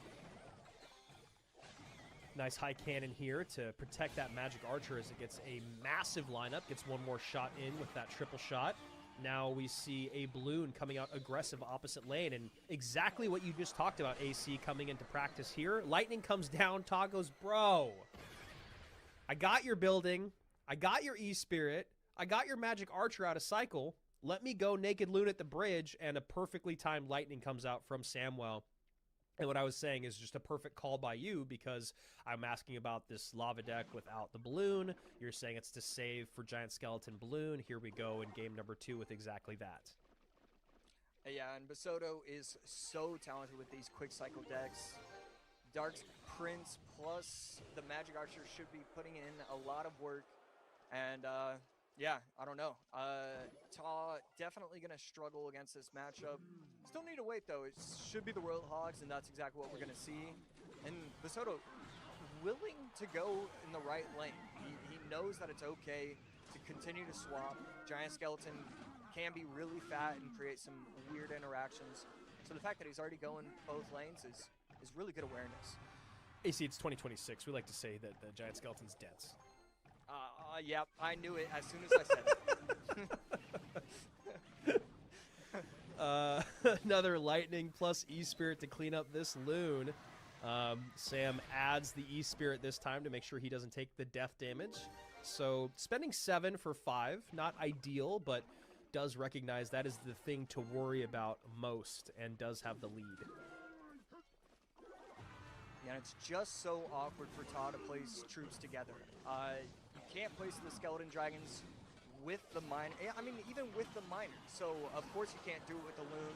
Everything gets spread out, and you can get chip damage at times, but I don't know. Ta has to get really creative Otherwise, it becomes super easy for Basoto to defend. Yeah, and I feel like Ta has struggled a little bit with that creativity today in his 2 sets. It feels like he's just not quite had just what he needs today. I don't really know how to put it other than that. It's like some of his interactions aren't right, some of his macro understandings aren't great, and I think the biggest thing is just kind of his matchup situation has been a little bit tough as well. Yeah, sometimes at the end of the day, you know, it can just be straight matchups, and that's okay. You know, it's going to happen. Clash Royale does have variance. The most important thing is that you make the correct plays when you have the opportunity. Yeah, that's a really good point that you make. You have to know that bad matchups are going to come your way. You can't always play through them, but you can play them to the best of your ability. 1498 to 2104, both on the left side of your screen. The person with the lower tower, though, is Ta, who has already dropped game number 1. 70 seconds remain here in this elimination game for Ta. Samuel with still 1 life to give as a balloon is set up in the back on the right-hand side. Giant Skelly on the left working down the lane. Yeah, both players, you know, making these kind of interesting plays. Early cannon, late in the corner loon. Just both players hyper aware that, you know, something needs to happen for Ta. So both players kind of predicting that early on. Yeah, Sam playing hyper defensive right now. You saw right there, happy to take the death damage just so he could be sure to have the Evo Cannon in cycle. Magic Archer actually turning around and focusing on that loon in the opposite lane. And honestly, that feels like it could... Oh, wow. Those Skeleton Dragons actually even up the game and take the lead for Ta. 20 seconds remain, 13:31, 14:57. Obviously, Sam does have the lightning to take it, so that is what he is relying on here. As long as this loon doesn't do anything, and it does not. Miner comes in as well. Loon again, 7 seconds remain. Is it enough time? I mean, he has to He get needs- the lightning he needs out. the lightning. He protects it. Does it? 11. Oh! Oh! What? What? What happens? It's a draw! It's a draw, bro! We're going to another game too? Yeah! That's incredible. That is actually absolutely incredible. And because this is dual mode, it's just like they lost 8 cards each that can't be replayed. Even the chat is a new one. react. This is a new one, boys and girls. This is why I love this job, man. This is my 9th season of commentating, and I love this job. What a way to end an insane game. Sam was in the lead that entire time. Unbelievable stuff. Yeah, and he didn't give up on the play. Yes, he gives up a chunk of damage to the Skeleton Dragons, but at the end, he played the correct cards. I mean, he got the Skeleton Predict, got the Dark Prince to protect. I mean, 0.1 seconds left. That's when the lightning zapped the tower. It wasn't before that. He just had that elixir, and wow, yeah, that's a new one. Wait a second. Are we not saying it's a? Is this? Did he? He lightning the wrong tower. What? Shout out to the chat. Okay, 5 seconds remain. Sam has 7 elixir in the tank. 14:16 on the left tower that he'd been focusing on most of the game. 13:32 on the right tower that he had not been paying attention to. He lightning the wrong tower. Oh my goodness, that is insane. If ever there was a time for replay, that would be it. Oh my goodness. The pressure, my friends, the pressure of Clash Royale League will stun anyone, even someone as good as Samuel Basoto. I've made that mistake many times. I've made that mistake many times. I would make that mistake twice a month, yeah. Wow. I don't even... I mean, similarly to Sam, I don't even know when that damage happened. Okay, look at this. Yes. Yes, let's go, production. Okay, look at this. 19 seconds remain, 23:96 on that right tower. Dark Prince completely undefended. gets the charge, gets the shot. Skeleton Dragons turn around late. 13-32, 14-16. 5 seconds remain, ticking to 8. All he needs to do is get a lightning in. He gets the Dark Prince down in time, and then he lightnings the wrong tower. I mean,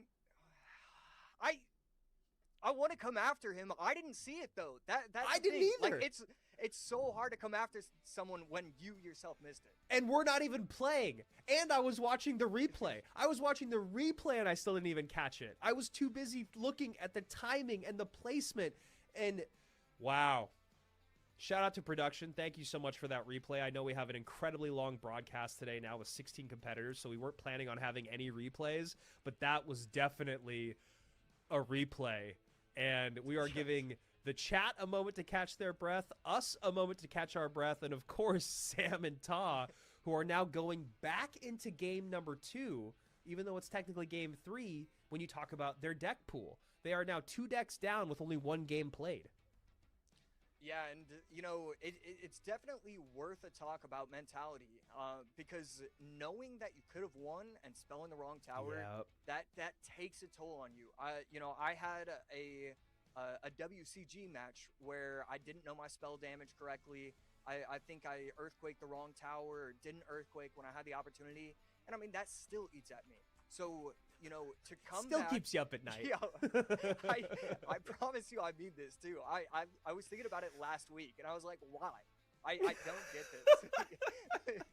You're just like laying in bed, and then you're like, eyes wide open, just thinking about it. And yeah, I mean, this is a moment where Sam is going to be thinking about this for some time, in my opinion, because like you said, this is a momentum game. And if I'm Ta, I am riding lightning right now, dude. I am so hyped that I somehow got back into the game. I somehow got a draw, and that draw also came on the shoulders of my opponent just not seeing how much damage he had done to both towers. Yeah, wow. And I'm assuming Sam also didn't have a coach in his ear, because I don't even know, because we're watching it live, we're watching it on replay. I don't even know if the coach would have caught it in that moment, because you're just looking at all the things that are happening. Yeah, 100%. You know, that's a good question. I'll probably talk to him after today is over, because yeah, you need the coach to step up in that moment and say right tower, because yes, again, I mean that's part of their job. That's part of their job. Probably 5% of people are actually seeing that in the right time. It's just crazy. Yeah, being able to see that real time, because also you've got to be someone said Andrew scripted this. I wish I could have, because you also have the coach yelling, you got to get a unit down, you got to protect. The skeleton dragons are going to connect, something has to come down. You have just enough elixir, play anything that you can, and then get the lightning out, to be able to be like, you got to play it and get the lightning on the right tower. And then there's probably the moment of having to convince your competitor of like, well, what do you mean right tower, you know? And then Sam looks, and then time's gone, you know? So all of that, incredible. I just love it. Yeah, I mean, how do you call that out as a coach? Like, right tower, trust me, lightning. Like, is that like the quickest call out you can do? I mean, I guess if they're your coach, you just kind of listen, right? I mean, it's so much easier said than done. Getting word from production here in League Ops, they actually can repeat cards in a draw. I don't know. First of all, my opinion doesn't matter, but I don't love that.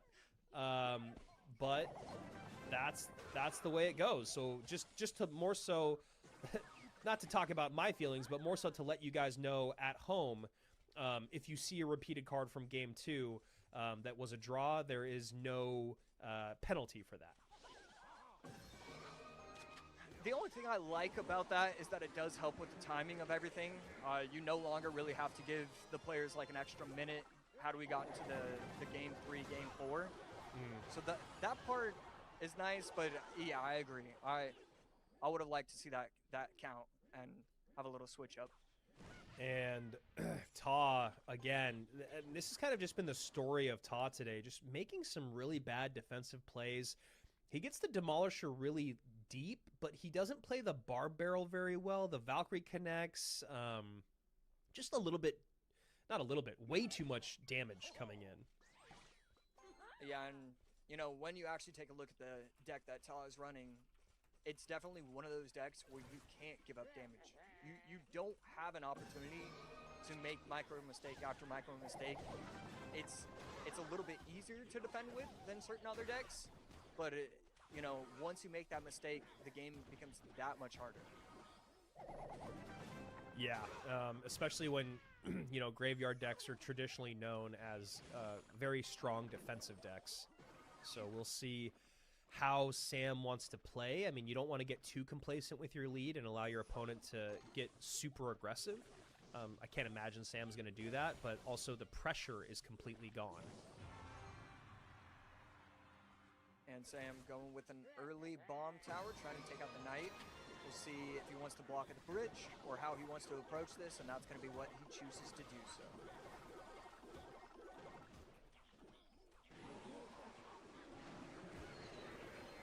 Very clean defense coming in from Basoto, and now Evo Tesla on defense, but just giving a lot of value and not trying to hit the knight, just going for the Spear Goblins.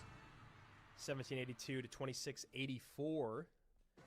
Sam has this locked down, but he also had last game locked down, we thought. So anything could happen here. Nice block at the bridge with that Valk.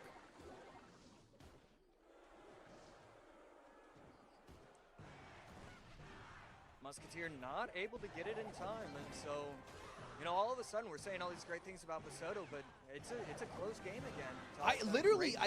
I just said that, right? I was like, he's firmly in the lead, but we've seen him kind of give away the lead in this set and in our non-existent game, and that Gob Demolisher connection is absolutely huge, but Ta's...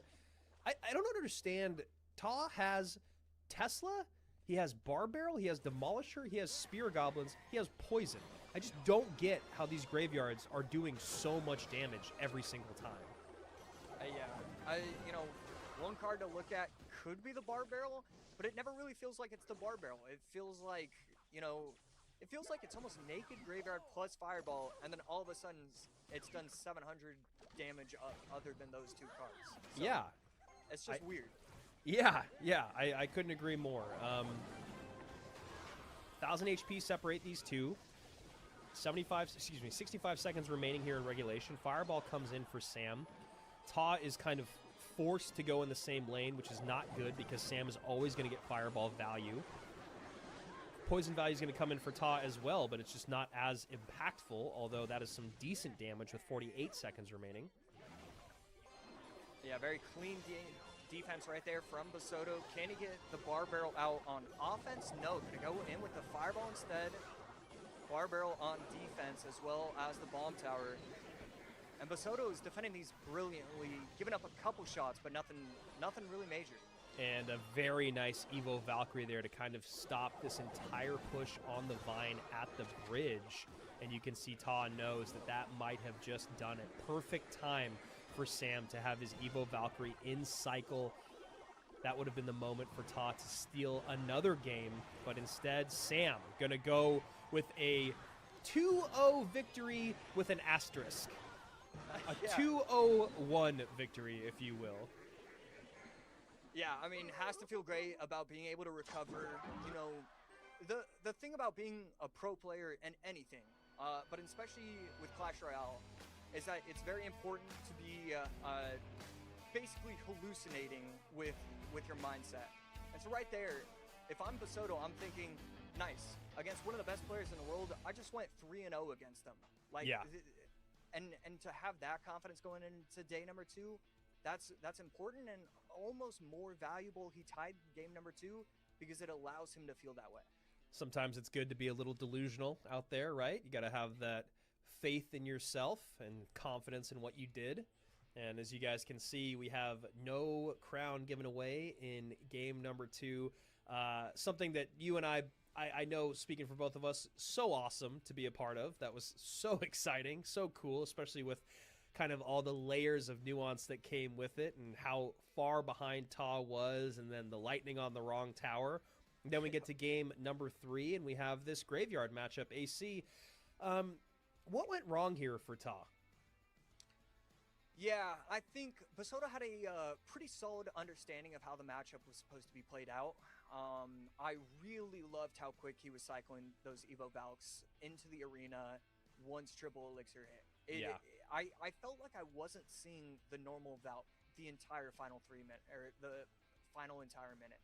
It just felt like it was always swinging everything together, allowing the bomb tower to get extra value, clumping everything together. And then I liked his pushes. You know, you're allowed to go naked graveyard plus fireball if it works, if you can defend properly, and he was able to do that. I loved how he approached that final minute.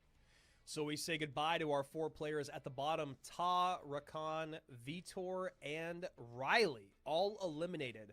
Rafael Nadal somehow pulls the bunny out of the hat in that set, turns it around, picks up his wins, first wins of the day, both against Riley, eliminates him. OP Sam stays alive, and some nail biters against Vitor. Sandbox 2-0 over Rakan, Samuel Basoto, and Ta, another nail biter there. Samuel takes that 2-0, like I said, with a bit of an asterisk. And then we go to the top of our bracket. These are our final 4 matches of the day, still moving at a pretty great pace, all things considered, with 4 more competitors. EGW and Tanjiro, the battle of the relative unknowns. Obviously, EGW been around for a little bit longer in competitive play, and it says he's a coach. I don't know who he's coached, but if someone knows, let me know in the chat. Rubizales, Ruben, Team Queso, Ruben going up against El Moyejas, and Clown and Mohammed Light. And then to close out our day, Adriel versus Kimchi. And as you guys can see, there's still a lot more empty spots on the bracket. We will be back tomorrow, same time, same place, with a lot more action coming your way to give away, of course, that grand prize, that 14K, and the ever important, the ever coveted, sought after golden ticket of 2026. Whew, AC. We got 4 more matches. We're back in our upper bracket. We're going back to the 2 relative unknowns. This is going to be a really interesting matchup. Yeah, I mean, both players have to be feeling so confident. You know, these are the kind of guys that are worried about getting bounced day 1, especially if you're having to match up against Riley. And honestly, you know, while you're grateful for getting matched up against a relative unknown like EGW was for his first opening round, it can make it a little bit more nerve-wracking, because if you lose that, well, then you're expected to lose the second round, and all of a sudden you lose one set, you've already lost 2. So there was a lot of pressure on both of these players. And so the fact that they're here right now after consistent and good gameplay, it's exciting to see who's going to make it just that much farther. Still in the upper bracket once day 2 hits. It's an exciting set. EGW has been playing a decent amount of ladder as he's been off screen, but to remind you of what he did on camera, it was when he started our day off, taking out Rafael Nadal 2-0. Game 1 was a Rune Giant Mega Knight Little Prince deck with Goblin Curse and Rage, and then in game number 2, stuck with the small spells, but beefed up the rest of the deck. He went Vines and Snowball, and then he went Giant Skeleton, Evo Battle Ram, Evo Lumberjack with Hero Marcher. Tanjiro, on the other side of it, has just been sitting back and watching the gameplay, at least on this account. He ends up taking down Riley 2-1. Game 1, he started off hot with Evo Mega Knight, Evo Furnace, Hog. Game number 2, he went to the skies with a Loon, Giant Skeleton, Skelly Drag Miner deck, and he lost that game to Drill, which obviously Riley's very good with Drill. And then in game number 3, went to the skies again with that Lava, Goblin Cage, Spirit Empress, Evo Valk deck. And to start things off, Tanjiro taking the Rage from EGW, but both of them got the note about the Giant Skeletons. Okay, I was wondering if EGW was going to be running something like Eagleum with the Giant Skeleton. Not going to get too crazy. And that Giant Skeleton should be able to splash onto everything. Wizard doesn't take that last step, and all of a sudden, we got 2 pushers, one on the right and one on the left. Yeah, one on the left going to get a nice connection there with the Battle Ram in. A little bit of damage on both sides. 2 untouched towers for Tanjiro. Now it's turn for EGW to get back on offense. He goes Balloon plus Miner. Miner does not distract the Evo Wizard, unfortunately.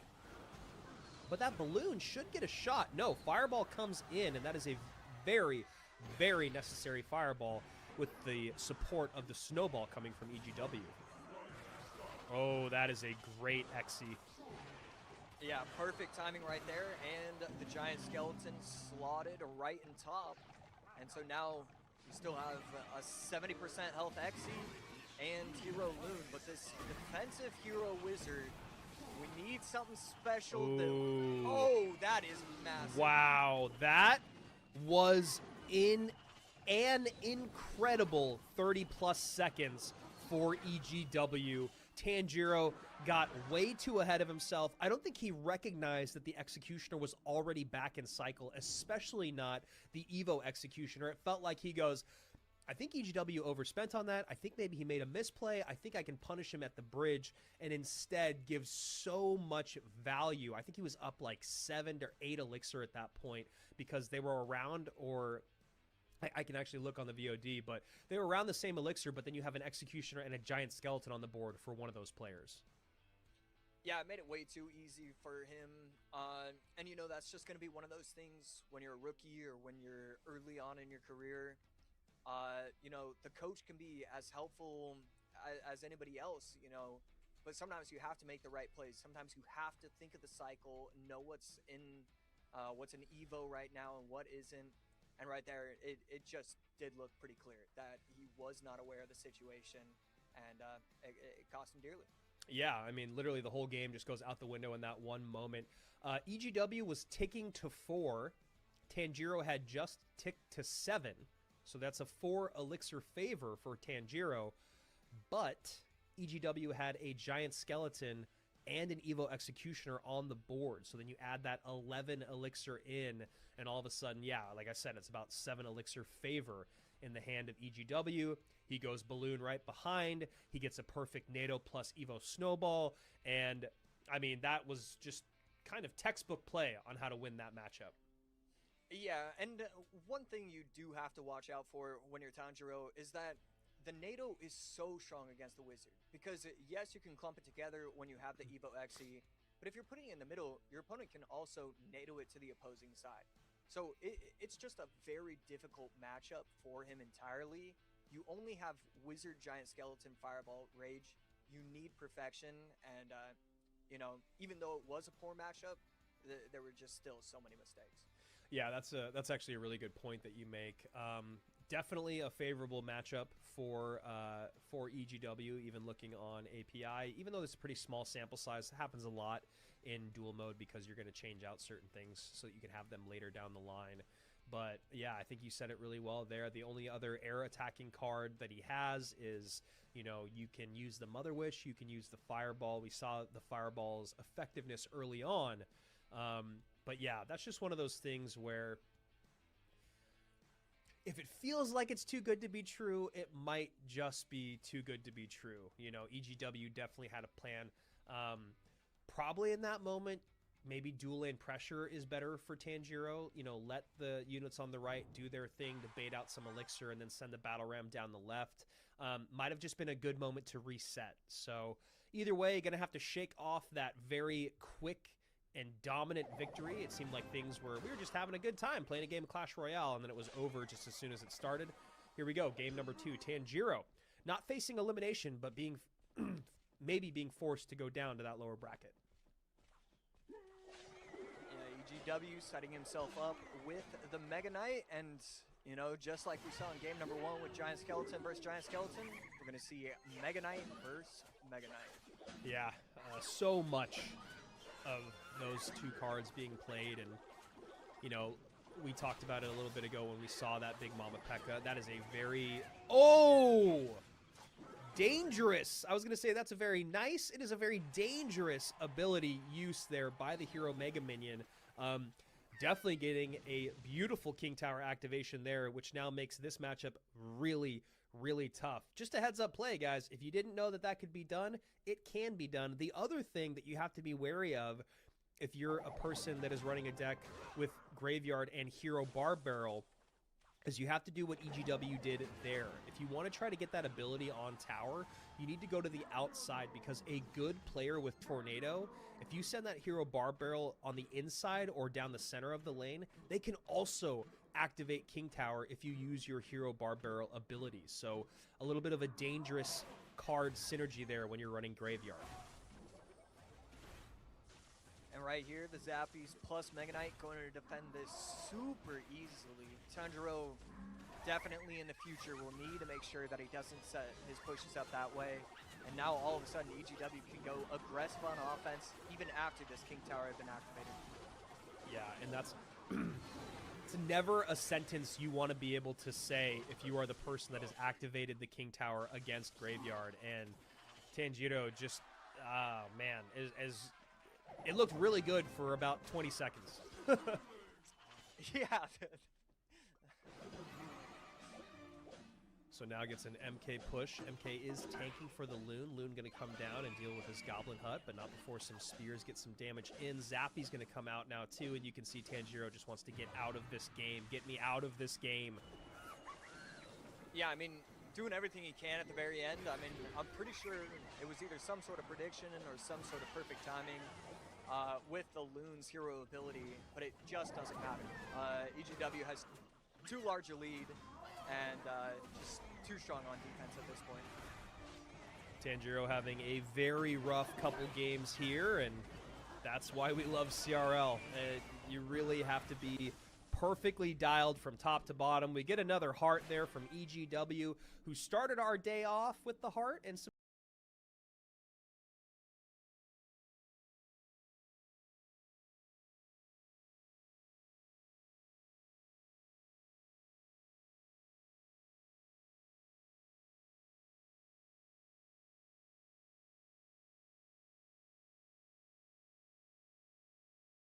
Two 2-0. I mean, does not get better than that as a pro player. Yeah, he could have been here maybe years ago, or maybe that coaching gave him all that game knowledge to get to where he is. Game number one, AC, talk me through both these matchups.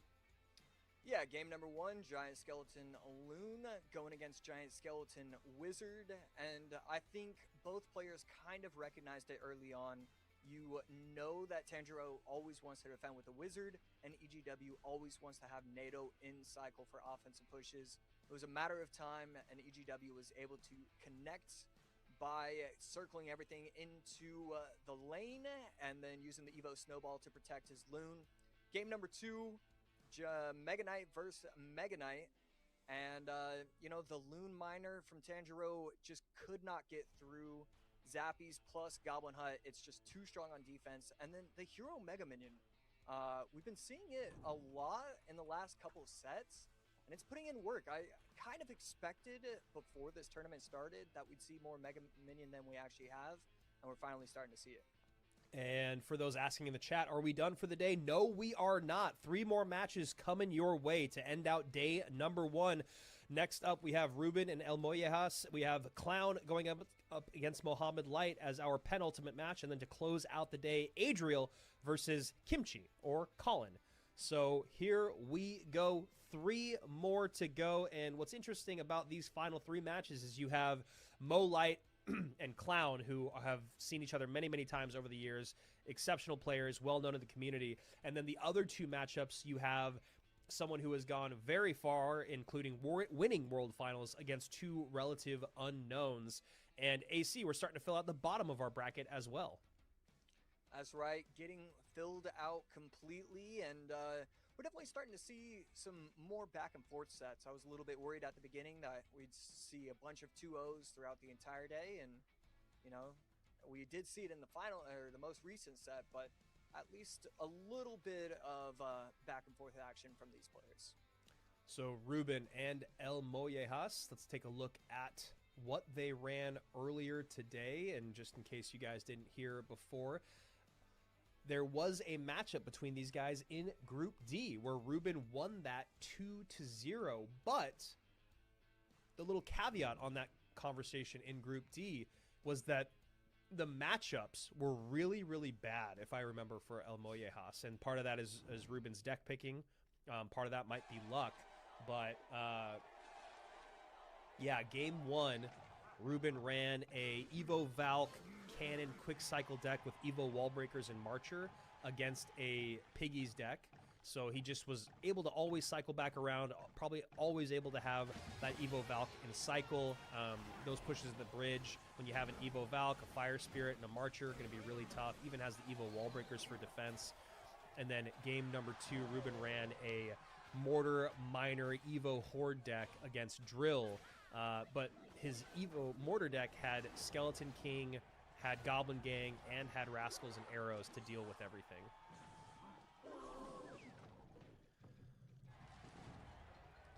And so Mollejas has seen one of the previous sets and decided to still go in with that deck. It looks like the exact same deck that we just saw a previous set loss with. So yeah, that's kind of interesting. Not going the Giant Skeleton Loon, just going Giant Skeleton Battle Ram. We did see a bit of composure from El Mollejas earlier in the day, dropping game 1 to Sam and then turning it around for a reverse sweep. Ruben, the king of kind of sitting back, figuring everything out, and then punishing you for it. Two guys that look like they have some strong mental fortitude. It'll be fun to see them going up against each other here. 1 minute, 30 seconds remaining in regulation. Ruben up by about 500 HP with this Hog Lightning deck. The Evo Furnace has just been getting so much value just throughout the day. Yeah. Definitely one of those cards that I do want to take a closer look at just for my own personal gameplay, because I've been wildly impressed with it. Yeah, I'm actually a really big fan of the Evo Furnace. I think that they got it to a pretty good spot. It's still a very strong card. That is not the interaction that Ruben wanted. He gives away damage on tower, he wastes Elixir, and his Evo Furnace gets cleaned off the board. The ability for the Evo Furnace to do as much damage as it does is incredibly impressive. The other part of it is the regular Furnace can create such pressure in the opposite lane for so cheap. The ability to clog up a lane and create pressure at the same time with one card makes it a card that is almost always spelled off the board. We saw someone bait out that spell earlier today and then win the game because of it. It's just a fascinatingly strong card right now, the Furnace. Yeah, and it does really pair up well with the Giant Skeleton. Right now, though, yeah, all of this doesn't matter if you're going to allow Battle Rams to connect to the tower, and that's what happened. Tower down to 18-24. Yeah, Tesla just misplaced to the right there. Got to just put it in the center of the map or even towards the left side just a bit if you're worried about that, you know, the density, the fat Giant Skeleton, you know, anything pushing that Battle Ram around. And that time I think it was just an LJ. So just one of those things that you got to be more aware of if you're Ruben. You got to either play that up a tile higher or over a tile to the left. Right there. I really like the Vines taking out the Furnace with the help of the Mother Witch and the Giant Skeleton, but Evo Tesla placed in the middle should be perfectly fine, should lock up everything. Another conversation out there that we haven't talked about yet today is the changes. We talked about the changes to the Spirit Empress that have been discussed, the Giant Skeleton that have been discussed. Even the Goblin Drill is getting a nerf, at least work in balance. Oh, wow, and another connection from that Battle Ram. The last thing I wanted to say about that is that we're also going to be seeing, or at least they're talking about, a 15% damage nerf to the pulse damage for when the Tesla pops out of the ground. So, interesting thing there. It does feel like Evo Tesla is still incredibly strong. Yeah, Tesla, I don't know. Tesla's one of those cards that's hard to decide with, because if you're not a pro, it feels like Tesla is one of the worst cards ever. And then if you are a pro, it's just disgusting how much value you can get. Yeah, and you know, it wasn't long ago that we had the Evo Tesla giving 2 pulses. I think that was just a crazy time to be alive in Clash Royale. That was a bad time, yeah.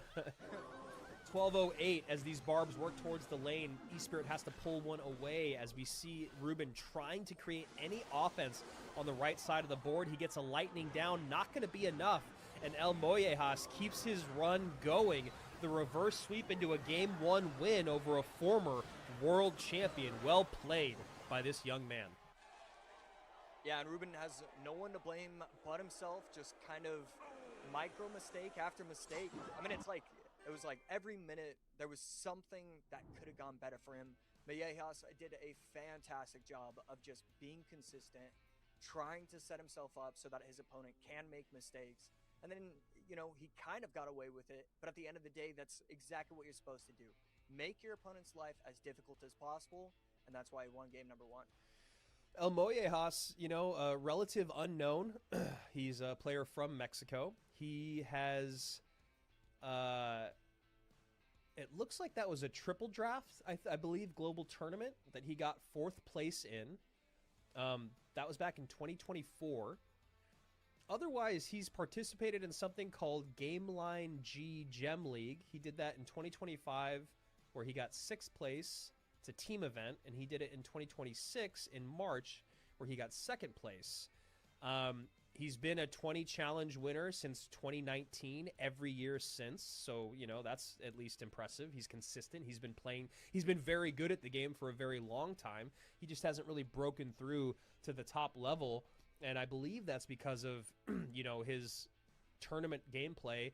And his highest finish on ladder is only 143. And that was back in 2024. So that was a while ago. Yeah, ladder is one of those weird things where, historically, it hasn't meant as much as you'd expect to the competitive scene because, at the end of the day, who's going to be better? A one-trick RG player or somebody who's incredibly well-rounded and just slightly worse. Yes, the RG player might finish higher on ladder, but that doesn't mean anything when it comes to competitive natures. So it's hard to find that balance. But still, not having that top 100, that's certainly something to look out for. Yeah, that is interesting. But the consistency from 2019, I mean, even though I've never won a 20-win badge, it is not really enough to make you a top contender in CRL. It is the bare minimum. So for him to have been doing that since 2019 shows he's been consistent and he's been playing at a high level for a long time. But now it's apparently his year to kind of break on through to that next level. A couple people in the chat asking about when they're getting their freebies. We're going to be getting them in the end of the last match. So we are almost there. Only a couple more matches to go. There's about 2.5 matches left or so to be played. And one of those matches will have Mohamed Light in them. I know a lot of people still asking if he's going to come out again today. A lot of people thinking he's not going to because this year we have 16 players instead of 12. So last year, if you won and you already had that first round bye, if you won and you were in the upper bracket, you just wouldn't come out again. Whereas this year we are seeing that upper bracket quarterfinal be completely played through on day 1. Getting ready for this next game. We are getting very, very close. Again, just a shout out, same place, same time tomorrow. We have our monthly finals coming at you for the next 4 months. We have our LCQ after that.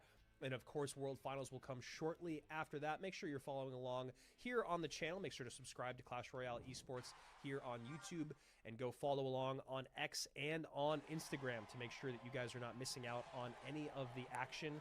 And remember, you could be here. Top 1,500 now are making it to the group stage, and the group stage is paying out now. Paying out in points, paying out in cash.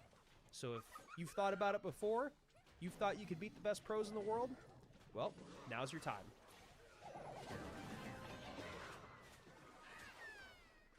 Right here, Furnace again, seeing it set after set. Good timing with a mortar, and that's going to actually be such an interaction where the skeleton barrel is able to land on top of the goblin hut.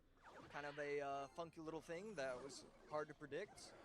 But El Mollejas going to be running Graveyard. I was joking with production that I could just call him Elmo, but I feel like that's just disrespectful. Yeah. In the off chance it isn't, it almost might be worth it because it does work out that way. But yeah, that's probably right. Once we become boys and he makes it to World Finals, I'll start calling him Elmo. But until then, I'll stick with the I'll stick with the full run. Probably smart. Just like how we all thought it was Adriel. Oh, he's got a puppy in the back too, man. Now he's really winning me over. Okay, to the gameplay. Yeah, he has to be bros with you. It can't just be you bros with him. He's my best friend. Someone saying Elmo is diabolical. Agreed. That is why we won't be doing it. Evo Furnace kind of stopped at the bridge by those rascals. No, Hero Bar Barrel is in. Now a Bar Barrel has to come out in response. And a decent counter push here for Ruben with some pretty nice defense. Yeah, so the minions added to the deck. I remember seeing one of the players saying that the minions were one of the underrated cards. I don't know if it was Ruben or whoever it was, but minions are going to be really nice, especially with all these cards, not allowing the poison to get on top of the tower all that often. And, you know, Mortar versus Graveyard, definitely one of the classic archetype versus archetype kind of decks. Yeah, and Ruben has a lot of great ways to set the line. He can create pressure with his Mortar and with his Skeleton Barrel, which is nice for him. You've got Goblins to do a good job of cleaning up until you bait out the poison. Once you bait out the poison, then you have the ability to, you know, cycle a cannon cart in the back. So, you know, classic matchup here. Not really anyone specifically in favor at the moment, although it does feel like Ruben might have a slight advantage. Yeah, it's definitely pretty interesting right there. Really good micro from Melhores, getting the Berserker down properly. And that really could have been bad. Had it been pushed away from the Skellies, that would have been anywhere from 400 to 800 damage from the Skellies. Instead, tower's still relatively healthy and still in the lead.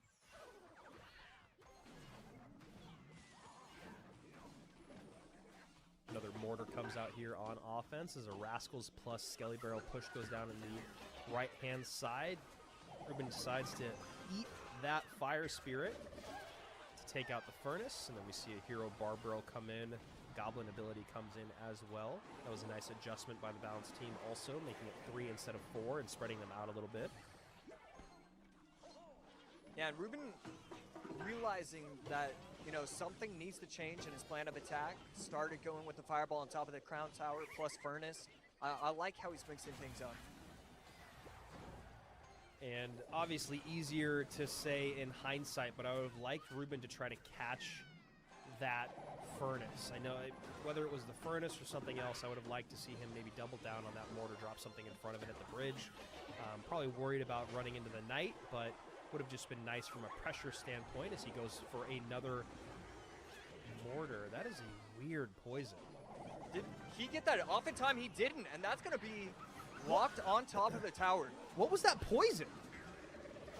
I guess it was a prediction. You can't make that prediction, though. That is a crazy prediction poison on basically nothing. And then Ruben gets the Evo Mortar connection. And you talk about Graveyard being able to steal a game in the final moments, and Evo Mortar will do just that, and then some. Ruben taking a good amount of damage, 1239 to now 967. Not enough time, not enough space. Even if the poison does come down, those Goblins plus Bar Barrel should be enough. And Ruben able to stay alive after, I don't know, man. I feel like that was a misclick, but I don't know. That was a weird poison at the river. Yeah. I've really got nothing when it comes to that. We're sitting at like 45-ish seconds.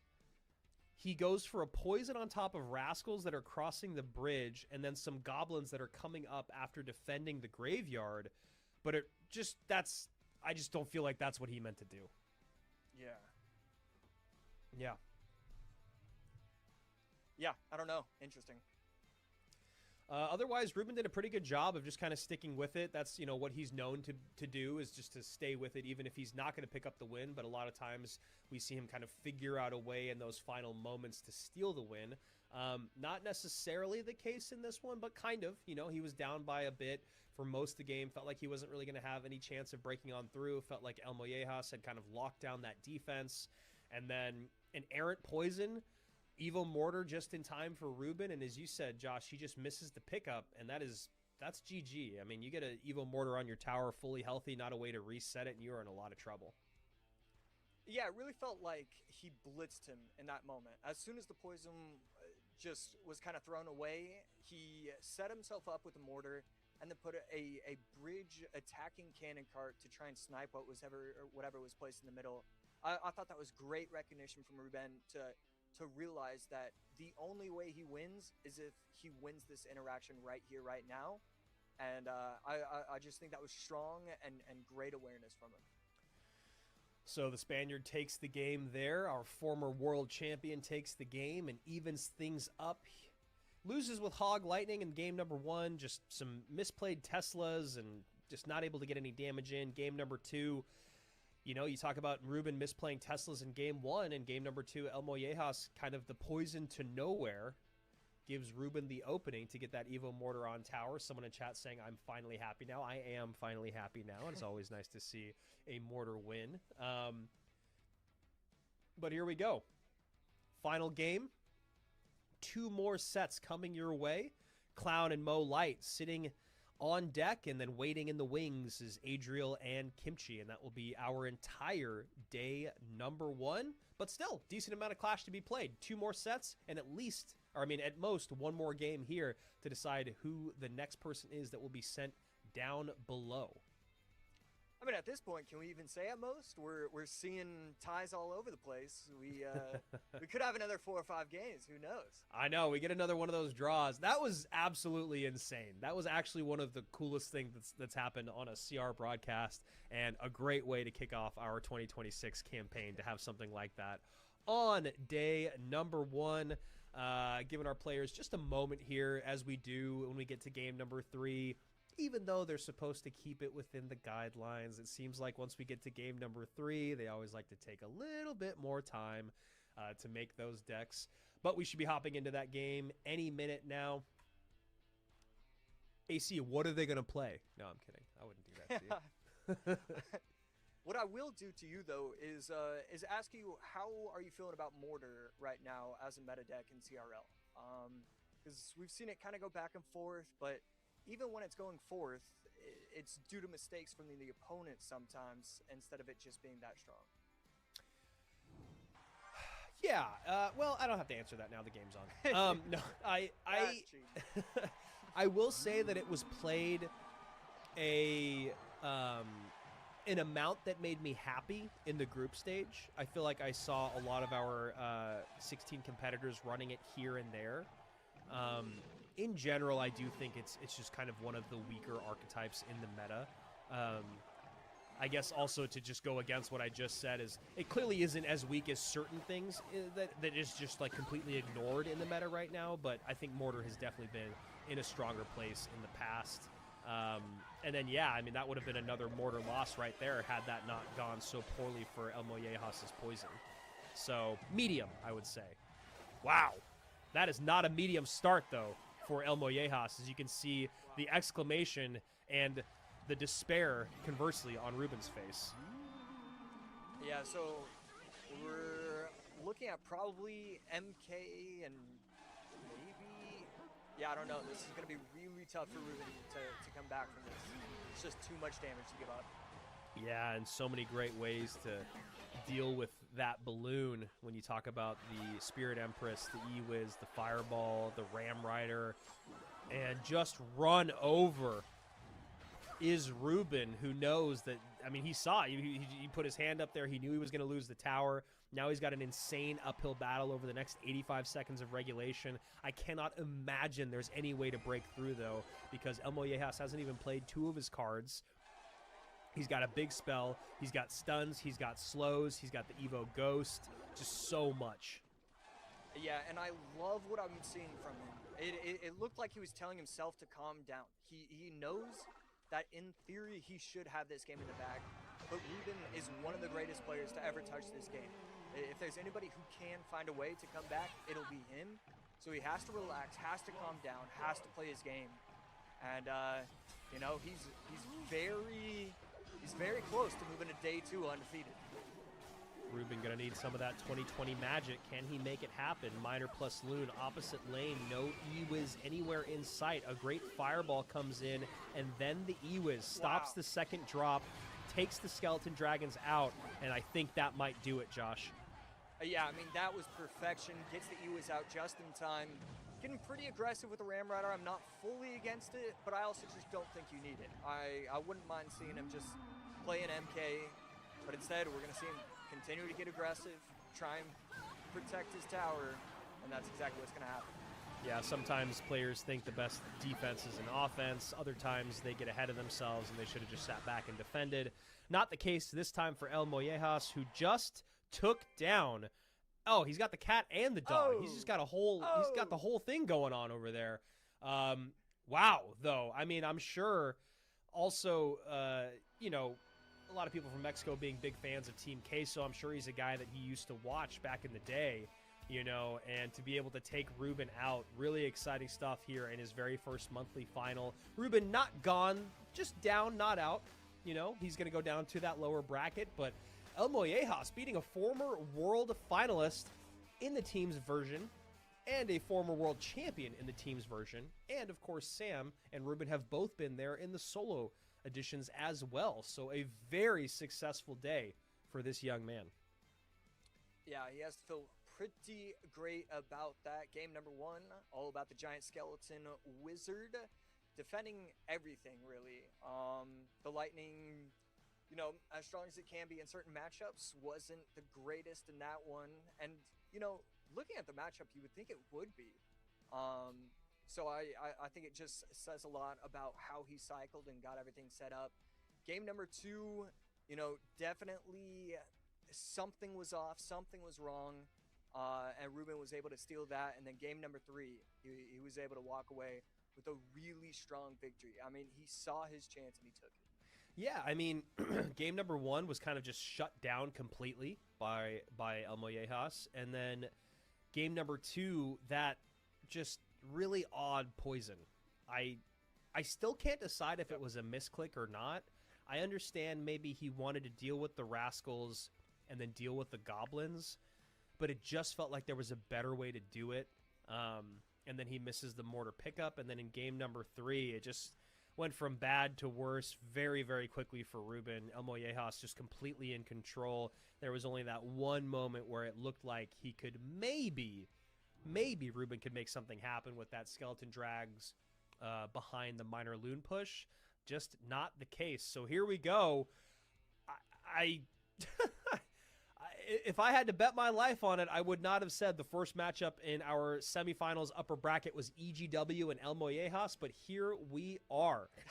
On that path, Riley, Sam, Ruben, and Vitor were all taken out, and the greatest clay master of all time, Rafael Nadal. And the bottom of our bracket, AC, we're starting to see what our next elimination round is going to round out to be. Yeah, that's right. A lot of these players just kind of waiting around, seeing, you know, trying to figure out who their matchup will be and how they really want to be preparing for it. You know, a lot of these players have completely different styles, and this feels like a meta that allows you to stay true to your style. Yep. And that's really fun and really interesting. We're seeing Hog players run Hogs and run Royal Hogs, and we're seeing beatdown players run Giant Skeleton and you know, run control decks. Always appreciative of a meta that allows for that. Yeah, I mean, that's what was really cool about you know, people, you know, give me crap for talking about the balance team, but you look at the group stage and you look at what we've seen so far today, and it is a really cool time to be in the competitive scene when you look and you see, wow, the best players in the world are coming out with 8, 9 different archetypes throughout the day in the group stage. And then we've seen here today, obviously, a lot of MK, a lot of Battle Ram Giant Skeleton, decent amount of Lava. You know, we're starting to kind of see our meta get flushed out, but we're also seeing wins from other things. You know, we are seeing Drill be successful. We have seen Mortar work. We're seeing a little bit of bait. We're seeing some minor control.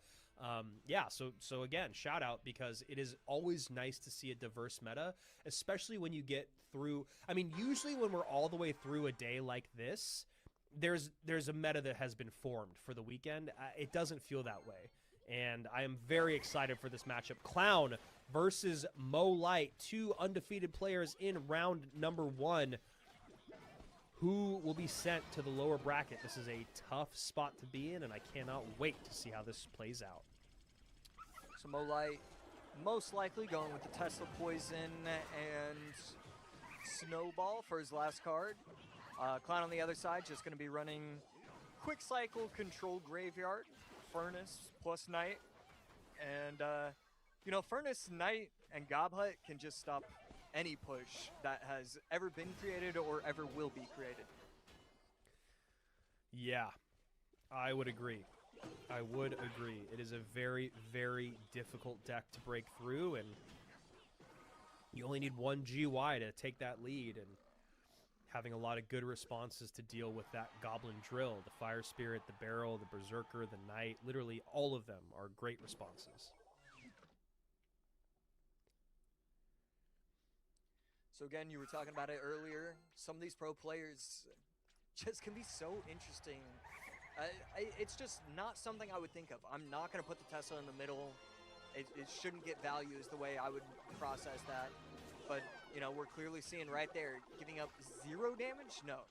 Okay, 2 Skellies get a shot on tower, but it's all kind of halted because of that middle placement Tesla. Yeah, it just kind of is about map control, and the ability to keep your opponent from building anything too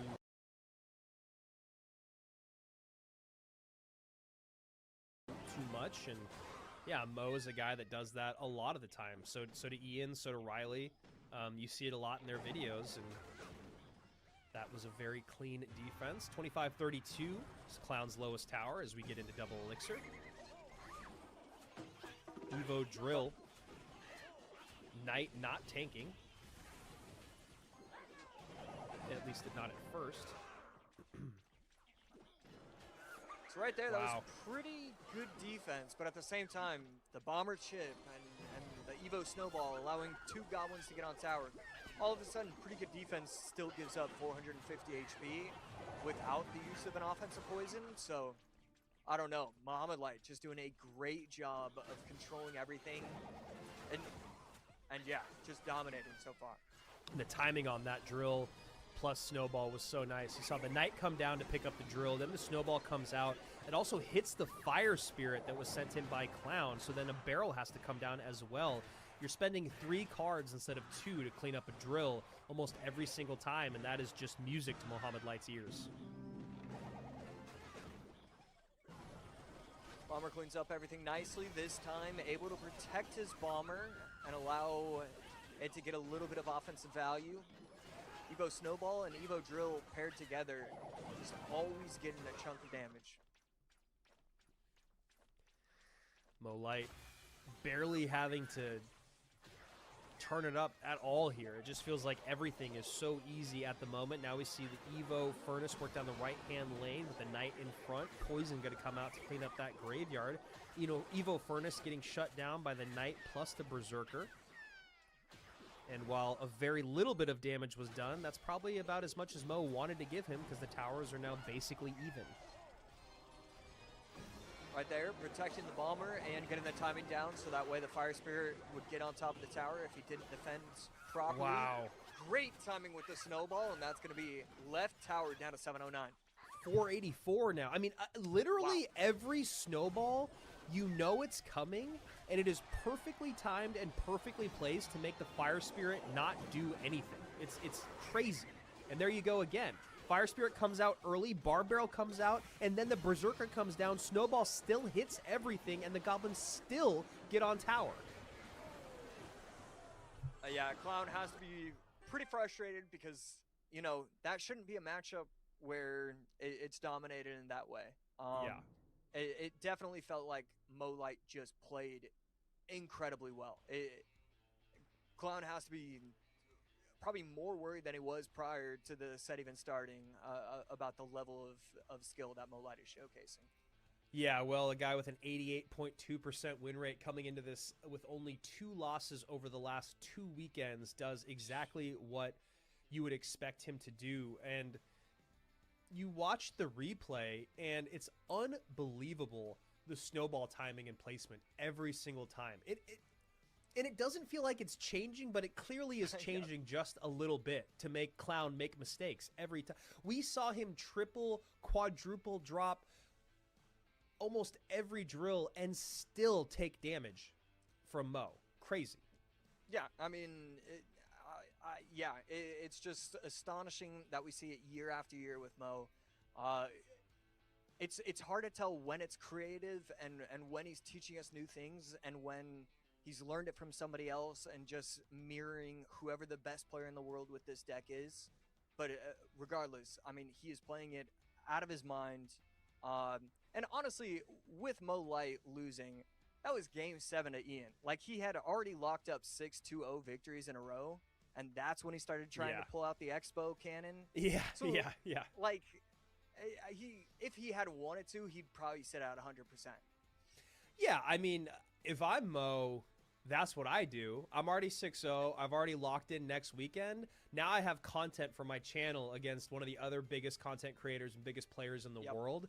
So he's literally playing 3D chess. He's already won the opportunity to get to the monthly final. Now he's thinking about his content, and he's trying to see what'll work. I mean, that was, you know, you go back and you look at the decks that he ran. Yes, there was some funky stuff in there, especially that at the end of the day for fun, for the memes of it all. But he was just incredibly difficult to predict. Him and Riley, I think, were the two best players at changing up what they were playing in every set.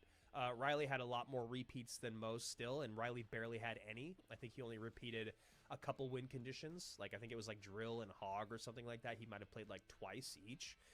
But otherwise, they were all over the place. And yeah, Mo, if you're going up against the best in the world and he is good at everything in the meta, every archetype, even when the meta changes so drastically every month, yeah, man, it's some scary stuff. Yeah. How do you continue to find new peaks every single year if you're Mo? I mean, it's clear that he has other parts of his life that he's focusing on now, and so it's not the same. You know, my thought process is, all right, this is a new year. He's doing school. He's doing all sorts of things. This is going to be a different Mo than I'm used to, and I have to prepare myself for. And that's exactly what I'm seeing, but not in a negative way, in a positive way. He's still coming up with creative lines. He's still doing things that no one has ever done before. Yeah, and you know, I'm not going to get into his personal life, but his major isn't like communications, you know. Yeah. It's not art history. I'm telling you right now. What's that? I said it's not something I could do. Yeah, it's definitely not something that I'm smart enough to do. So I think there was a moment a little bit ago, I think it was maybe just this last month, I think, where he had like all of his accounts in the top 10, but then he had like a final or something, or a midterm. So right? Yeah, I think it was last month, and he just like went to bed, I guess. And then, yeah, I woke up and I was like, oh man, what happened? And then it was explained to me, and I was like, oh, all right. I like how he lets everyone know too. He's like, I had 5 accounts in the top 10, 3 in the top 3. Just so you know, don't feel good about this. But I also aced my midterm, which is why I went to bed early. I would have had it. Yeah, it's unbelievable. Yeah, and someone in the chat talking about, like, you can't really hype up someone too much when they've been and continue to be that good. It's like saying that you're tired of hearing about Michael Jordan in the 80s and 90s. Like, bro.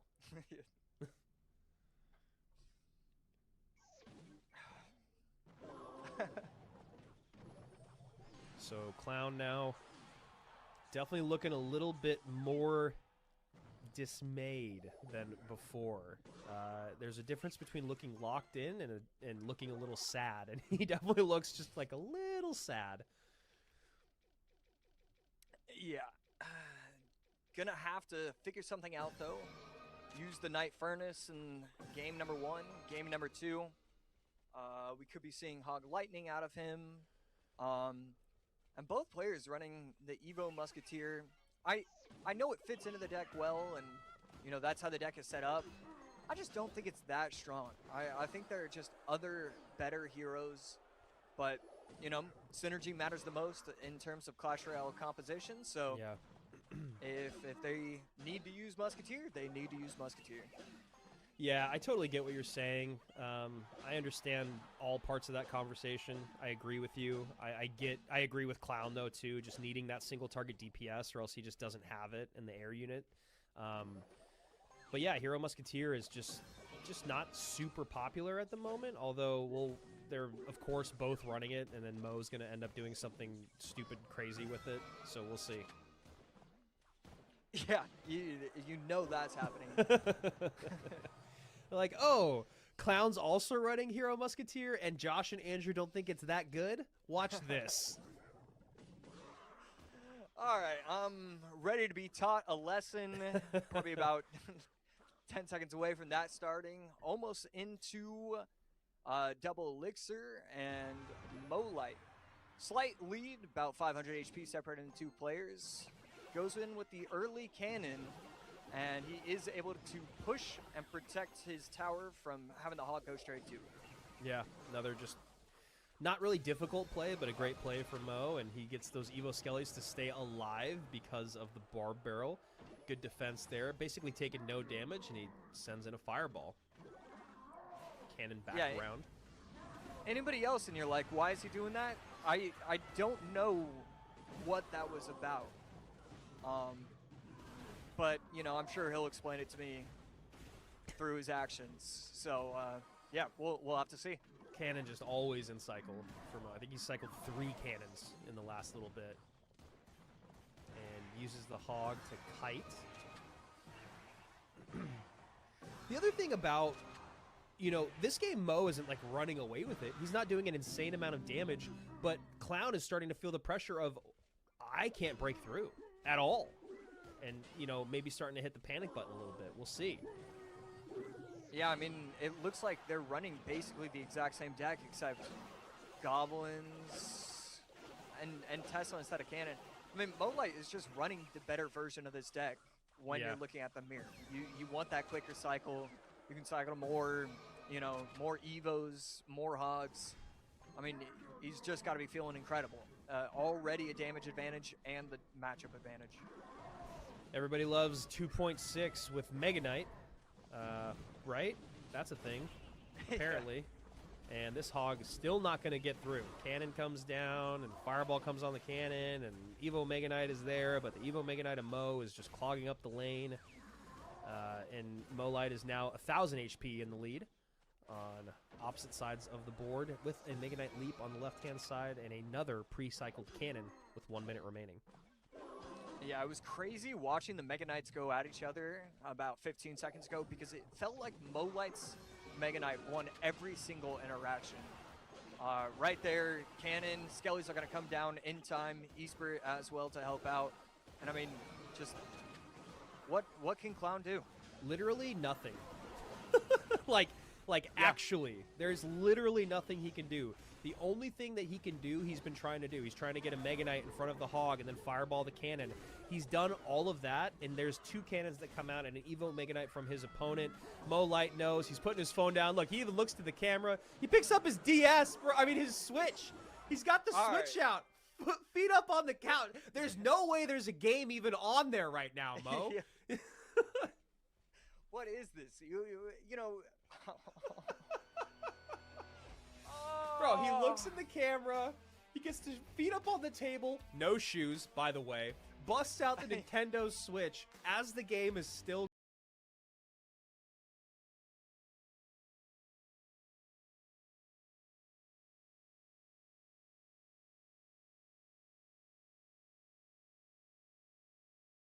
If you're playing against him or you're going to match up against him in two different sets, I mean, what do you do if you're an opponent of his? Do you just not watch his games? Because if you do, you're gonna start to feel bad. I genuinely think I would tell my player, if I was a coach, to not watch his sets. Yeah. I mean, definitely watch him when the day is over, because you'll probably learn something. No matter who you are and no matter who's coaching you. But I think you might be right, AC. There's no way that watching him doesn't just, like, stress you out. He's just too... I mean, I don't care what the chat says. They gave us so much crap earlier in the day because of how much we were talking about Mo. But you watch what he's done now 3 weeks in a row. He's only lost 2 games in the last 2 weeks with 2 full days of competition. Today, he has not lost a game at all. And last week, he only lost those games to Ian, like you said, when he was, like, memeing for the content. Yeah. It's just... It's astounding. So here we go. Mo Light going to play the winner of Adriel versus Kimchi, which is going to be our last matchup of the day. Our lower bracket getting rounded out. Clown is going to be facing off against OP Sam. That should be a lot of fun. Ruben versus Sandbox also should be a lot of fun. And Samuel Basoto goes from Ta to Tan. Haha. Samuel Basoto against Tanjiro. At the bottom of our lower bracket, Rafael Nadal will be playing against the loser of this set between Adriel and Kimchi, with a potential opportunity to see Adriel versus Mo Light, which would be super exciting. It'd also be fun to see Kimchi versus Mo Light as a relative unknown going up against the GOAT. And remember, we got that reward. One more set between you and endless possibilities with our lucky chest. I've got a good feeling about it. I've got a lot of cards in my inventory that are 179 out of 180. I've got my account is ready. Just to use get the upgraded. one card, bro. Just use the one wild I card. can't. I'm too proud. I will continue to get my 4 chests a day, and I will get it naturally. I'm not willing to use gems on it. The worst thing is when you have already leveled up a card and then you get a great draw. Like yesterday I got 7,500 knights out of a 5-star chest. And I was like, man, if I needed these, yeah, I would be feeling real good right now. But then shortly after that, I had a 4-star chest that gave me a full Evo. So you know what? I'm not going to complain about it. Rewards coming your way in just a little bit. More rewards to be given away tomorrow. Also going to be crowning the winner of our first monthly final in 2026 tomorrow. But one more match to go before you get your reward and before we say goodbye for the day. One more time for Mo Light as we move on to Adriel versus Kimchi. I don't know what to say, Josh. He looks pretty good. Yeah, I mean, he looks better than ever. What is this? I don't know. Slightly frustrating, and glad to be commentating over some real people after that game. Instead of the godlike presence in Clash Royale that is Mo. Adriel took out Samuel Basoto 2-0. Kimchi took out Ta 2-0. So 2 guys that have not yet lost a game today. One of them will lose a game here. The other one will keep that perfect record going. Adriel did look scary good against Samuel. Kimchi choosing to remain comfortable. It's he's in the position where you're texting your 4th grade crush. and I like that. That's how you want to feel comfortable.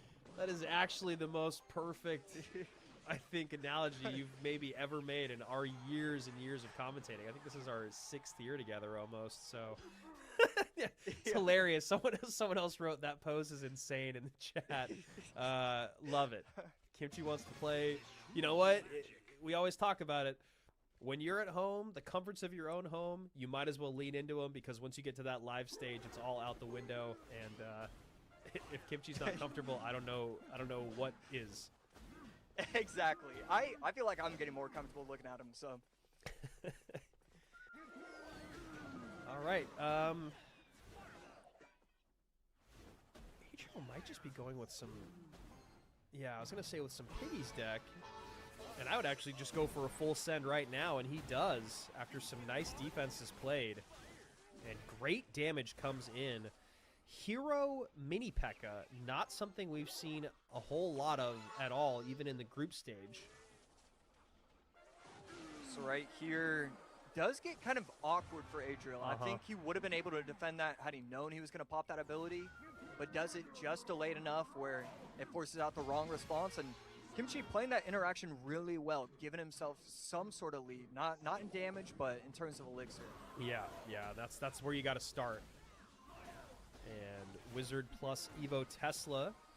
Wow, Mega Knight gets taken off just as the leap is about to land, so no hog danger. And man, that hero Wizard's ability is just, it's so frustrating to deal with. Just always giving away a bit of damage. Yeah, it's so strong.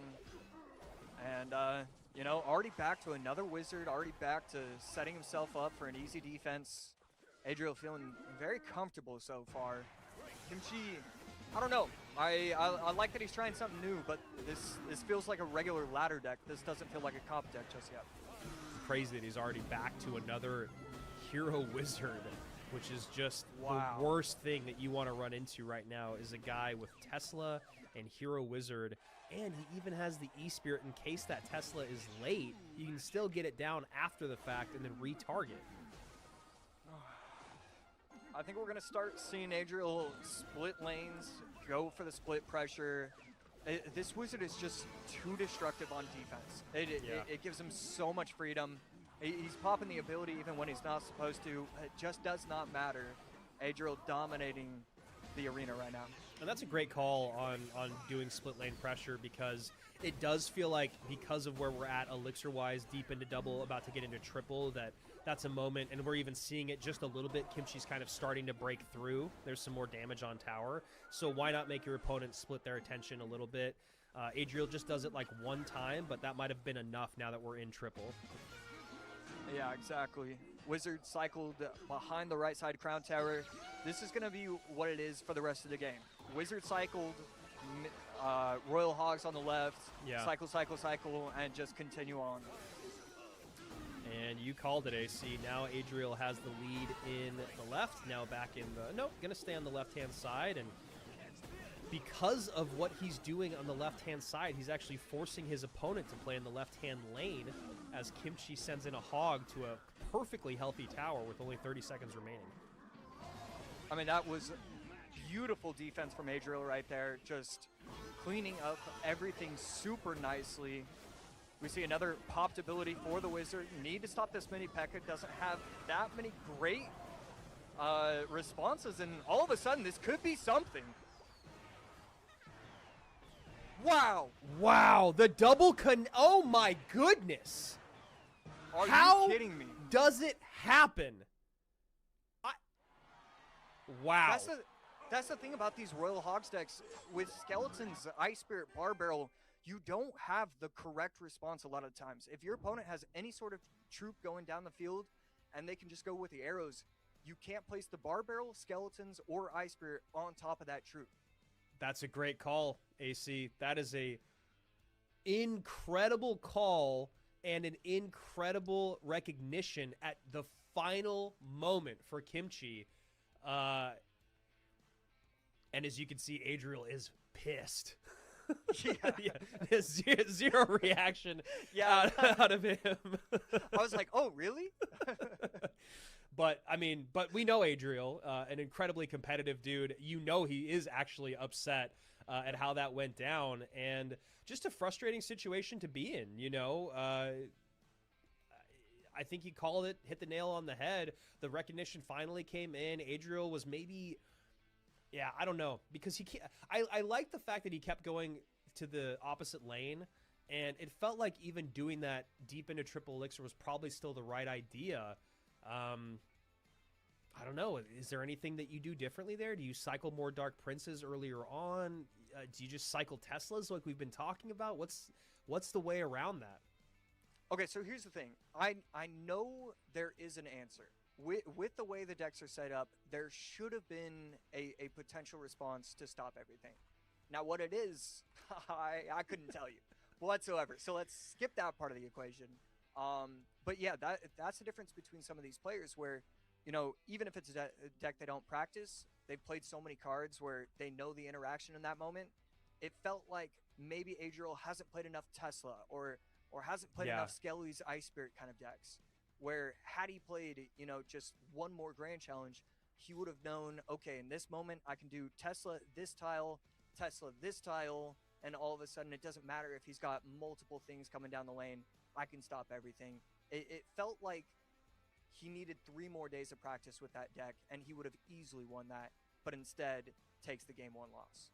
Yeah, happy for someone to correct me. Happy for someone to send me a message. I've had that over the years where people send me messages when we ask questions on broadcast. I've had coaches reach out, which is always very much appreciated. I've had pros do the same thing. My assumption, based off of what we saw in that game, is if it were someone like Mo Light playing, I think there would have been more of a SimCity situation going on. I think he would have been much more inclined to cycle a couple Teslas. You know, your opponent is running Fireball, right? I think it was Fireball. Is that right? Let me double check. What was it? Oh no, sorry. It was arrows and earthquake. So you I guess you're giving away more earthquake value, but then if you're pre-cycling the Tesla, maybe you're baiting it out. I don't know. I just feel like what he needed was more of a ground presence. So it's either more Teslas down. I get that the earthquake is a bit stressful, but you could maybe play them in different spots. And then I think just having more Dark Princes out. Yeah, and maybe you're supposed to cycle lightnings. Maybe you're supposed to, you know, get kind of tricky, get kind of cute with the bar barrel and like bring troops into the middle, and maybe split some up that way. But whatever it was, that wasn't the response, and all of a sudden Kimchi in control of his own destiny, up 1-0 in a best of 3. Having a chance to send Adriel down below, which would be another very large upset on the day.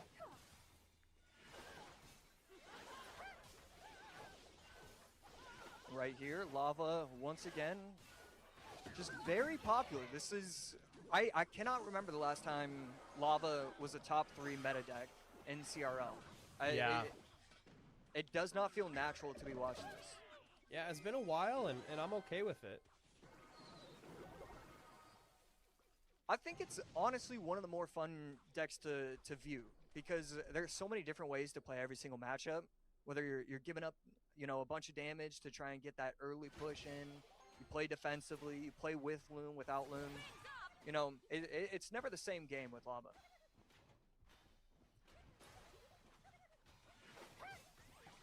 Yeah, it's just such an interesting win condition because of how expensive it is and the way that you have to build pushes.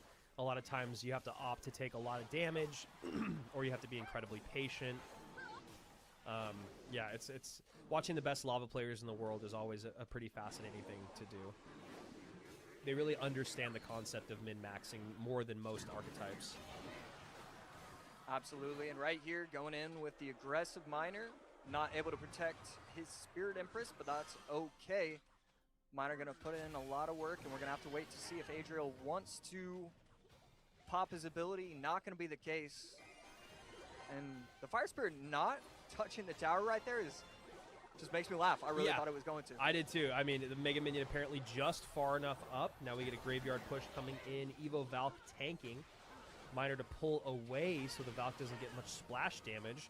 But Goblin's on the other side going to get a little bit of damage in, along with this Evo Furnace getting at least one pop. Wow. Yeah. Great micro defense from Kimchi. I mean, it felt like there were multiple avenues for Adriel to just win the game outright. Yeah. And just every single time it was the correct time. The Tombstone just quick enough where the Goblins aren't a problem. That Evo Valkyrie, though, doing Kimchi dirty, as the Valkyrie from Adriel is the tank, not something like a Knight. So the splash damage, then the snowball, a few big swings for Adriel's Valk, now having to play defense. And a pretty clean defense, I think? Yeah. Yeah, super clean. Adriel, I really thought Adriel was going to be in a world of hurt, but instead, Kimchi just waiting, biding his time, trying to get that one push in. Defensive zap forced out from Kimchi because of the offensive Fire Spirit. And that's you know, Fire Spirit plus the Furnace. That's a cool little combination. Yeah, a pretty annoying Needed that. one. Oh, wow. You need anything, but it's not happening. Now Adriel firmly in control. Miner in to tank for that lava, but Goblins come down. Pup's not going to be enough, especially if a snowball comes out. Doesn't need it as the Furnace turns. Yeah, we should see a Naked Graveyard come in very shortly. Instead, just going to defend, try and cycle back, hurry it up, and there we go. Adriel bringing it to a game 3. And honestly, that's kind of how game 1 felt. It felt like Kimchi was doing a little bit of damage here and there, but Adriel was so firmly in control, and then the wheels just completely came off at the end of that game. Here in game number 2, though, not the case. Not the case at all. Didn't have to have a conversation about getting more Teslas on the ground or cycling Dark Princes. It was just really nicely played. I think the biggest thing that stood out to me was that Evo Valk on defense. That's a tough one because it's like, well, what are you supposed to play otherwise? You don't have a lot of other great responses, but you know that the Valkyrie is there from your opponent. You know the snowball can still come in, so just kind of put between a rock and a hard place was Kimchi in that game too. Yeah, and yeah, just not a lot of easy decisions for him. And it felt like even when it was the right play, Adriel was making the right play himself, and so just because you balance each other out 20 times. You still need those last 5 decisions, and that's where Adriel was able to get the lead and get the win. And this is what Adriel has kind of been known for, is just, again, an emotionless player that stays locked into it. Didn't feel the frustration. I'm sure he felt some frustration from that game 1, but he turned around in game number 2. And then now when you're going into game number 3, even though this is not an elimination game, going down to the lower bracket is never where you want to be. I imagine that Adriel has now really taken that momentum and moved it in his favor. Yeah, I mean, all the momentum in the world goes to Adriel. Even down 0-1, it felt like Adriel still had the momentum. It still felt like he was playing better, and yes, you make a mistake, but you're Adriel. And so losing game number 2 and winning game number 2 for Adriel's side, it felt expected. Game 3 is when things change. Yep. And so all the momentum means nothing when it's that final game. It becomes that best of 1. So we're gonna have to see how both players react to that. Someone just said make a tournament for the commentators. I think you should probably just save your time and watch a best of 3 between Josh and Juicy, and then, no offense, Josh, but Juicy will probably win that. Hey, I heard the word probably. I'm not going to get too upset. Yeah, probably. But yeah, who knows? It could happen. It'll never happen. Yeah. All right, last game of the day. Guys, we did it. We're here. Day 1 of 2026. CRL is almost in the books. One more player will move on, stay alive, and the other one will be sent down to the lower bracket. A full day of matches again tomorrow. I am so excited about it. We have a great day 2 coming your way. We got a lot of matches once again. Technically, I believe there's only 2 less matches unless we have a grand finals reset, and then we'll have, I think, 15 matches. So about the same runtime, barring too many 2-0s or too many game 3s or too many draws after what we saw today. But make sure you guys are ready to go tomorrow. It'll be me and Rich tomorrow. AC will be sitting back and watching at home. Juicy will be here. He's got stuff going on these first couple months of broadcast, but don't worry, Juicy's still a CRL commentator. We are still very much excited to get Jackson up here in the booth, and make sure you guys stick around for the end of broadcast to get your reward. There'll be more rewards tomorrow, and like I said, we'll be giving away the majority of our prize pool, and of course, that very first golden ticket. And right now, it's a little early to say it, but I will say it does feel like it might be going towards Mo Light. Yeah, I mean, it's one of those things where Mo Light against the world, Mo Light is, he'd still probably get like 85% of the predictions going his way. It's just incredible we can be saying that about him. Yeah, and he does it in every stage. He did it in Swiss. He did it in group. He did it here today. Man, I almost don't want Kimchi to be... what's better? Kimchi's pose on the bed on camera, or Kimchi's picture here in the white tank with the, like I said, the Taekwondo first form punch? Yeah, I'm not making a decision. I love both of it. It's like you're asking me to choose my favorite child. Like, both are perfect. Josh, everyone knows you love your daughter more. Yeah, come on. Girl dad. All right, here we go. Game 3 underway. Last game of the day. Adriel versus Kimchi, or Colin, Looks like Adriel going to Royal Giant. Happy to take that fireball value any day of the week. So I'm trying to figure out, Kimchi could be running Loon, which probably means it's going to be Loon Giant Skeleton. Still few other available things to him, but with no lava, you just have to assume that's going to be the way. And Adriel just happy to sit back, leak Elixir, and you know, as the pressure builds, I imagine Kimchi's going to be feeling it a lot more than Adriel. Yeah, Oh, wow. You have to wonder. Okay. Does Adriel run Giant Skeleton RG if he's willing to wait for double Elixir? I don't know. Very interesting start for both of these players, and gets even more interesting with the introduction of the Royal Recruits on the map. I know. Kimchi giving us a couple of firsts today. Gave us our first hero mini P.E.K.K.A. Gave us our first set of recruits. I'm okay with it. Looking like RG Monk.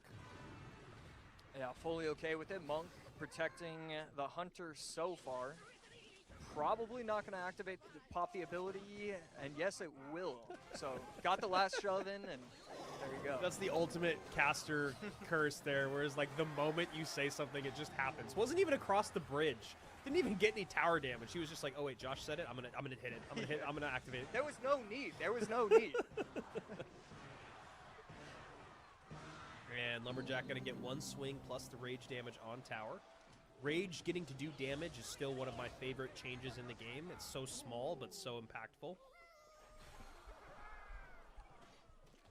And so, I was going to say, it feels like piggies, right? Yeah, I mean, I feel like it has to. You know, a lot of the time when you're running pigs... Oh, no. Okay, you like the Evo version. Instead, going to be running Ram Rider. I mean, it makes sense, but this is a lot of chip damage. Yeah, and that on Evo, both sides. that Evo bar barrel ability was enough to bait out the Hunter, which left the left side completely undefended. He's got to stop it. Oh my gosh. Recruits in the back, fireball cycle, GG, well played. Kimchi's going to pull off the upset. That's what you got to do, man. Okay, so we know this from the World Finals. It is possible for spells to get stopped by these monks. So we're probably going to see him try and adjust for that, but it might not even matter. Can't get it in time. It's over. Wow, baits out the monk. So the fireball is free, sends in the Ram Rider, and Kimchi with another massive upset to close out our day. What an incredible performance from him. Taking out Ta and Adriel in the same day when I had never even heard of him before I saw who qualified. Yeah, I mean, definitely making a name for himself. I love his deck choice in game number 3. I've got no problem with a player, you know, being worried about a skill deficit against another player. It's what you do with that information that will make me either respect you or kind of stay away from you. And going recruits and Evo Lumberjack, I know it's frustrating as a viewer sometimes if your favorite player loses to that, but you know, when you're talking to your player, if you're the analyst, if you're the coach and you give him this deck, I mean, that is brilliant stuff from Kimchi and his team. Yeah, I couldn't agree more. And I mean, he did the same thing in game 1. We talk about that hero mini P.E.K.K.A. and how little we've seen it. Obviously that game was a little crazy, went a little off the rails, but Kimchi still came out on top, giving us something we hadn't seen yet. And then something that we haven't seen at all, other than in mid-ladder, maybe right now in the ranked season, is this deck at the bottom of your screen, but it still has another twist on it where it's not piggies. It's Ram Rider instead. So just a great play here. I think, you know, we could see that the fireball was in Adriel's hand, so going with the Ram Rider instead, maybe not giving as much value. I just kind of love it all the way across the board, knowing that Wizard is out, knowing that Poison is out, knowing that Bomb Tower is out, a lot of ways, Furnace is out. There's just so many ways for your recruits to get value. Valkyrie is out, right? Like, there's just so much going on. That is a great, great deck pick. Yeah, I mean, just brilliant work, and that's going to move himself, up against Muhammad Light. So, as great as it is, you're going to have to be creative. You're going to have to think of some more things tonight. But that's the thing. You have that opportunity now. You have all night to give yourself a chance. Give yourself that new deck. Look at the meta. See what you can do to abuse the meta and give yourself an opportunity. The great thing about getting matched up against Muhammad Light is that you're still in the upper bracket. Yeah, 12 players remain as we look at our lower bracket. Tanjiro and Samuel Basoto will face off. Ruby Zales and Sandbox will face off. Clown versus OP Sam and Adriel versus Rafael Nadal. 4 of those players will be going home tomorrow. I believe, let me double check before I get ahead of myself. Yes, I believe we will start our day off with those 4 players that could be eliminated. And then to talk about our upper bracket, as you mentioned, Mo Light versus Kimchi, EGW and El Mollejas, 3 relative unknowns. EGW, if you've been paying attention to the scene over the years, yes, you are probably familiar with the name, but never to this extent. The other thing is, between all 4 of those players, you look at the records of Mo Light and EGW, both 2-0. Definitely making a standout here. All right, you've been patient. We've been patient. We get our QR code. I got my phone out already. There it is. Same. Boom. Got it. I'll open it up on camera here to let you guys see. And on top of the reward today, we will be giving out more rewards tomorrow. Of course, we'll be having a graphic for that for you guys in just a moment. But first, get your phone out, scan that QR code. Rich and I were saying this yesterday. If you don't know how to use a QR code at this point, we're sorry. You've been left behind. But just because it's our job, if you don't know, you can take out your phone. You can hold your camera out over that QR code, and it will give you the option to open a link. In that link, you will get a reward. If you can't get your phone out now, you can go back on the VOD, or you can follow Esports Royale on Twitter, as they usually post them on Twitter. And also, there's usually a link in the chat. So if you don't know how to get the reward, at this point, you probably don't deserve it. See, okay, I hear you and I agree. Yes, you should be able to do that. But if I'm going to go to a restaurant and you're going to give me a QR code instead of a menu, I will walk out. What are your thoughts on that? All right, Boomer. I'm just saying. I need physical paper. I will say, the other day I went to a restaurant and the QR code was on the table, and they literally were like, you order through this, you pay through this. And I was like, so what's your job? But anyway, I didn't say that. Here we go. Here's my reward. I'm already up to 2 stars, so we're already in a good spot. All right, here we go. Phone's still broken. Okay. Phone's still broken. Quite broken. There we go. 3 X's. Not a big Xe fan, but I'll take it. Anytime I can get 3 rares, I'm happy. Excuse me, epics, I'm happy about it. AC, did you open yours? What'd you get? Chat, let us know. Yeah, I already opened mine. 14 Cannoneers. He's lying. What? All right. He would have opened it on camera if he wasn't. That's a perfect wipe. That's crazy. I have it. No. Those are the rewards tomorrow, guys. You get more rewards for sticking around for day 2. You get a banner. You get an overlay on that banner, but you also get the very first reward is a 2-star chest. Yeah, guys, I know. People asking what my screen is. I told you guys. I broke my phone like 3 days ago, and it was kind of on purpose. We don't need to talk about it, but I haven't gotten it fixed yet. Those are the rewards for tomorrow. 2 hours in, 4 hours in, and after the last match, and we are going to have a great set of matches coming your way. Remember to stay subscribed to the channel. Follow all things Clash Royale Esports on Instagram, on X. AC, before we say goodbye, you're not going to be here tomorrow. Any thoughts about today? Any thoughts about tomorrow? Any thoughts about the winner? Any thoughts about standouts? Anything, all of it. I want to hear it. Yeah, I mean, obviously, we have to be looking at Kimchi. He has been incredible so far. After day 1 has been finished, that's going to be my biggest surprise, my biggest impressive. I was taking a look at the CR chat, the YouTube chat before today. So, at probably about 9 p.m. yesterday. And somebody was like, okay, we got Sandbox, Zopsam, Ruben, Riley, Mo. This is incredible. And just all of these guys except Mo are already either out or in the lower bracket. Yeah. It is exciting and awesome that we're seeing so many fresh faces. That's always fun. And I just gotta say, I love the meta. Really enjoying myself. Still unsure of how I feel about Lava No Loon. But, you know, Giant Skeleton Loon is broken, so if you gotta use it, you gotta use it.